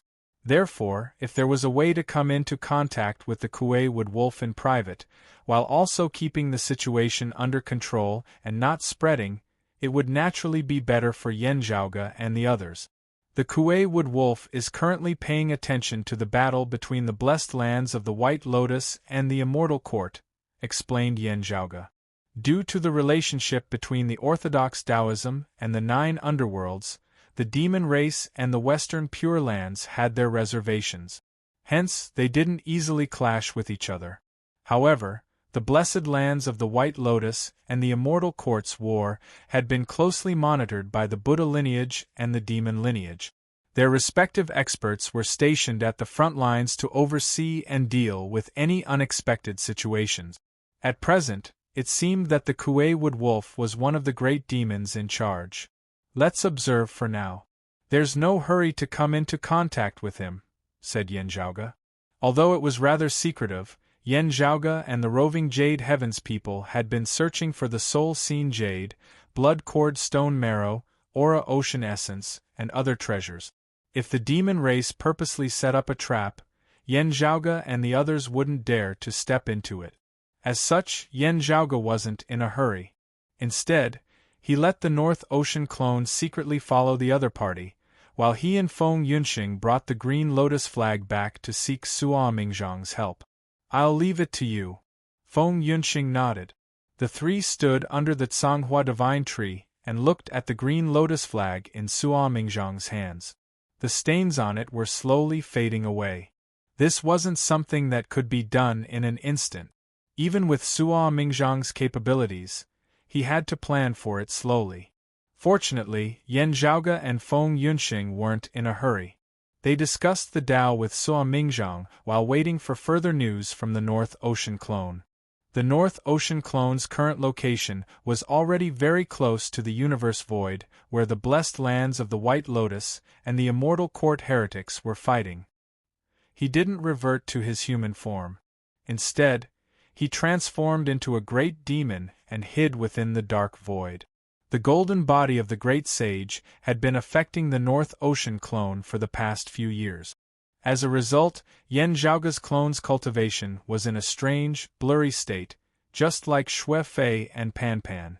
As such, when he transformed into the demon race's appearance, even the grand heavenly realm demon race great sages wouldn't be able to detect his presence. Of course, he wanted to stay away from those demon race great sages and didn't loiter in front of them. If he stayed too close to them, he might still be exposed. As such, it wouldn't be that convenient for him to monitor the Kuei Wood Wolf. However, the other party didn't seem to have anything special about him. He didn't purposely hide his tracks and acted normally. This allowed Yan Zhaoge's North Ocean clone to follow him. From the looks of it, there doesn't seem to be anything special. Is it because the demon race doesn't know that we're looking for the soul-shattering jade, or they don't know that the Kuei Wood Wolf possesses the soul-shattering jade? Yan Zhaoge pondered. This wasn't entirely impossible. The Kuei Wood Wolf had left the Heavenly Court's divine palace and joined the Astro Mountain's starry seas. He didn't need to report all of his possessions to the Astro Mountain's starry seas. If the demon race within the Astro Mountain's starry seas didn't know about the soul-shattering jade, it wouldn't be surprising if no one knew about it after that. To the orthodox Taoism that wanted to heal Yu Yi, the soul-shattering jade was very important.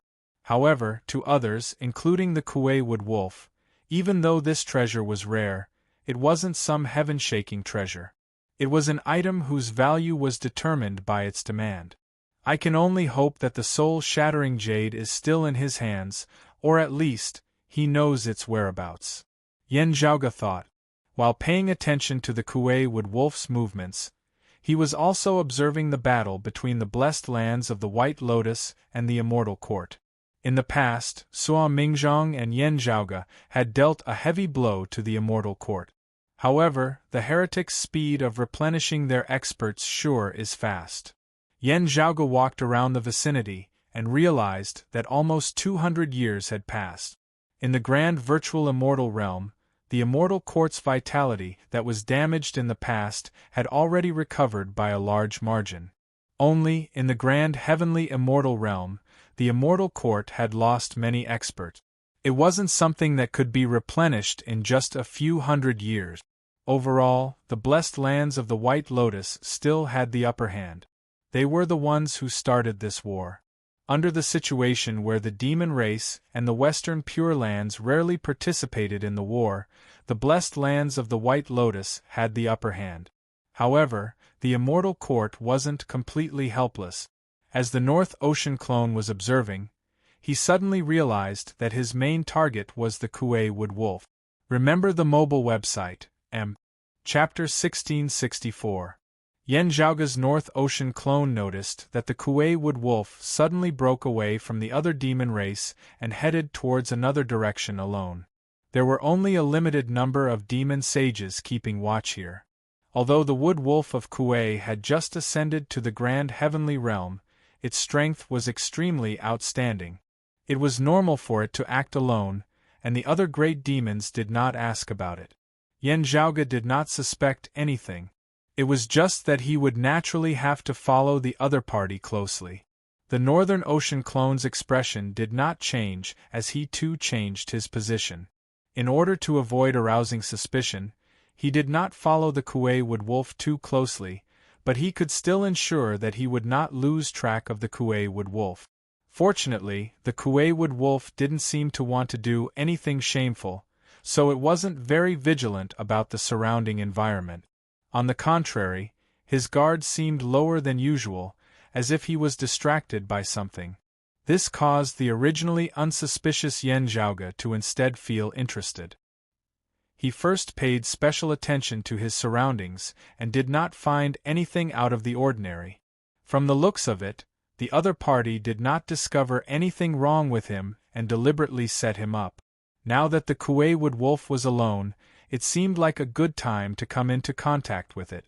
However, Yan Zhaoge was currently more interested in the Kuei Wood Wolf's movements. If there was really an additional gain, then it would undoubtedly be more beneficial to him when he came into contact with the Kuei Wood Wolf in the future. The Kuei Wood Wolf very quickly halted as Yan Zhaoge appraised it carefully. The conflict between the blessed lands of the White Lotus and the Immortal Court was no longer the usual small-scale skirmishes. Instead, it was an all-out war after 100 years. As a result, the battlefront between the two sides stretched on for a very long time and involved a lot of people. They opened up many battlefields and fought earth-shattering battles at the same time. As the blessed lands of the White Lotus had the upper hand and initiated the attack, the flames of war mainly threatened the Immortal Court. The group of great demons, including the Wood Wolf of Kuei, as well as the Buddhist Bantis of the Western Pure Lands, didn't directly participate in the battle. Most of them were observing from the sidelines. After a small number of conflicts broke out, they quickly calmed down. The Kuei Wood Wolf I was specifically approaching one of the battlefields where the Outer Path was fighting. This was one of the 3,000 immortal realms of the Immortal Court. The two heretic sects had fought endlessly against the few worlds in this immortal realm, and they were in a state of entanglement as they fought each other and refused to give up an inch of land.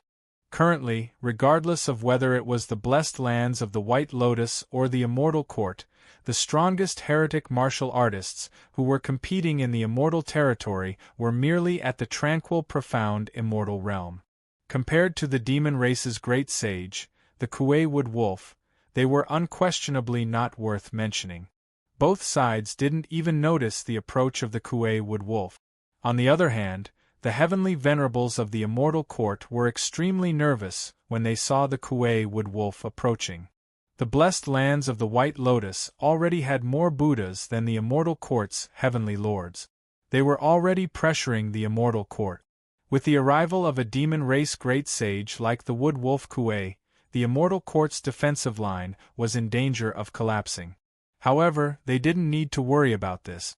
After noticing the actions of the Kuei Wood Wolf, the Buddhas of the Western Pure Land who were observing and monitoring from the side naturally wouldn't stand idly by. Immediately, a Buddha came over. The Buddha was not in a hurry to make a move.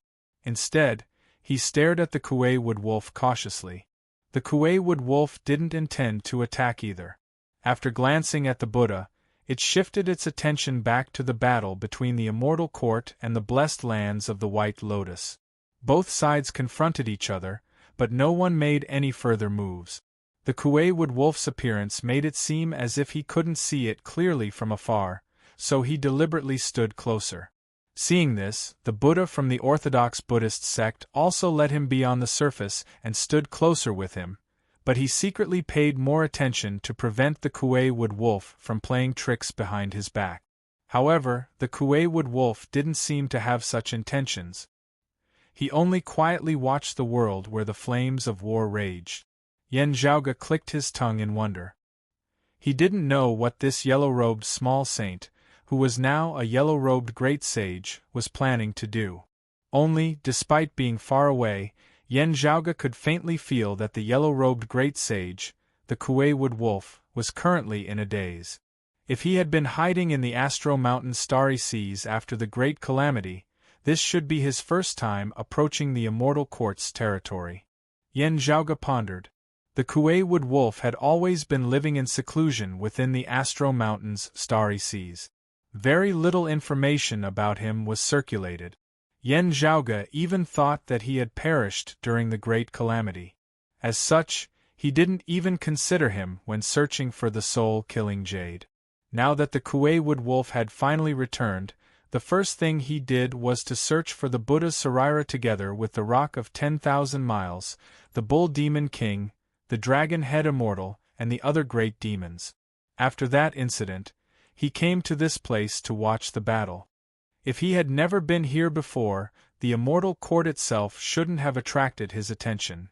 Yen Zhaoge looked at the Kuei Wood Wolf with interest. Then, is it because of someone or something here? After standing at the outskirts for a while, he suddenly moved closer. Evidently, he was attracted by an unexpected reason or a sudden discovery. It wasn't because of the matter mentioned by the other demon race in the Astro Mountain's starry seas. Then, what could it be? Yen Zhaoge also shifted his gaze towards the immortal realm. As he observed from afar, he pondered. Within the immortal realm, there were a total of 8 worlds. Currently, all of them had transformed into a Jura battlefield. A large number of heretic martial art practitioners were fighting within. Their cultivations varied. The warriors with lower cultivation bases were engaged in a large-scale battle in the 8 worlds, exchanging blows with each other.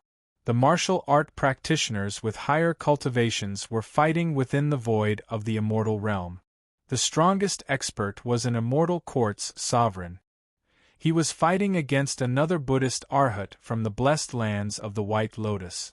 Other than that, a few immortal court's true immortal emperors were fighting against the blessed lands of the White Lotus's venerable truth. From the perspective of a martial practitioner, from the perspective of strength, Yen Zhaoge did not find much redeeming qualities within.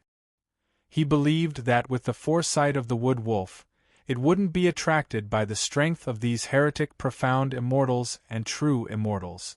Yen Zhaoge tried hard to recall the supreme martial art that the Kuei wood wolf of the 28 lunar mansions had cultivated in the heavenly court's divine palace back then before comparing it with this martial practitioner of the external Tao before him.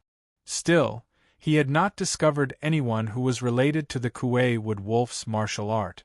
Since this path was blocked, Yen Zhaoge changed his train of thought as he began paying attention to whether or not that immortal realm contained some unique treasures. Normally speaking, it was not easy to detect hidden treasures. However, since the Kuei wood wolf had such a special action, it showed that in the eyes of an expert at his level, this thing was not hidden. While the Northern Ocean clone's cultivation base was lower than the Kuei wood wolf's, his current strength was also extraordinary. Yen Zhaoge's discernment ability was even more shocking. Yet, even after looking for a long time, he still did not gain anything. Next, Yen Zhaoge considered many other possibilities, eliminating all of them one by one in the end. If the orthodox path cannot be taken, I can only consider some unorthodox paths. Yen Zhaoge secretly curled his lips. His gaze refocused on the heretic martial artists who were fighting in the immortal realm. But this time, he only stared at the women. Chapter 1665. Yen Zhaoge carefully sized up the heretic martial art practitioners in the immortal realm, especially those of the immortal court. His target this time was mainly women. Compared to men, Yen Zhaoge felt that the Kuei wood wolf's target was more likely to be women. It wasn't that the yellow-robed great sage was a wolf demon, but Yen Zhaoge had heard some rumors about the Kuei wood wolf. According to the rumors, when the Kuei wood wolf was one of the 28 constellation lords in the heavenly court's divine palace, it had fallen in love with a female immortal of the heavenly court. The two had privately become husband and wife in the mortal world. However, they were later involved in the matter of monk Sanzang and traveling monk Sun's pilgrimage to the west. The Kuei wood wolf lost the humanly essence stone fragment and returned to the heavenly court's divine palace. However, after the female immortal reincarnated into the mortal world, she didn't return to the heavenly court. Since then, the two had been separated from each other. According to the information Yen Zhaoge had, there were actually many secrets that involved the game between Buddhism, demon race, Taoism, and the heavenly court. However, since then, the Kuei wood wolf couple seemed to have no contact with each other. Although Yen Zhaoge felt that it was a little ridiculous, he couldn't help but think of that when he saw the Kuei wood wolf's appearance. Everyone loved gossip, and Yen Zhaoge was no exception. As long as it wasn't his own gossip, his paparazzi soul would always burn when he encountered similar things. As early as the Middle Era, the female immortal reincarnated into Princess Hundred Flowers. Logically speaking, she should have no contact with the Kuei wood wolf after that. Yen Zhaoge observed and thought, and Hundred Flowers' shyness didn't seem to be able to push open the immortal door and return to the heavenly court's divine palace. Now that so many years have passed, who knows how many lifetimes she has reincarnated? If the Kuei wood wolf wanted to find Hundred Flowers' shyness who had reincarnated many times, why would it wait until today? Moreover, as far as Yen Zhaoge knew, after 100 Flowers' shyness reincarnated for the first time, she didn't bring her innate wisdom. She didn't remember her previous life's experience, and didn't even recognize the Kuei wood wolf. The relationship between the two was really complicated. There were also many rumors. Some said that the man was wishful thinking, while others said that the couple was in love and harmonious.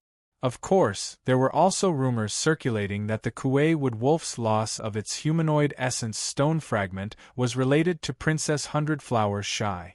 That old wolf loved his wife very much. Thinking about it this way, Buddhism might have been behind the birth of 100 Flowers' shyness that year, Yan Zhaoge pondered. There were quite a number of female experts in the celestial ground. However, there were only a few with relatively high cultivation bases.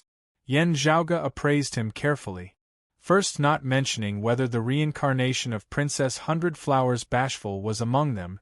Even if there was, Yan Zhaoge would not be able to recognize her from her external appearance. Although he had seen the portrait of 100 Blossoms Blush in the Heavenly Court's Divine Palace's library, her appearance might have changed drastically after reincarnation. Yan Zhaoge's current inspection standard was to pay attention to the strength of the other party's soul. After going through many reincarnations, even if the other party didn't have the memories of their past lives, those with powerful souls and their original aura could be recognized by acquaintances in their past lives. If the wood wolf of Kuei really discovered the reincarnation of Princess 100 Flowers, then it meant that this woman's soul was extraordinary or had obvious characteristics.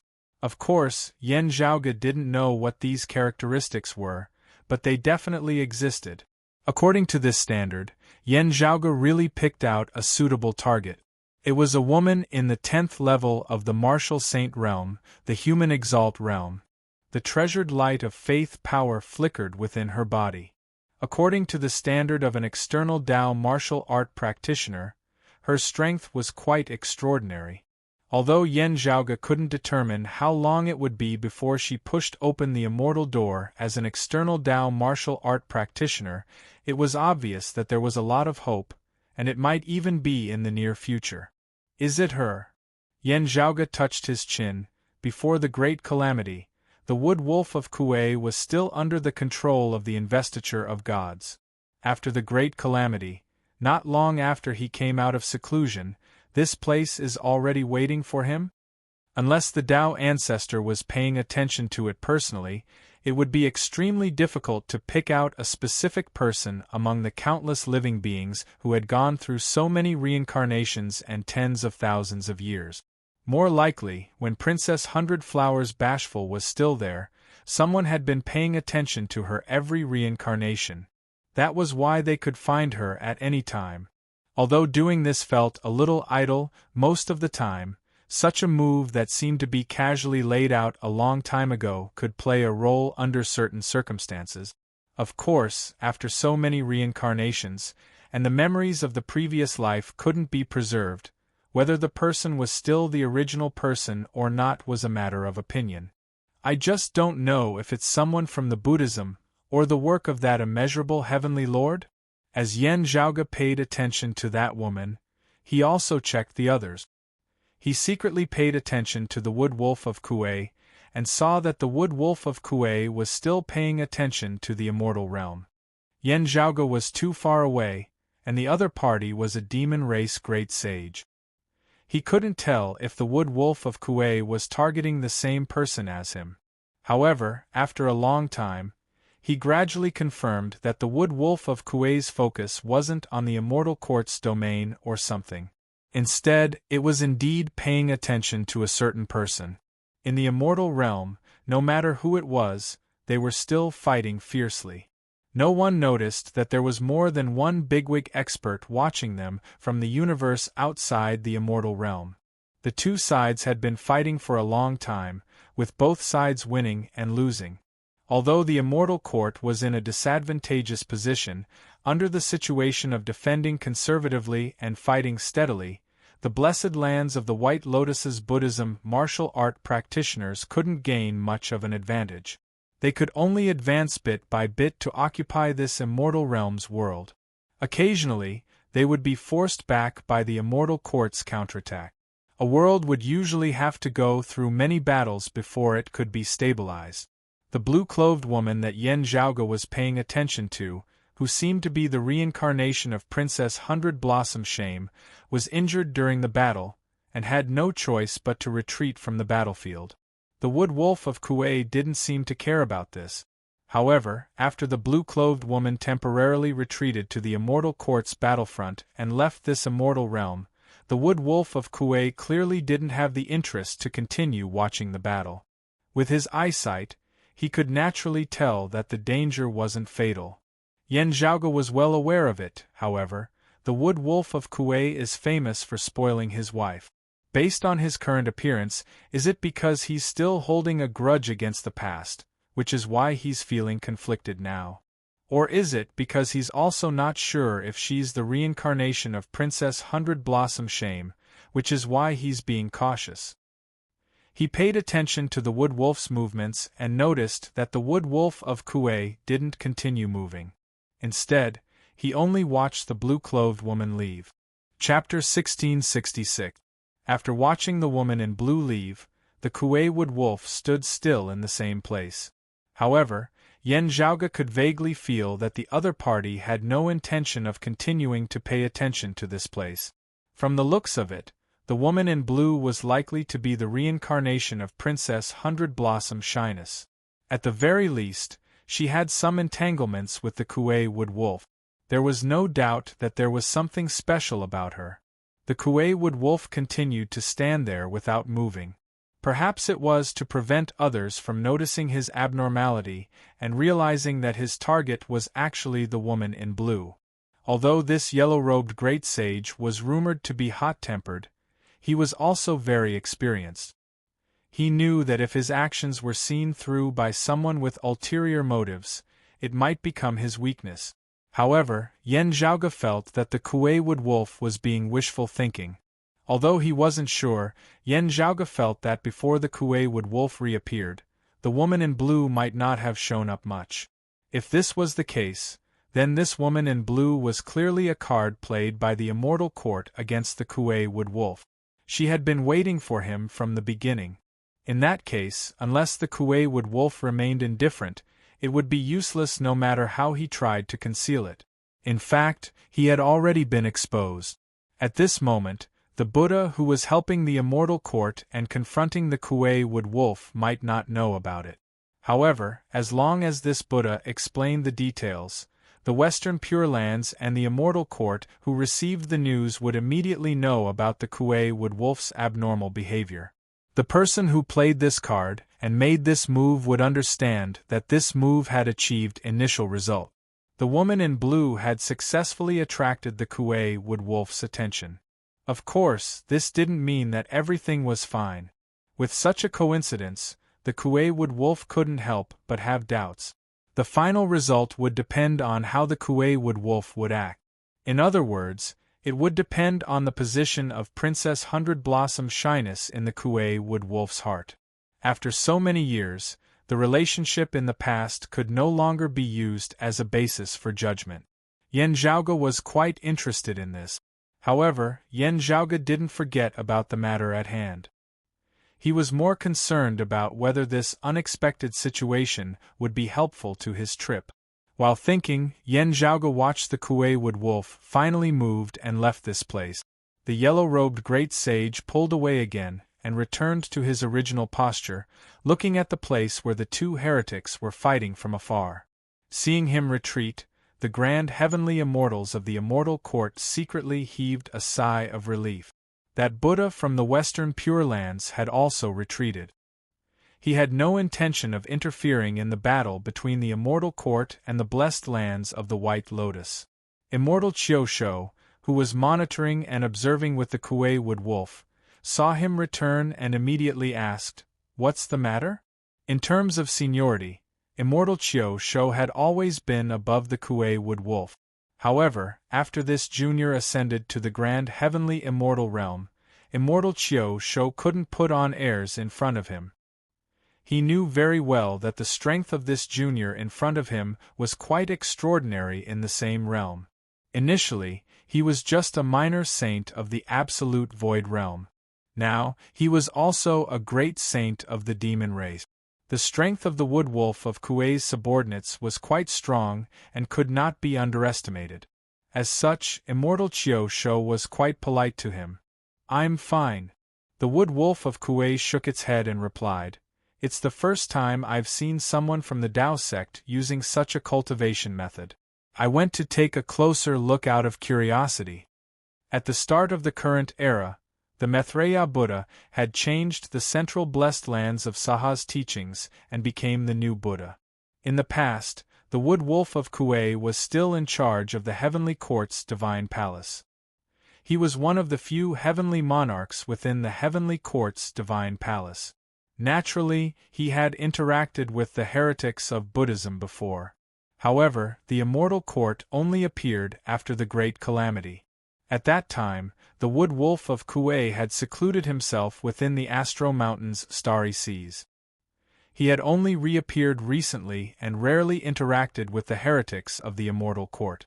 Although he had heard of it before, it was his first time seeing it up close. It looks similar to the current central blessed lands of Saha. Immortal Chiu Shou said, however, rumor has it that the immeasurable Heavenly Lord used a portion of humanoid essence stones, as well as heavenly essence stones. The wood wolf of Kuei Shou slowly said, "It looks the same. However, it's much easier for him to illuminate someone from the Tao sect than the future Buddha."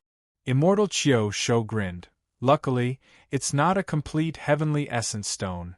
Otherwise, anyone from the Taoism, even if it's a grand virtual immortal, the immeasurable Heavenly Lord could forcefully illuminate them. They don't even need to meet each other. As long as they understand each other's existence, those from the Taoism wouldn't be able to escape from the immeasurable Heavenly Lord's hands." The wood wolf of Kuei Shou remained silent for a while and shook his head. Immortal Chiu Shou turned to look at him and smiled. He knew what the wood wolf of Kuei Shou was muttering about. Although the two of them were great demons and were currently in the Astro Mountain starry seas, they had once listened to Taoism's prime clear lineage's teachings. Although they weren't of the direct lineage, they could still be considered as Taoism's descendants. "We don't owe the three clear lineage." Immortal Chiu Shou snorted, "It's Taoism that owes us." The wood wolf of Kuei Shou shook his head, "Let's not talk about it anymore." As the two great demons conversed, Yen Zhaoga's North Ocean clone silently adjusted his position. At the same time, he concealed his aura and made himself appear inconspicuous.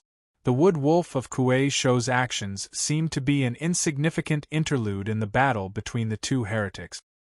His approach only startled a few people, and he retreated further away. To the heretic martial art practitioners who were fighting against each other, he wasn't eye-catching at all.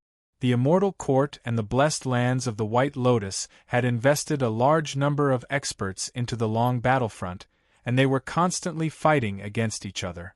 The higher-leveled experts restrained each other, while the lower-leveled martial art practitioners controlled the flow of the battle, and so on. If one of the higher-leveled experts gained the upper hand and was able to move around freely, their opponents would naturally suffer. How to deal with such a dangerous situation would test both sides from time to time. Time unknowingly passed. On different small battlefields there might be fights and pauses. There were times when the battle was intense, and there were times when the situation calmed down. However, from the perspective of the overall battle, the two sides were still fighting intensely. After resting, the martial art practitioners of the two sides would quickly rejoin the battlefield and continue fighting against their enemies. Yen Zhaoga's gaze wandered around the battlefront between the blessed lands of the White Lotus and the Immortal Court. After an unknown period of time, his gaze slightly narrowed. The blue-clothed woman that he suspected to be Hundred Flowers' Bashfulness appeared once again. Previously, she retreated from the battlefront due to her injuries. Now, she seemed to have recovered and rejoined the battle.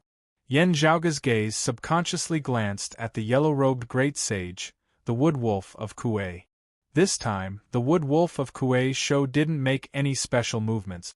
It stood on the spot without moving. The distance was too far, and the wood wolf of Kuei Shou's cultivation was also high. Yan Zhaoge wasn't sure if it had any special movements. However, if the wood wolf of Kuei Shou really cared about the blue-clothed woman, Yan Zhaoge believed that with its strength, it would have already discovered the blue-clothed woman. However, it was unknown if it really didn't care about her, or if it was just pretending,